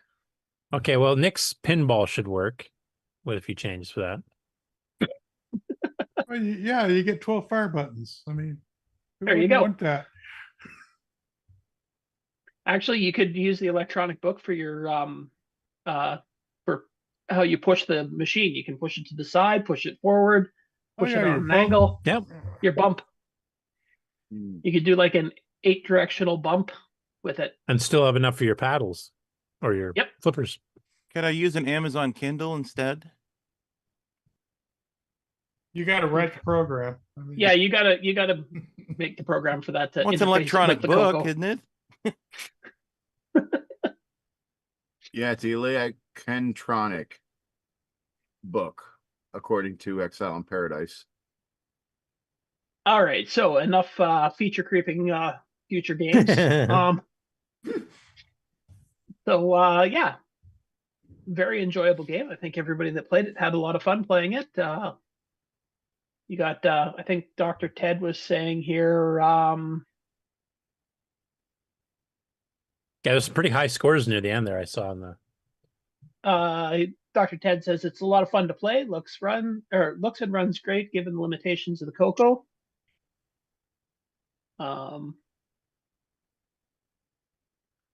Dr. Ted did find that there was a loop to the gameplay that once you learned kind of the set of how things came out and how the road came up ahead of you, you kind of got into the groove of it, but it did change up once in a while. So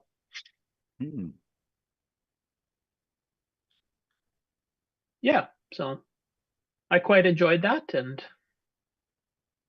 I wish I would have been at Coco Fest to try it out on the like the arcade board thing that he had. The actual set arcade up there. controls. Yeah, that would be yeah. cool.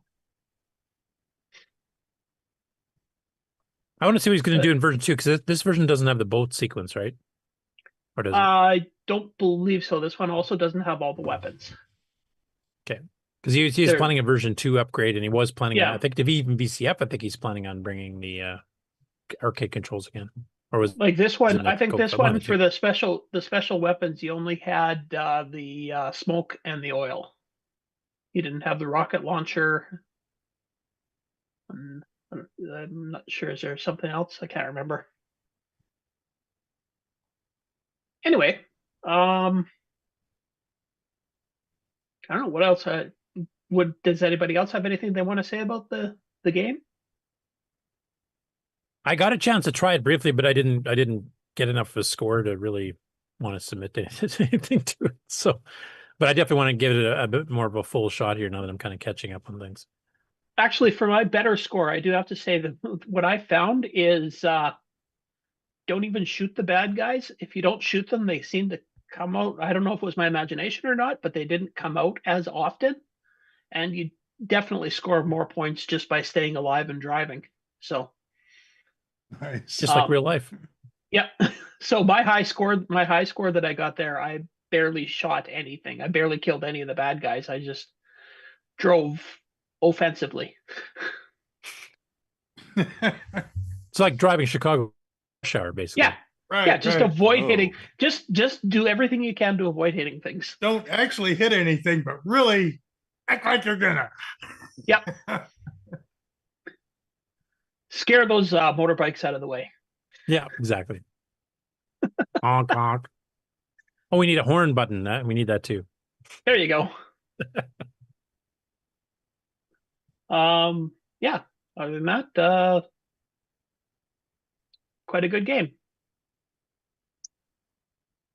Yeah, I think so, especially considering it wasn't freely available. At a recent one from somebody who's only done a few machine language games before, like Space 4.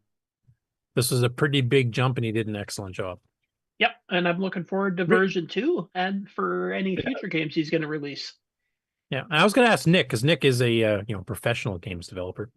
Yeah. What was your opinion of Spy Hunter?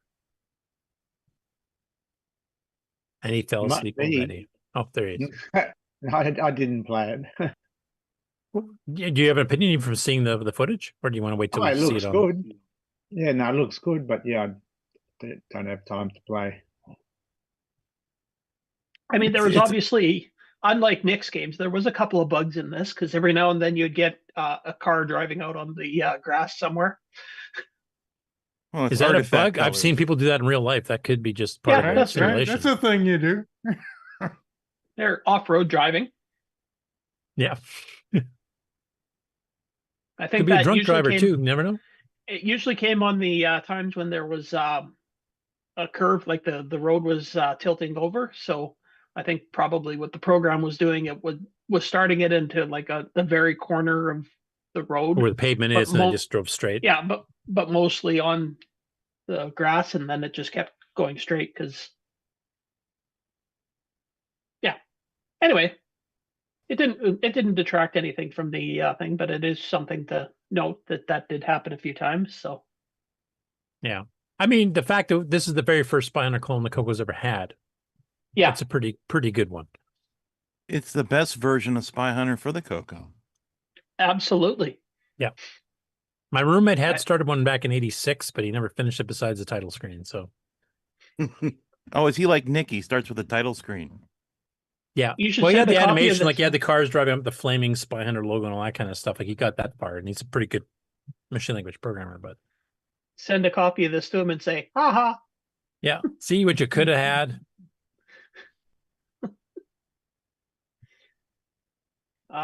Okay. Well, I guess that would be about it for Spy Hunter. Until version 2 comes out, and then we'll play it again. Yep. I think a qualified adds in extra weapons and extra scenery and different enemies and stuff. That definitely worth a second visit. Yep. And the other game that we played was Paku Paku, which brand new with that special contest. Yep.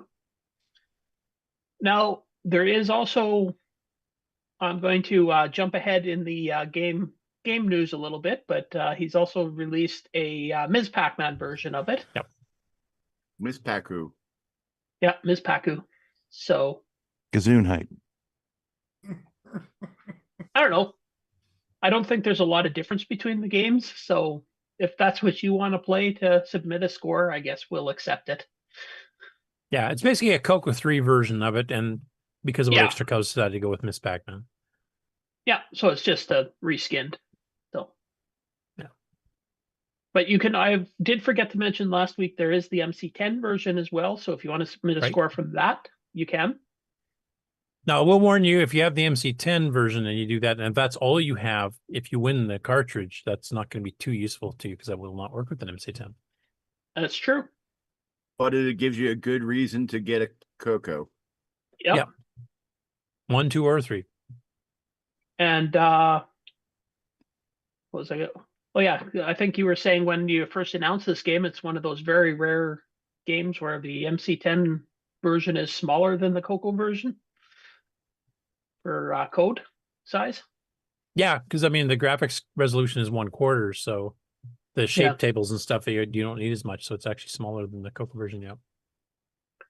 So, anyways, if that's what you want to play, let's go right ahead. So I don't know. Does anybody have anything to say about Paku Paku? I guess the big thing that we were talking about on the live program is that never leave the middle dots for last, because if you eat all the outer dots and you don't have a power pellet anymore and it's just the middle dots, you're not going to be able to get them.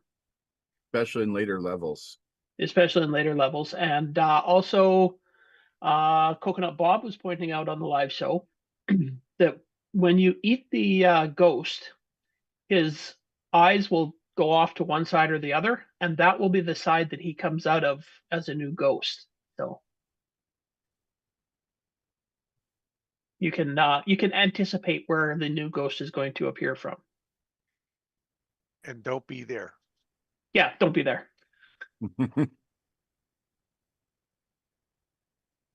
Cool. I haven't tried that one at all yet. I've just, seen the screenshots and the video, so looking forward to trying that one. Well, if you want to win the cartridge, you gotta play. Yep. I've noticed that there hasn't been a submission yet from Ron. It's single button, Ron. You can play it. I load it in, I watch the preview, and then I move along.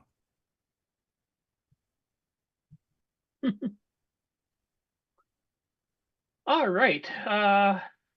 So I guess we shall go on to talking about the live show. Are you ready, Sloopy? Sloopy's not here, man. He's in a blur. Go ahead, Dave. You can do it. And here we go. This is our live show. Yay! It was a wonderful week. We had 9 people. And actually, I think we had one more, but they didn't show a screen. But I'm not 100% sure. Because that was so long ago, I don't remember. Yeah, like 2 days ago. Come on. But yeah, it was, well, that's pretty far ago. I mean, when you got the memory like a goldfish, yeah. Yeah, I don't remember what I had for breakfast this morning. You didn't have breakfast. Oh, you're right, I didn't. Yes. And it was really weird because it was like all of a sudden there was no one here except for me. And then boom, we had a whole bunch of people, which I want to thank each and every individual one of you for joining us. Thank you for being there, Rick. Oh, man. Oh, wait, you weren't there. Oh, well, at least Curtis was there. Oh, yeah, wait. Yeah, thank you for being there, Curtis. You're welcome. Oh, wait, you weren't there. I noticed the show went a lot smoother with me not there, so. Nick, thank you for being there. Oh, no problem. Oh, wait, you weren't there. I think Nick will be there. Passive-aggressive part of our show. Yeah. That's why it wasn't a problem. I told you guys it was going to get worse. Yes, but no, in all seriousness, yeah, we had a great time. Oh, there we go. Now we got 10 players. Yeah. And Ken, I was going to ask you, is this the first time we've had 2 brand new release games as the Game On Challenge? Could be. Yeah, that's as far as I can think, yes. So that's cool. So anybody thinks that, the gaming on the Coco is kind of dead or whatever, it's not. 2 free brand new games right now. There's some other ones under development too. And of course, we've got the Miss Paku coming up later in the show here. So there's a lot of stuff to play. I like Brian Blake's comment in the chat too. He said, Packer started out as annoying, then quickly became addicting. Yes, it was. Kind of like this show. No, it just stops at the annoying stage. Yeah. But yeah, it was great fun. And people mostly played the actual games for the Game On Challenge. So Except for Wingnut. Yeah, Jeez. well, he's a wingnut. What do you expect? So I want to say congratulations. You actually picked good games this week. Yay, me. So, but that brings up the topic of discussion of is next week going to be a good game? I think before we talk about that, you should tell people if they wanted to join the live show, where and when would they do that? Well, I have to repeat that again. That Absolutely. I've said that you have to go to the Coco Discord over and over again, and that you have to be there 8 p.m. Eastern, 5 p.m. Pacific time. Why not? I'm going to have to copy and paste it into the notes. So Aren't they tired of hearing me say all that? No. Hey, you gotta, it's like hitting somebody with a hammer. You just have to keep going until it gets through their skull. Keep whacking. Ow. All right. Anyone who doesn't show up, they get to meet. I wasn't asking. Anyone who doesn't show up, something about a hammer. Have you guys thought about a trap door like we had today? People just zoom out. That's only when the Zoom crashes on us. So okay. Yeah. All right. Well, join. So there's no excuse you can't be there.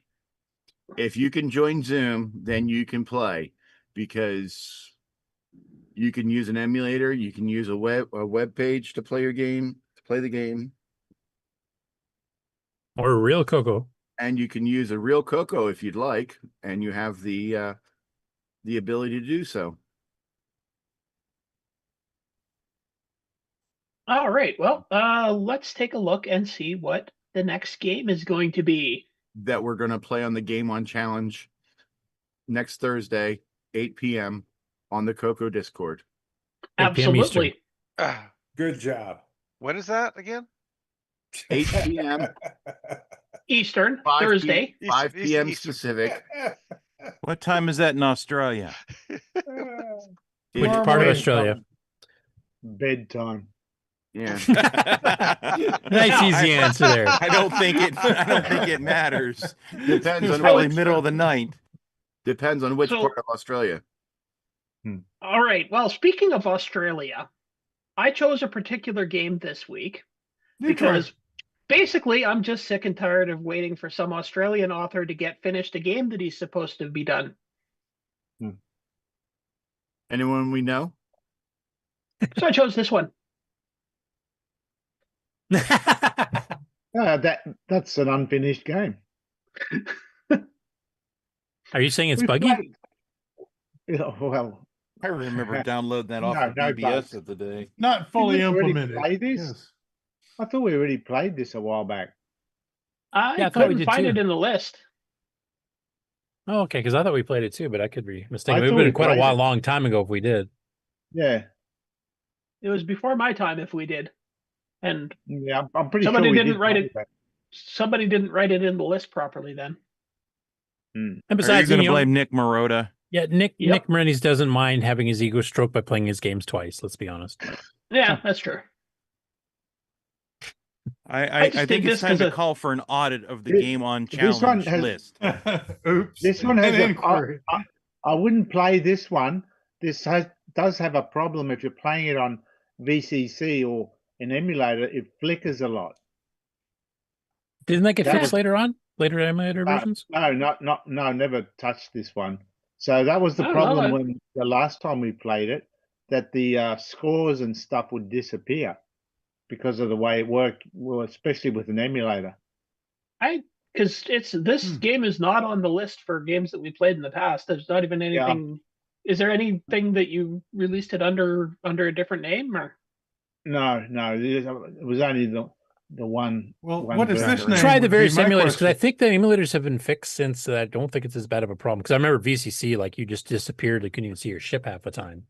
But I thought that was fixed. Because now. I played it on XROAR and it seemed to run fine. So What is the name of this game? I forget. Yes. Cosmic Ambush. There we go. Yeah, I remember getting that from BBS or something back in the day. It was a freebie. Yeah. Well, it was originally the history behind this, as Nick can tell you. This was supposed to be a cartridge game from Tandy. Well, it was to become a cartridge game. This is, if you look at the date, copyright 1992. That was around the time the Coco got discontinued, and my big plans for it were that I was going to send it to Radio Shack in the US and design it so it fits in a 32K cartridge. But of course, all the Coco got discontinued, and and that's why the game never really got finished. So kind of Yeah, like that was the last game you wrote until Pac-Man 5 years later or something. I think That's when I decided I left the Coco world for a while, and then came back 10 years later. Well, this is just a reminder that if you don't want another game like this released, you've got to hurry up and get that pinball game done. All right. Otherwise, we'll play the alpha forever. I will also mention if you're going to be playing the game, there's power-ups and stuff. Hopefully the directions are on the archive as well, that you pick up weapon bonuses, etc. But there's also some hidden things in the background. Look for some certain shapes and words on the background ground as it goes flying by. You'll see a few things as you go through. There's a teaser. But I did, as I said, I did try it on XROAR, and it never flickered at all while I was playing. I didn't, and I think in MAME it works fine too, because I think how we did the screenshots back when I put them up on my site. VCC did have problems back then, but that's been improved so much too that might not be an issue now. I don't know. I think if you transmit it over Discord, all the players it'll flicker then, because the Discord won't keep up with the flickering. Well, I guess we'll see. Okay, well, yeah, you can give it a shot. If nothing else, it's something that we can feature creep you on and say, oh, Nick, you got to fix this and you got to fix this. As soon as you're done that pinball game, you got to fix this. Yeah, you got to finish this sucker off properly. Yeah, you got to finish that free game. Yeah. All right, well, that's everything I have to say for the Game On Challenge. So cool.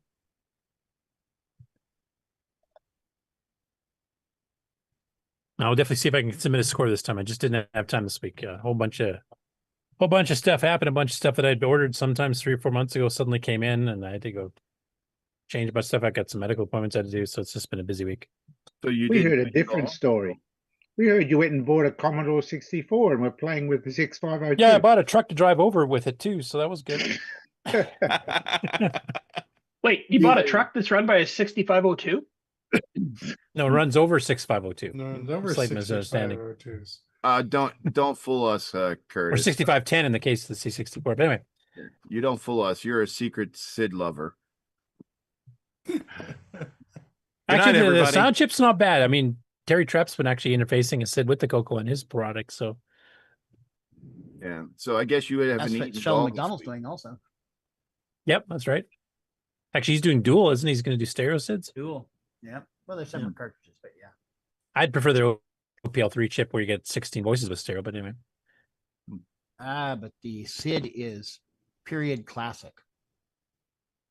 It could have been done back. Yeah. Or you can put that 609 in the C64 and write some decent games for a change, right, Ken? That too. I'm exaggerating. The C64 does have some good games. Oh, yeah, it's got some very good games, but it's got so many games that there's a very large amount of crap games. Right. It just has a lot of games in general. Well, that's the thing, is the C64 has so many games that even just a percentage of them being bad means that there's actually more bad games on the C64 than there is games on the Coco. Right. Yeah.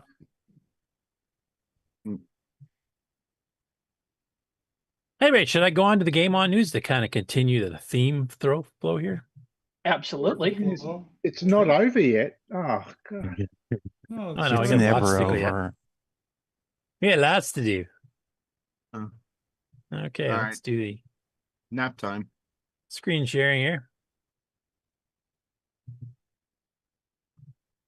And first up is one we were just talking about. So hot on the heels of the MC10 and the Coco 1 and 2 versions of Paku Paku, Paul Shoemaker made Miss Paku, which is kind of Paku Paku for the Coco 3 only with some enhanced graphics, and the sound effects are changed to more reflect the Ms. Pac-Man. And he released a 1-minute video showing gameplay, which I'll do, and then there's also the HIO page where you can go download it for free.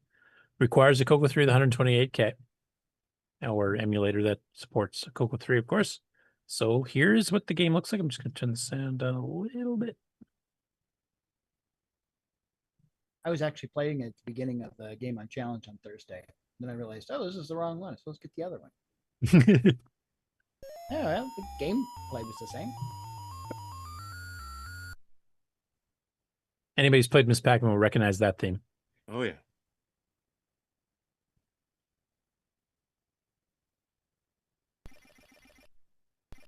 And even the dot eating is the Ms. Pac-Man version, not the original Pac-Man. I'll turn it up a bit because it's a little faint.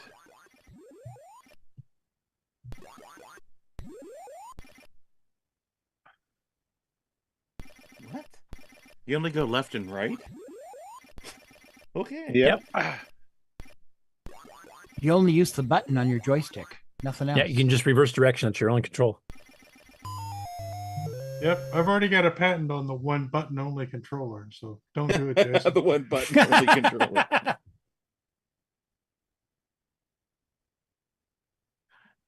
That's fine. I'll come out with a 2 1-button controller. That'll be for the dual player version, right? Oh man. One's a fake. One's for that second button, yeah. Feature creep. So anyway, if you want to get this game, which if you have a Coco 3, it definitely has enhanced graphics and sound compared to the standard one for the MC10 and the Coco 1 and 2, or the Dragon. I think there's a Dragon version of that too, isn't there? I'm not even sure. But you can go to Paul Shoemaker's, which is called Shoemaker's Last Software on itch.io, and show links, of course, are in the show notes, which are already up on the Discord. And you can go grab it here. You can see the screenshots and the download free. Since it only uses the one button on the joystick, it probably already works on the Dragon. Yeah, well, Paku Paku would, but this wouldn't because this is all Coco 3 graphics modes. But that's true. Next up after that, we got an update from Jeff Noyle, one of the founders and main programmers with Oblique Triad, which is a Coco 3 exclusive software company back in the late 80s, early 90s. Did stuff like Those Darn Marbles and Overlord and Seventh Link. Now, this is kind of we've talked about this a bit before. So Jeff was one of the people that helped write the Seventh Link, along with Dave Triggerson. And it's kind of an Ultima 3 style game for the Coco 3 specifically. So it's much better graphics than, say, Gates of Delirium or Paladin's Legacy on the Coco 1 and 2. And what he's doing right now is he's writing a new RPG using a lot more modern effects, auto mapping, requires 512K, not just 128. So he's been working on, he's got a bit of an update on his blog here at Mythfarer, and this will be sold on Steam. It's also going to be a dual platform. This will run on a Coco 3 with 512K, and it'll run on a PC, a modern Windows machine. And the nice thing is the save game files will actually work between them. So you can play it on your Coco 3 at home, and then if you're on a trip on a plane and you throw it on your laptop with Windows on it, you can actually literally copy the save file and pick it up right where it left, and it actually uses the Coco 3 graphics and everything else on the PC. So it will look identical. It's just like you're playing it with, except it's natively, not an emulator. Here's a kind of a wider than normal screenshot, kind of showing the maps, and each section is named differently as you go through. So much more modern RPG style techniques being used than we saw back in the 80s.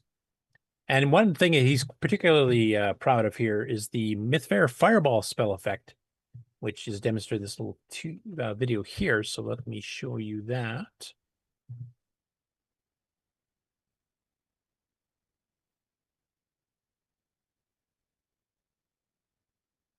So I don't know if you guys caught that there, but you can see the fireball goes flying across, hits them, blows up, damages the terrain around it, so it all goes to darker colors because it's been burned, and has explosion effects, etc. And even has the little scrolling numbers that give you like, I think it's experience points, whatever the equivalent is.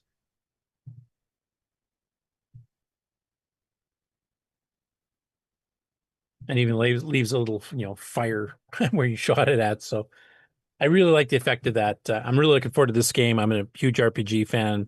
We never got official ports of like Wizardry or Bard's Tale or the Ultimas. We had a couple unofficial clones, which, I mean, this is too, but this is mixing stuff that you'd see in the 90s and the 2000s along with the, the retro graphics of 16 color.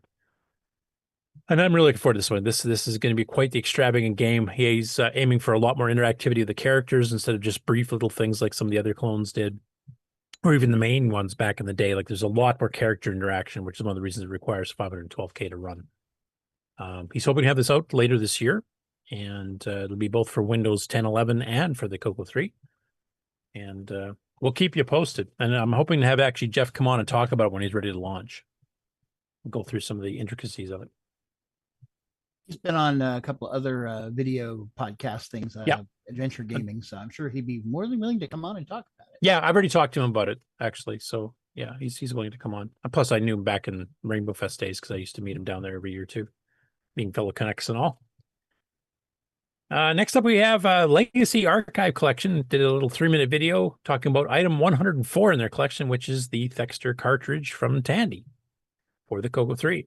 And of course, this was a hugely popular game on a whole variety of platforms in Japan and North America, and I'm assuming Europe, though I haven't really checked into that personally. And you can see here that's the original box from Sierra, same people that did King's Quest 3 and There's Stood Larry. And over 500,000 units sold. That's not just on the Coco, that's all combined. But you can see this here that it's the color computer 128K Coco 3 version. So they kind of go through the box a little bit, the inside of the box, the cartridge, what it looks like, directions, etc. Just kind of going through the collection. Now, they don't actually play the game. It's an overview of the actual physical cartridge and the boxing that it came with. So it's a review of the physical item, not of the gameplay itself. Next after that, the Laird's Lair does another one of his famous 4-play, which is basically he pits 4 systems against each other, divides the screen into quarters, plays them all simultaneously, so you can see how they all compare wise for graphics, speed, sound, etc. And then he'll highlight each individual system to show what the sound effects are like. Now, he chose Time Bandit for this one. Now, Time Bandit's available on more than 4 platforms. It started as a Tier City Model 1-3 game first. The Coco was next. There was a what the heck was it? Atari ST? Well, it was Atari ST, Amiga, and PC VGA, but there was another obscure computer like a Sanyo something or other that had a version of it earlier too, between the Coco and the Atari ST version. Now, he only picked 4 of the platforms here, so he's skipping the original, which is the Tier City Model 1-3. He's got the Coco. He's got the Dragon thrown in here too, which is basically the Coco one with a different character set and 50 hertz refresh versus 60, which I'll mention something in a second here. And then Atari ST and the Amiga.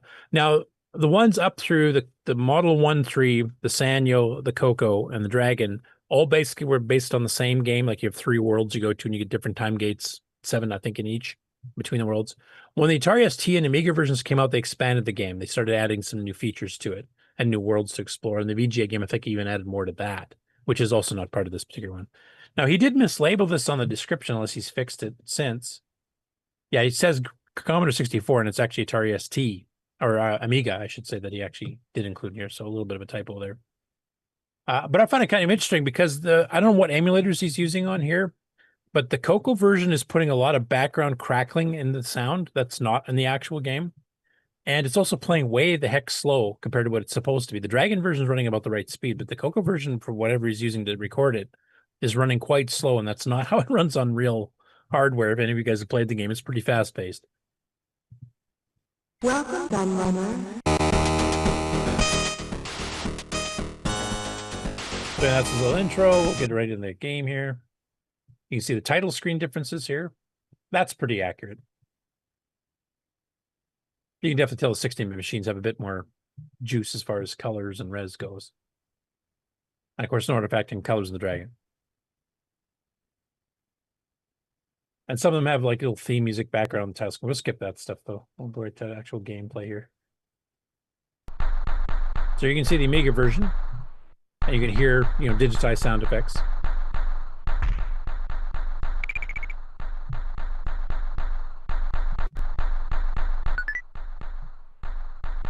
skip the Atari ST,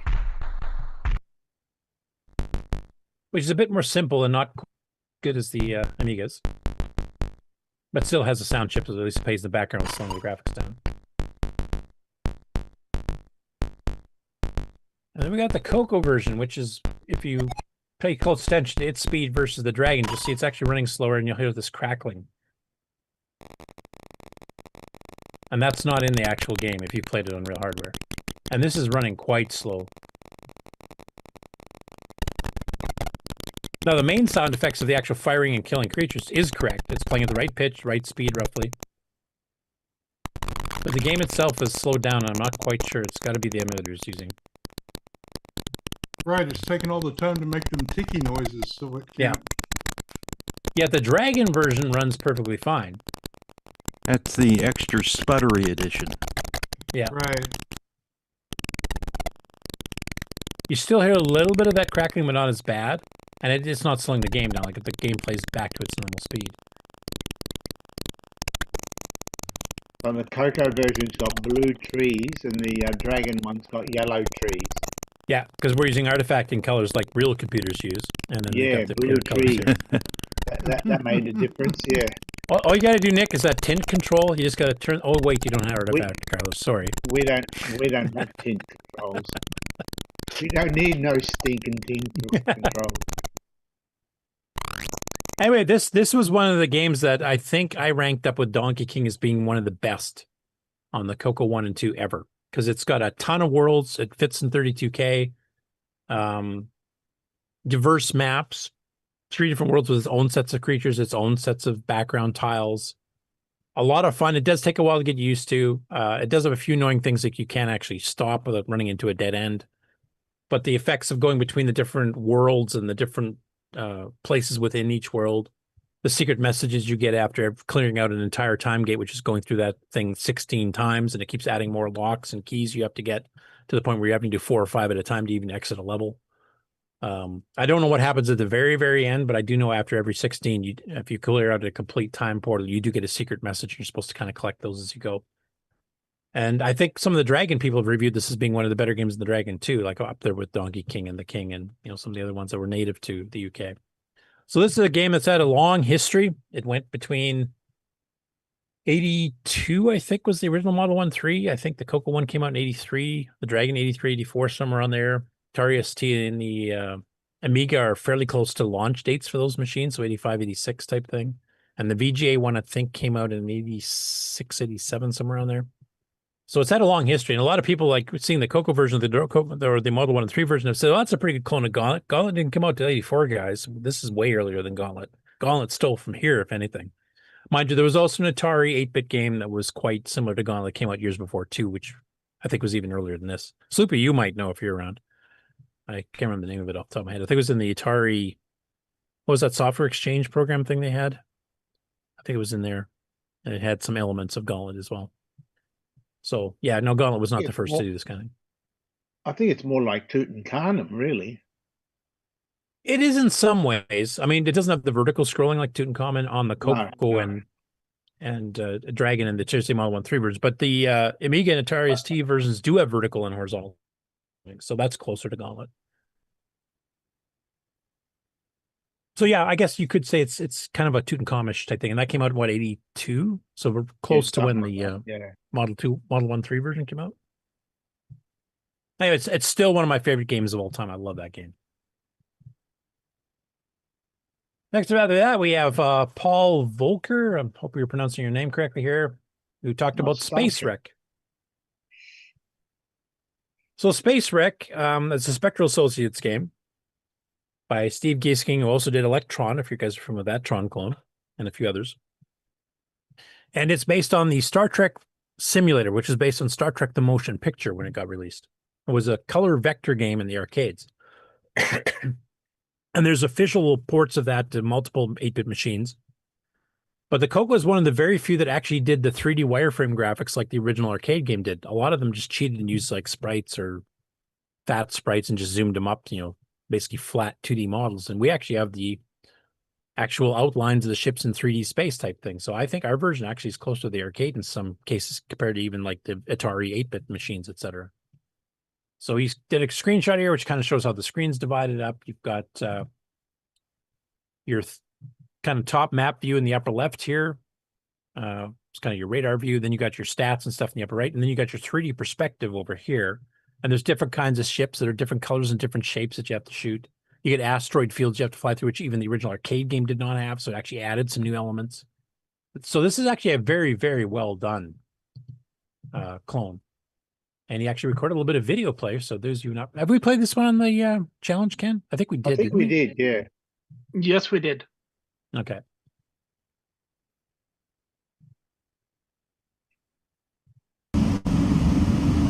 Oh, that's just background noise. Oops.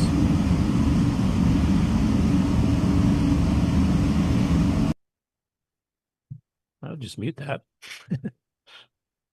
I do like this scrolling. They stole from Star Wars too. Why are you unmuting? I didn't click unmute. But using a 3D engine similar to the display and program we talked about earlier from Hot Cocoa in '83, and you've got this, nice 3D scrolling like they had in the Star Wars intro. And I don't think any of the other ones did that either. And it actually plays a little bit of the Star Trek theme here, which I won't turn the sound off or on to do. High score list, of course.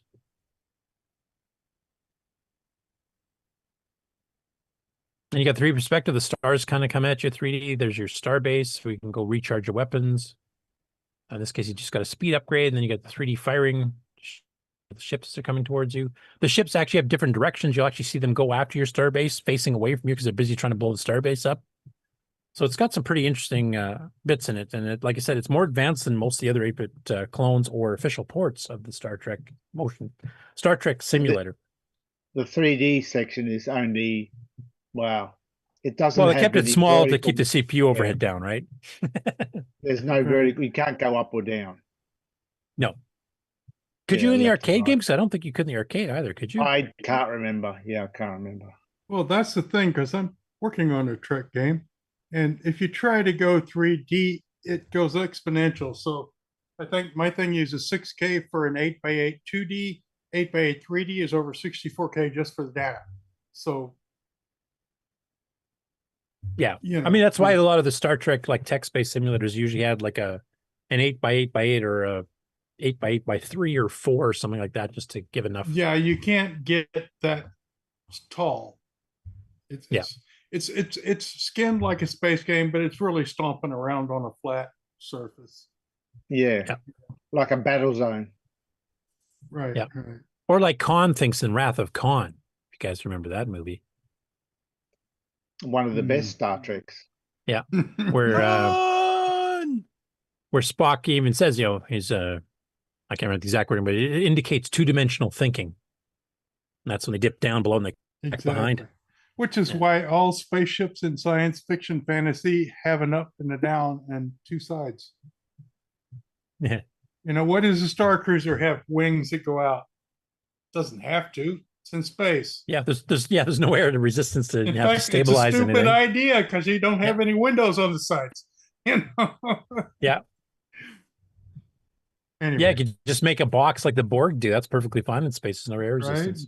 Right? Big ball. No one cares. Yeah. International Space Station flies fine. Yep. Anyway, if you've never played this before, I would highly recommend giving it a try if you like the Star Trek simulator from the arcade, because it's actually one of the better clones. Cool. Now, this is rather interesting. So Roger Taylor, we mentioned earlier in the show, has done a ton of stuff for the Coco community. He did the projector. He did Mary and the Bumblebees. He did Spider Hyper games for free, Pelietti. He's done a whole bunch of graphic utilities. And of course, he's done all the programming for the Mister for the Coco 3 engine, for example, and also did the real Coco, which is another hardware FPGA driver for Coco 3 stuff that Bill was actively involved with. And now he's doing this interesting project here where he's actually going to be doing the Interbank incident remade. He's not doing the exact clone, like he's basing it on it, but he's not taking a look at the original code, though we do have it available now. But he's actually making this for Android and Google TVs, tablets, phones, etc. And these are actual screenshots. These are not artwork mock-ups. So if you remember the original screen, like that's what it looked like on the Coco 1 and 2. And he's doing the same scenery here, but this is what it's going to look like Where did it go? I guess it played past or something. Right at the top, yeah.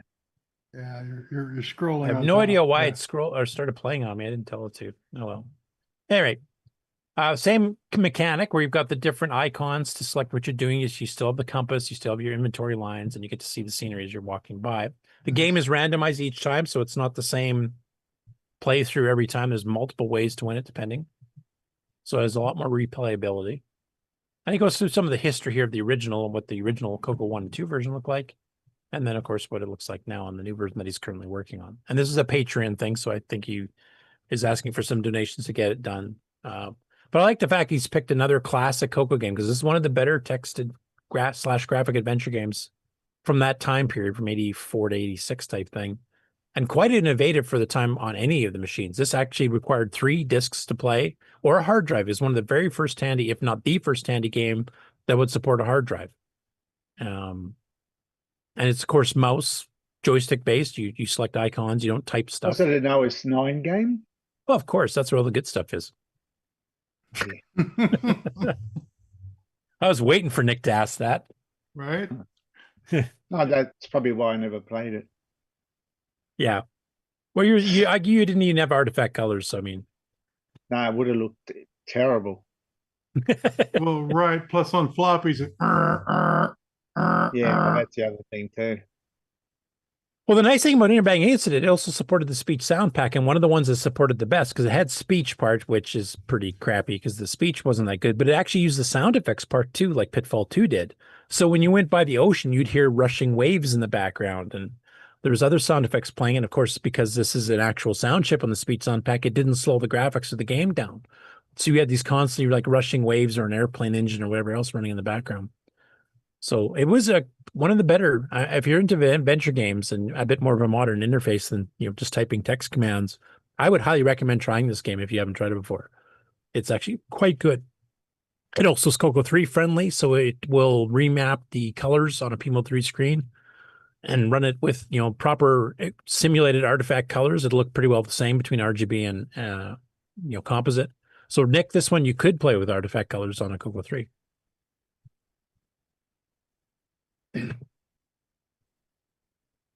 After this came as a bit of a surprise, so the MC10 group on Facebook, Jay Mundy. Now you may remember that name because he, of course, works or is the guy behind SpriteWorks. And they recently released a high-res basic game for the MC10 requiring the MCX 128, which has basically the equivalent of extended basic added to it. And he did it with professional packaging and everything. And he created the game called Them, which at a first glance looks like a missile command, but there's a lot more to it. So he's working on a brand new game for the MC10 specifically. It's going to be called Recon Pack, at least currently. I don't know if he will be changing that. But he released this nice little tantalizing video just to give you a bit of a clue. And Rod Delville, are you aware of your involvement with this? Or are you still around? Yeah. Okay. So this, if anybody hasn't seen this video yet, this might be a bit of a surprise, but I'll play the entire thing. It's basically an ad kind of teasing at what the game's going to be about.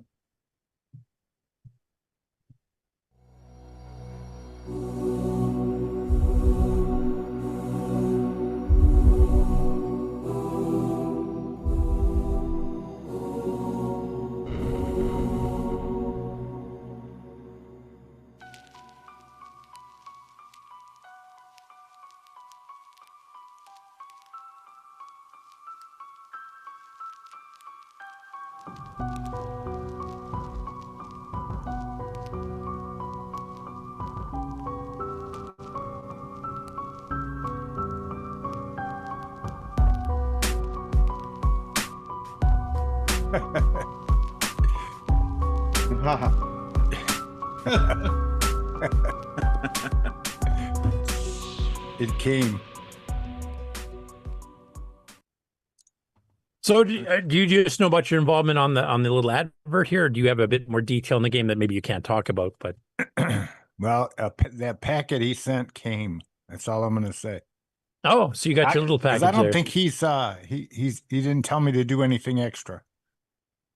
Okay. So we'll see. Something's coming. I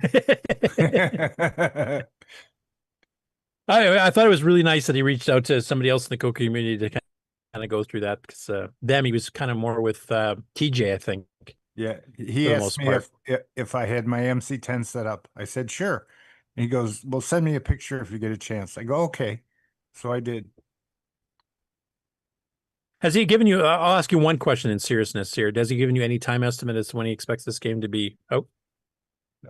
He just gave me the word SOON. Okay. In code. That's some secret code for September, right? Yeah. I believe soon timber. Yeah, soon timber. Anyway, I like the fact that he did, I think since Tandy, the first professionally packaged game for the MC10 ever. And honestly, some of Tandy's weren't that good. So that, probably the best one because it was a full color box and everything else. And now he's doing a sequel and he's actually giving kind of like Bruce did for Forest of Doom, where he's doing professional style ads with teasers and stuff too, and involving people in the Coco community like Ron here. I really like his approach to doing this kind of thing. And I'm really looking forward to seeing what this is. I'm starting to get jealous that I know an MC10 at this point. So I may have to pick one up at some point. You can fix that. There's something I didn't think I'd ever hear from you. Then we just have to port OS 9 to it. No, I'm just kidding. I'm definitely not doing that. Yeah, next on Paradise points out in the chat, he said next month is Sep Tandy. So, and the team MC10 is a Sep Tandy computer. It's a Tandy. So that'd be good timing.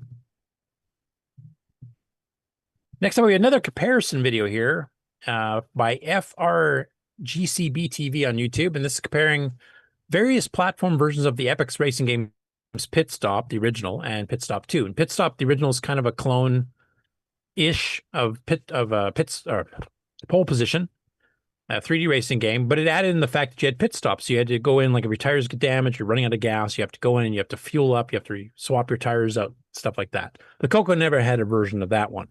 Pit Stop 2 added 2 players simultaneous, and that's on a variety of platforms as well. And the Coco was one of those. Actually, Tandy sold this one by Epix. And you have the 2 players, top and bottom halves, and you got multiple race courses to choose from, and you can run each other off the road or run them into the side of the road to wear their tires off faster. And if they blow a tire, you lose the race. But if you're getting close to it and you get up to where you can line up with the pit stop, you can quickly get in there and you have to do pit stop as fast as possible, just like real racing. Swapping your tires, filling gas. If you overflow your gas tank, it empties the gas tank out and you have to start over again. So there's a lot of skill required in trying to time your pit stops. Like sometimes you go, and you know what? I only have 1 lap left. I don't need to fill it all the way. I'm just going to do barely over a third of a tank just so I can make it, just so I can beat the guy I'm trying to play against. It was a great simultaneous 2-player game. Single player, it's not a bad pole position style clone with a pit stop setting because the computer players will run into you and damage your tires too. But it's much more fun with 2-player, real human players who really hate each other type thing. I really want to see TJ and no, they did this one already. I was going to say. AJ and Tim. But anyway, I fast forwarded to the Coco version of Pit Stop 2, and then I'll kind of show you a couple of the other ones there. I mean, the Coco holds its own fairly well, but it's not, it doesn't have the sound chip to give the proper, competing, let's say, with a SID chip or something.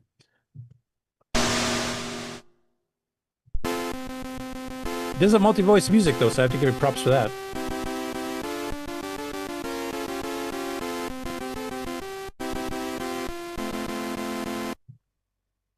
And you go through and pick your number of players, tracks. You can do single tracks. You can do the whole grand circuit.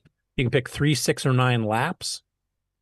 And the difficulty levels is like how fast your tires wear out, how much you have to keep track of fuel. You actually get your names in there and like long names, not just 3 initials.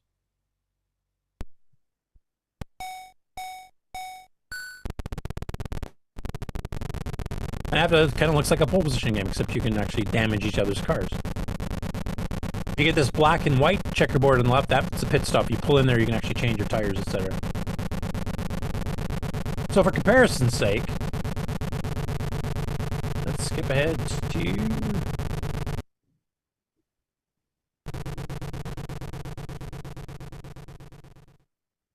the Atari 8-bit version.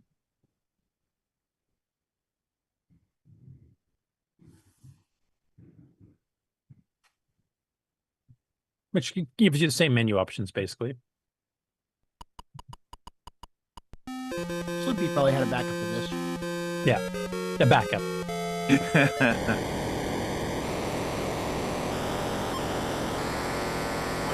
yes, I did. I had an off-site backup. But same thing, you got the scrolling mountain backgrounds, you've got the curves in the road, the animated edges and stuff here.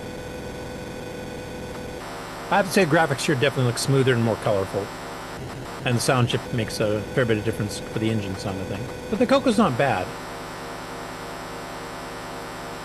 I've never tried playing it control-wise, so I don't know if the steering and stuff, because we have analog joysticks, you could be more subtle on the steering and the acceleration, for example, than you could on a switch-based stick, so.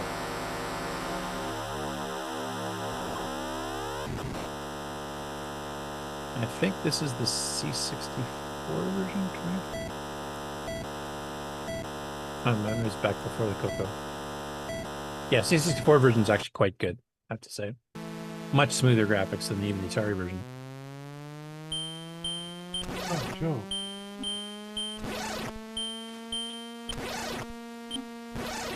He's about to have blowout. Yeah. Power of video sprites. And then by comparison for Mark, here's the Apple II version. Have you played this one, Mark? No, I don't think I have. Looks like the Apple II. 4 colors.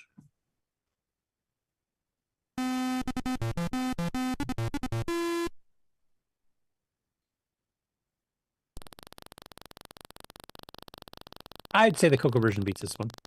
Yep. Mm-hmm.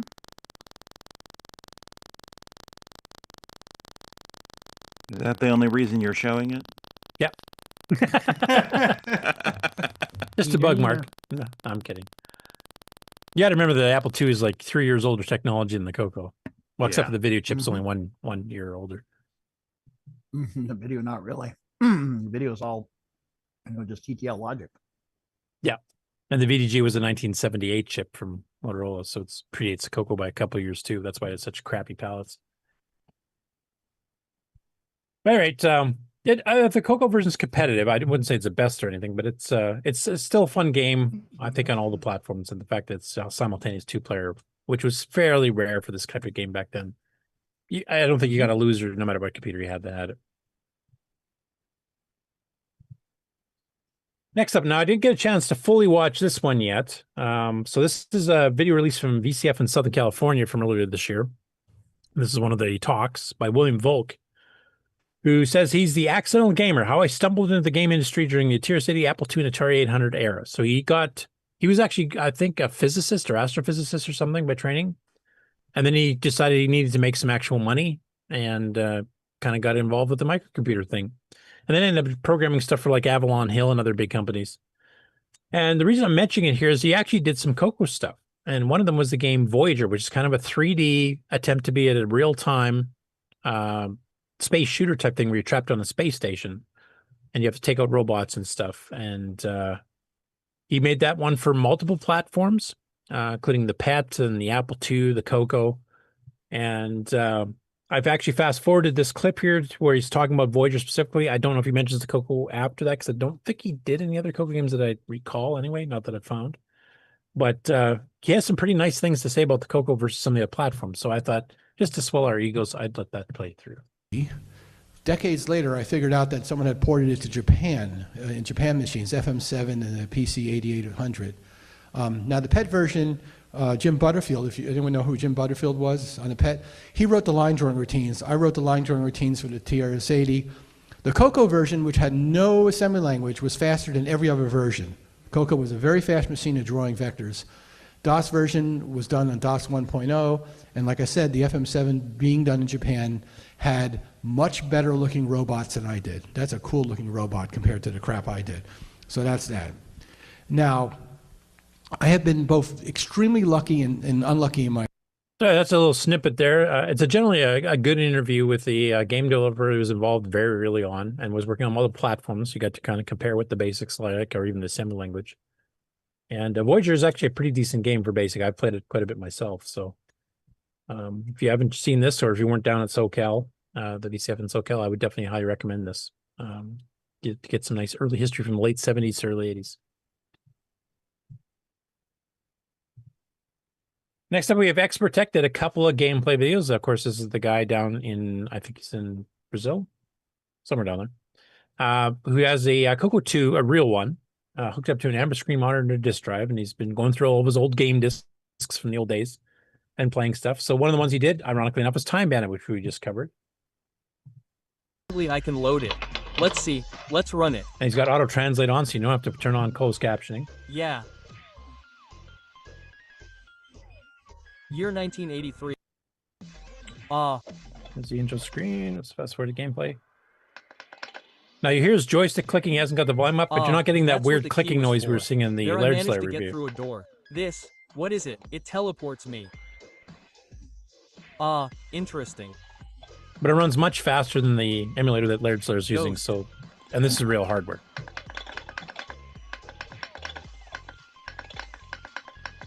Like I said, I don't know what the problem was. There's none of that background clicking. The clicking you're hearing is him hitting the joystick button.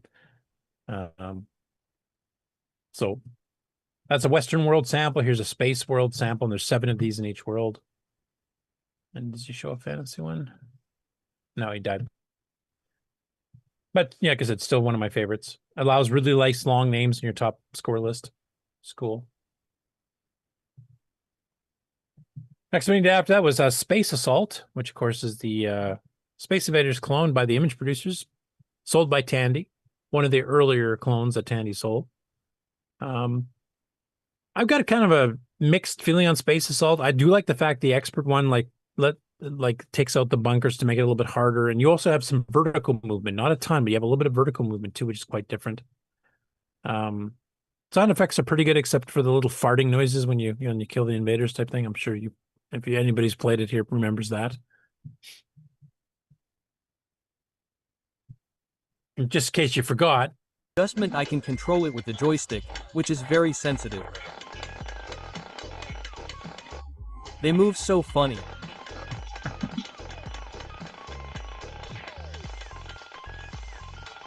An octopus. It wasn't a bad clone. It wasn't like the best Space Invaders on the Coco, never mind on other platforms, but it was an acceptable one. It was pretty expensive being your cartridge, though. And then Marlin Lee, who returned to doing videos about Coco reviews and stuff, and we covered earlier in the regular news here because he actually did one on productivity software a little bit. He's been going like a banshee, releasing like 4 or 5 videos a week now for the last few weeks, which is cool to see him back doing that. So the first one we got here is Zonks. Some of you may remember this one because I think we played this one on the challenge not too long ago. It's a type-in from Rainbow, so it's a machine language game that you would type in a whack load of data statements and hope to God you didn't screw up some of the numbers. And but it's one of the games that actually has background sound and has some pretty cool, almost music. I don't know if it's quite music or more sound effects, but it's got a kind of a cool theme to it, and constantly running sound in the background of various types. And it changes for each of the 3 levels. There's 3 levels of the game: one where you're supposed to catch things, one where you're supposed to dodge things, and then a mixture of both. So for those who have not seen it, I will fast forward a little bit here so you can kind of see the intro of it. Hey guys, today we got Zonks.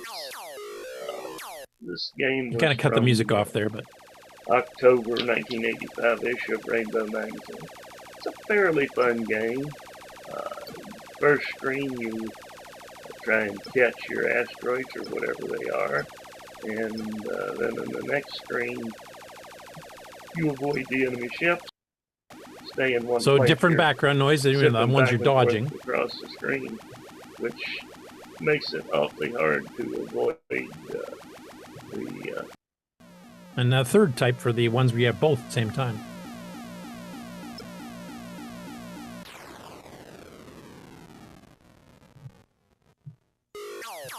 And one thing I liked about this particular game too, it really used the volume levels that the Coco's capable of doing, because we don't just have a digital, we have a 6-bit analog.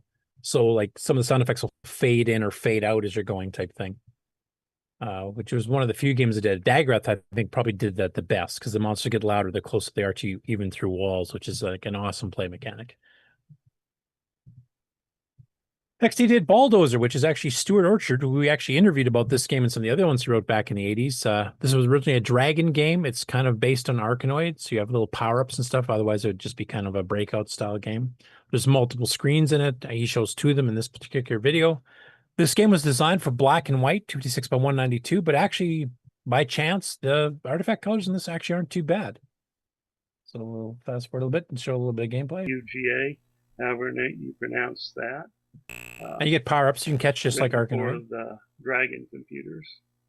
Dragon Even a nice 32 and fancy Dragon scoreboard. 64. And since the Dragon was a clone of the color computer, it was fairly. And here's level 2 starting. And there's a couple power-ups in here that actually are not in Arkanoid too, so it's actually got a few extra bits. I won't spoil you, tell you what they are, but if you can play the game. I think we played this one also probably not too long after Stuart talked about it. On our Dragon Mega Special 6-hour show, which we're coming up on matching today. Next one you did was Super Pitfall, which is a Coco 3 only exclusive. That was Steve Bjork. This one has actually music you can toggle on and off in the background. And I'm trying to remember speed-wise. Like I know the original cartridge is fairly slow, and I've gotten so used to 609 version. I don't know if Marlin's playing 609 or 609 version because I haven't played in a while. If any of you guys remember. Off, I figured I can do some. If the speed here, I think the 6809. I think the 609 version is quite a bit faster. I would say if you wanted me to, I could go back and do it again with the music on, but I'm not bothered about putting up with the music. It's all right. It's a game that's quite large in scope. There's a huge map. There's different subsections you can get into. And this particular one in this Pitfall series was only sold on the Nintendo, the original Nintendo, and the Coco 3. That was the only two platforms that got it. Next up is Advanced Star Trench Warfare, also by Marlin. So this was both a freebie in Rainbow. I think it was early 83 or late 82. I can't remember which issue. But it was basically using page flipping techniques to do a 3D trench, Star Wars trench type thing. And the version in Rainbow was a bit simplified, 16K. The commercial one, I think, was originally going to be 32, but he managed to cram it into 16, but he added some extra features that they sold through his company, Illustrated Memory Banks. This is by Fred Skirbo. Now, this is one where I have to agree with Marlin says here in his review of it. It's basically, it looks impressive for an extended basic game. There's no machine language subroutines here.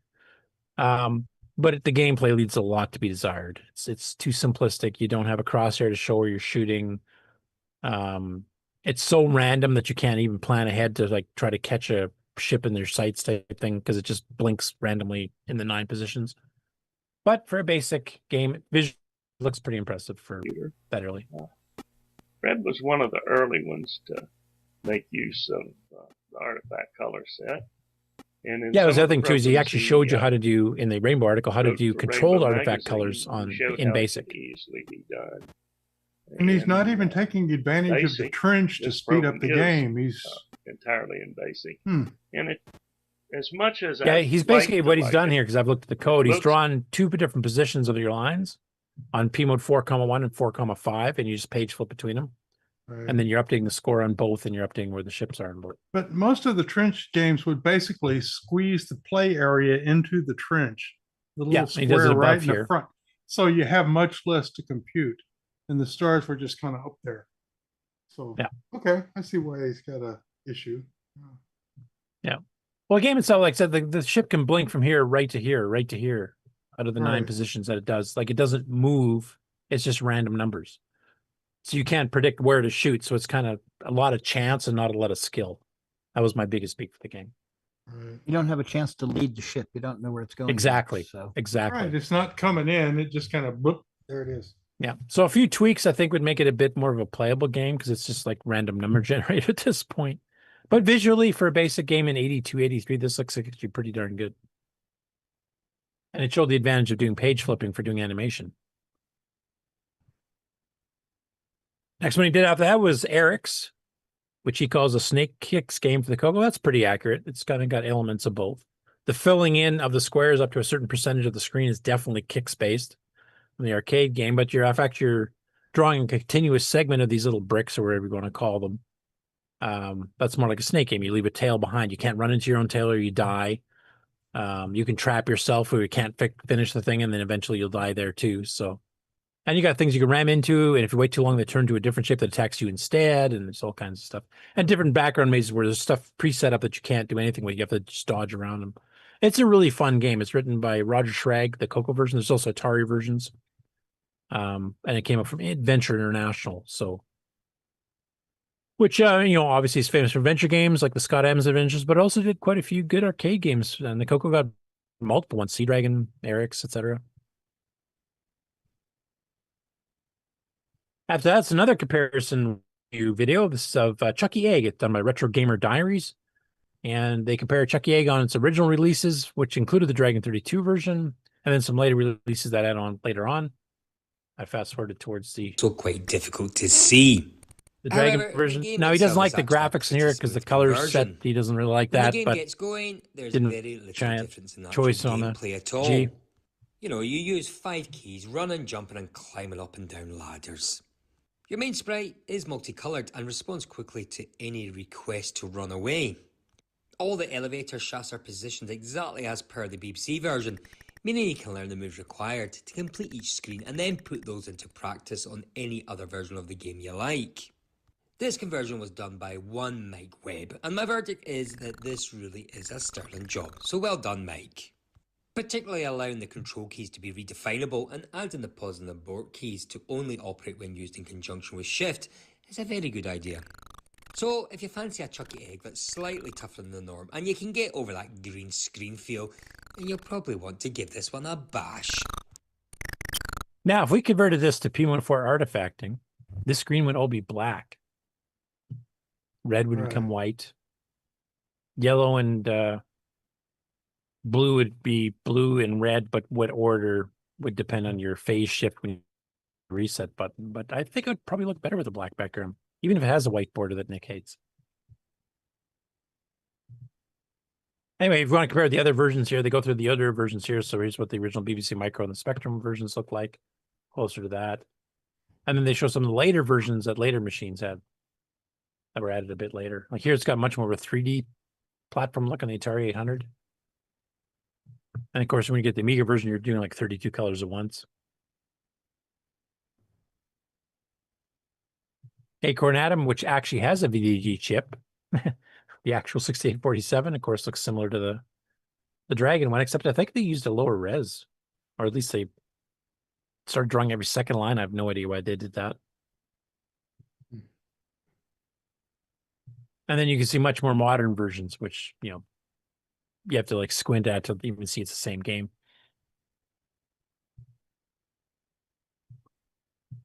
And the last one here is another Greek one, or Polish, sorry.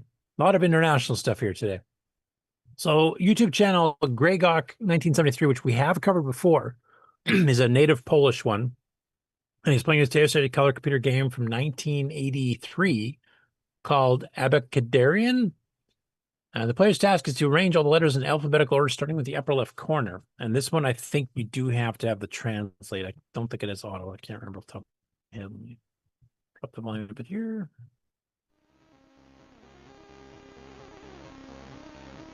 If you watch any Simon Jonas's demos, you might recognize the background music of the channel. And the game looks like, if you remember those little plastic games that used to be included with boxes of cereal with the numbers on it, and you had one empty space and you had to like rearrange them all over the place, try to get the numbers in order. That's basically what this is. I don't know where it came from. Like if it's from 83, it might have been a magazine or something. Maybe it'll tell me on the title screen. Or not. Witam bardzo serdecznie. Komputer wykona tych 10 jakichś tam ruchów, ale So anyway, for those who don't know how, you can turn subtitles on, and it'll auto-generate Polish, and then you can go and switch to auto-translate, and I'll pick English. That's what most of our viewers are. Lewego górnego narożnika. And now you can actually see in English a rough translation of what he's talking about. So if you hit any other foreign language videos, this is a good tip. Mi już udało się ukończyć tą trudną sztukę, ale nie jest to aż takie. And basically, you just slide, from any direction that's facing an empty space, you slide it, just like the old plastic games you got with cereal back in the day. Elementami, które będą się I'm kind of curious where this. Yeah. So I'm kind of curious where he got this from, because I don't know if this was a magazine type in. If it was it a North American magazine, Australian magazine, maybe one of the UK ones like Dragon User? I have no idea. I don't recall this title. It's not on my site because I've never seen it before. I haven't checked to see if it's on the archive yet. But right, and I would have remembered it. That's hard enough that I would have remembered that name. All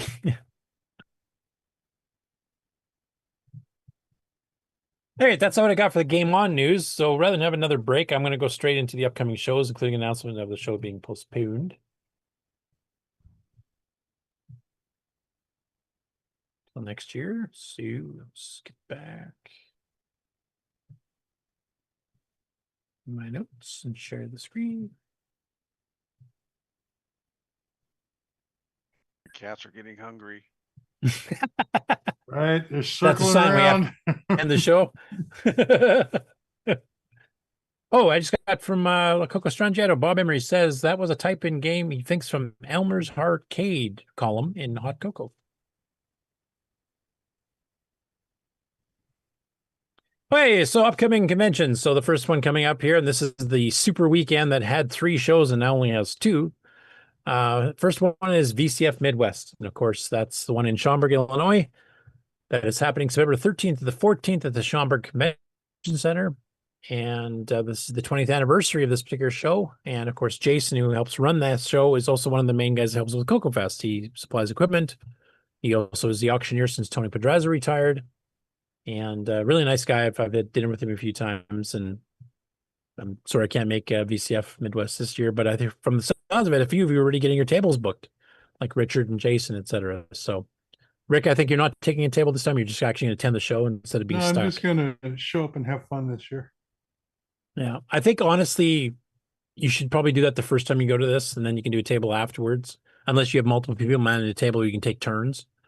Because there's so much to see at the show. It's huge. It's probably going to have 3,000 to 4,000 people this year, I'm sure, for the 20th anniversary.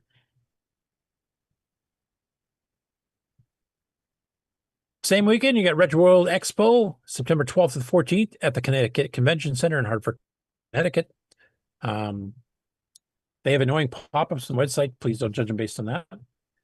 But they've actually got tickets on sale. The vendor applications are ready to go. There's also, this is the one that kind of crosses the streams a bit here because it's not just retro games and arcades and consoles and home computers, but also has stuff like wrestling and cosplay stuff and all kinds of things. So it's a more widely variety show.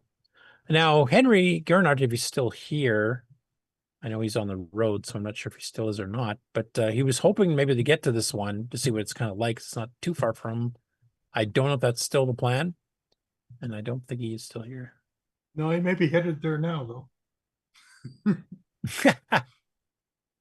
So I'm hoping we get somebody in the Coco community to go attend it just to see what kind of it's like and whether any Coco people will show up to it.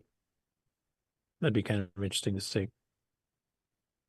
And then the sad one. So the World of Retro Computing, which was going to be held in Kitchener, Ontario, had to announce the last week or two that there will be no work 2025. We've run it the last couple of years. We've actually had live feeds from Stacy Vetzel and Trina from Trina's Technobabble, Frank Linares from Retro Rewind. The person that runs the show, unfortunately, due to circumstances beyond his control, cannot do the show. He just doesn't have the time to do it this year. And this is not a cancellation of the show, period. He's actually explicitly stated he is planning on being there next year. Just this year, some stuff happened that he couldn't get around. So I'm glad he's still planning to do it in the future because this is one I do definitely want to attend. And just not going to be this year, I guess. After that, we have the Portland Retro Gaming Expo, which by its title, you probably guess is gaming oriented. And it's pretty well attended, you can see by the screenshot here. And this is happening October 17th to 19th at the Oregon Convention Center in Portland, Oregon, not too far from a certain Mr. Oberholzer who's on our panel. And yeah, if you're into the gaming side of things, this goes into retro gaming on, tabletops, home consoles, home computers, arcades, and then all the peripheral stuff that goes along with it, like stuffed toys of Pac-Man and that kind of stuff. So it kind of covers the gamut, but it's definitely the gaming order. You're not going to be looking at operating system stuff here. But if you're into gaming, it's a lot of fun. I know Tim and AJ had a ton of fun at the last one that they attended as exhibitors. After that, we have Retro C in Brazil. So much thanks to Erico Monteiro for pointing it out to me. You can actually send this entire website to Google Translate to translate some of the text. But that is happening November the 15th in Florianópolis, SC, Brazil. Now, because they're in the southern hemisphere, in case you're thinking like, the middle of November sounds like it might be cold. Well, no, that's their summer. And Erico actually described it to me. It's at a tropical paradise because basically Florianopolis is on an island. There's a bridge connecting the mainland to the island on the east coast of Brazil into the Atlantic Ocean. And you actually are on an island, and there's beaches like within walking distance of here. So if you want to make this a vacation to sneak your significant other and suck her into going to a retro show, this might be the good opportunity to do it because there's a lot of stuff to do there. And there's also a lot of just after the couple of days of the show itself, you can just go, hit the ocean, go swimming, or just hang out at the beach and type stuff. And there's a fairly good representation of Coco people down there, or CP400, like all the clones. Like Brazil had a ton of Coco clones, and we covered those in the show before. We covered Retro C before. But I know Erico keeps saying, like, some of you guys up there have to come down here. You should come down here in the winter. It's cold up there. Like, just come down and visit us type thing. That is on my bucket list, and I do plan on doing that with the next couple of years myself. And I did take a look at the map. There's quite a few hotels around, and they're actually fairly cheap. The Visual one, I think, is like $80 US a night or something like that. But there's some others. If you're not into fancy hotels and you're just gonna be attending the show, you can get them like $40-50 a night, which you cannot get in Canada and the US. I don't even know Motel 6s are that cheap anymore. So, after converting the dollar, it's actually a pretty affordable vacation, I think. And Erico speaks pretty good English. Some of the other people like Louis speak acceptable English. It might be a little bit choppy, but Erico's offered to volunteer to help translate if you were wandering the floor and you want to ask questions for some of the people that don't speak English. So I would definitely recommend at least giving it a shot if you have the opportunity to do so. After that, we have VCF Montreal, which has not been canceled this year as far as I know. And Frederic, I think he had to go too, didn't he? He's my main French liaison. So that one's basically happening in January of next year in Montreal, or at least surrounding Montreal area. I'm not even going to try to pronounce the name of the military college where it's located, saying the whatever Frederic said a couple weeks ago. But it's the first official VCF event in Canada. And it's also the home place of people like John Kowalski, Sockmaster, for those of you who know his demos, or the Donkey Kong Remix transcodes. So this is another one. It's definitely on my bucket list. I probably wouldn't pick January for going to Montreal, but if you're just going to stay indoors and be a geek, it should be fine. And I don't know if they've started booking the speakers and stuff yet. Unlike Brazil, where January is not winter. No, it's summer, or at least spring. It's kind of tropical anyway. They're not that far below the equator, so it's just basically year round. It's warm. Tropical. Yeah. And of course, because it's near Montreal, and it's bilingual. If French is a native language, so than English, like Frederic is, for example, then perfect. You'll be speaking both languages there. Yes, I was reminded. Go ahead. I was just reminded piscine could be a swimming pool, and not just to do with fish. I was trying to follow this, and yeah. Oh. Yeah, if you want to do fishing here at the Montreal one, you better be ice fishing. Right. Well, that's, I was wondering, fish in Montreal. Oh, swimming pool. Yeah. French is weird that way. Anyway, this is another one on my bucket list to make. And the last one, they haven't updated the website for Glenside yet, but we did get official announcement from Grant a couple weeks ago that they have booked the hotels and the room blocks for Coco Fest in 2026. It'll be a little bit earlier in the year compared to this year, just because of where the weekend falls. So it's going to be April 24th to 25th. Please remember, as of this last year, this is a shifted by a day. It's now a day earlier. So it's Thursday, Friday, right? No, Friday, Saturday? Friday, Saturday for the main show. With Sunday, you still can break down if you're exhibiting or something, but there won't be an actual show. And that seemed to work pretty well. This last year, attendance kind of stayed up pretty well, about the same. And I think a lot of the vendors much preferred having that extra day to break down stuff. They didn't have to rush out Sunday, and a lot of the exhibitors were down. Well, right, and Friday was kind of like pro day, where you could spend time with the other serious cocoa nuts before the public smashed in and took up all your time. Smashed in. Yep. I just know, like, some of the people that are trying to do seminars and stuff on Sundays previously, because half the people had to get connecting flights, and they only had certain times they could do it, so they were already leaving. They didn't even get to attend. So this should solve that. You can still leave Sunday, but there's nothing going on except breaking down for the exhibitors. So you can catch things much easier. Last minute deals. Yeah, I want to clear this stock out because I don't want to have to haul this crap back. Right.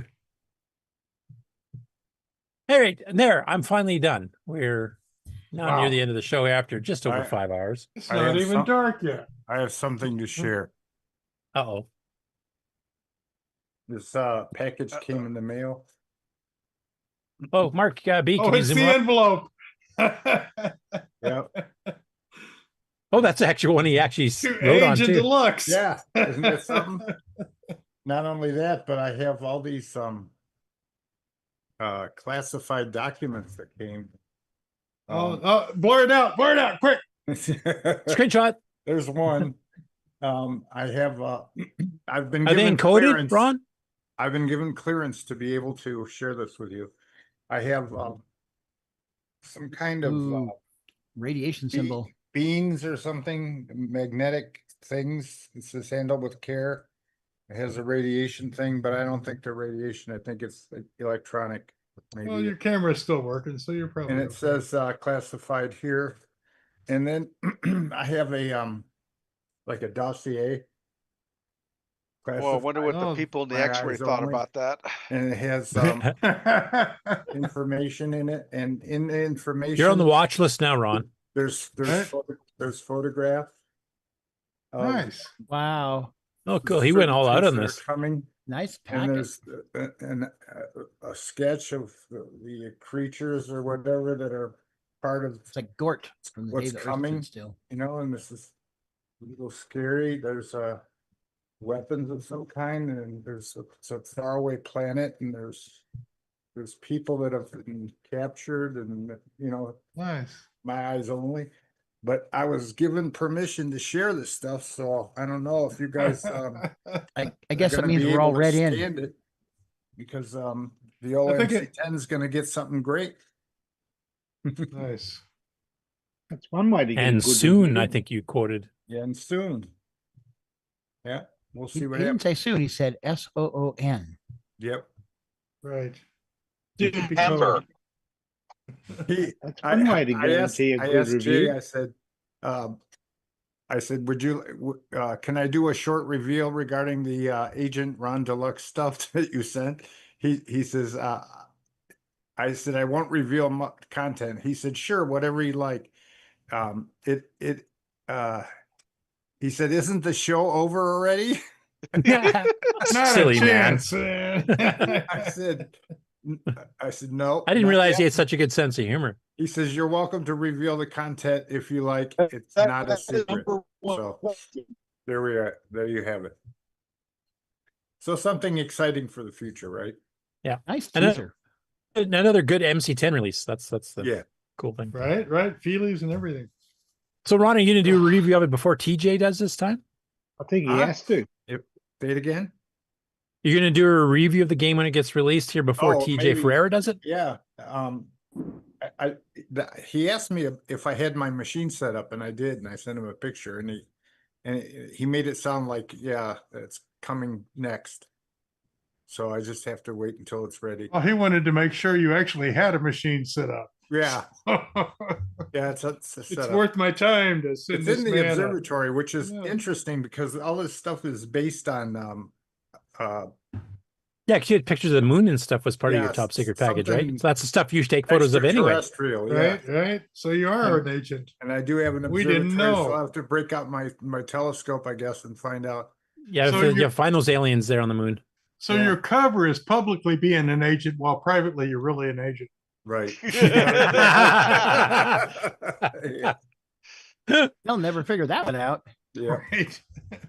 But you're still in the watch list because all this top secret classified stuff went through the postal service and they probably X-rated all saw Right, that and they're and going, it "Oh, we're came- watching this guy." It came from another country, somewhere up north where you live. Where Siberia? has that Oh, crossing borders and stuff. that banner. Wow. Yeah, it came across the yeah. It did. Wow, amazing! It actually made it to you. Right. Yeah. What did it Yeah. cost? Vancouver, Vancouver, Washington, right? BC.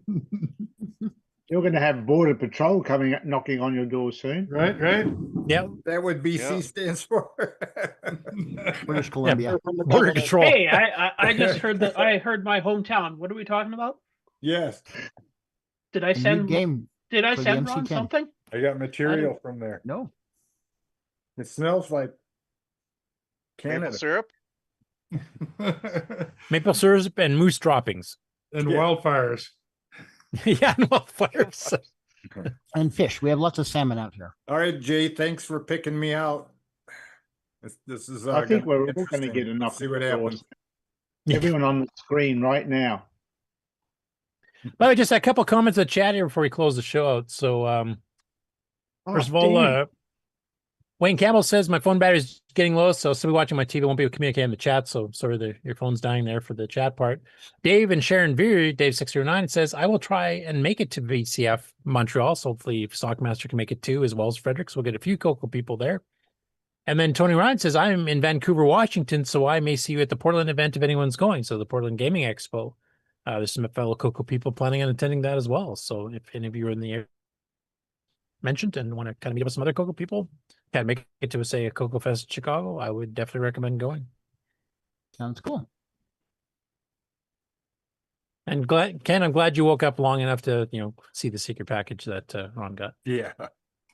Wow, so I'm just surprised somebody else in Vancouver owns an MC10. Yeah. Secret. Maybe it's an Alice. Quick, Mark, hit the button. This concludes another episode of the CoCoNation, the world's leading live interactive talk show featuring the Tandy Color Computer. For all things the CoCoNation, visit us on the web at thecoconation.com. We'd love to hear from you. Send feedback, suggestions, even segments via email to show@thecoconation.com.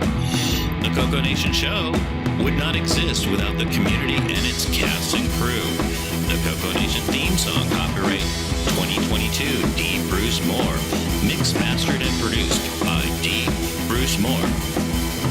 The CoCoNation is over. Join us on the Coco Discord server. Coco forever. Don't skip any more weeks. Didn't Mark Jim have that says same it's problem? Jim Rye says it's time to start the next show, but he's wrong. We're actually about 15 minutes late for the next show.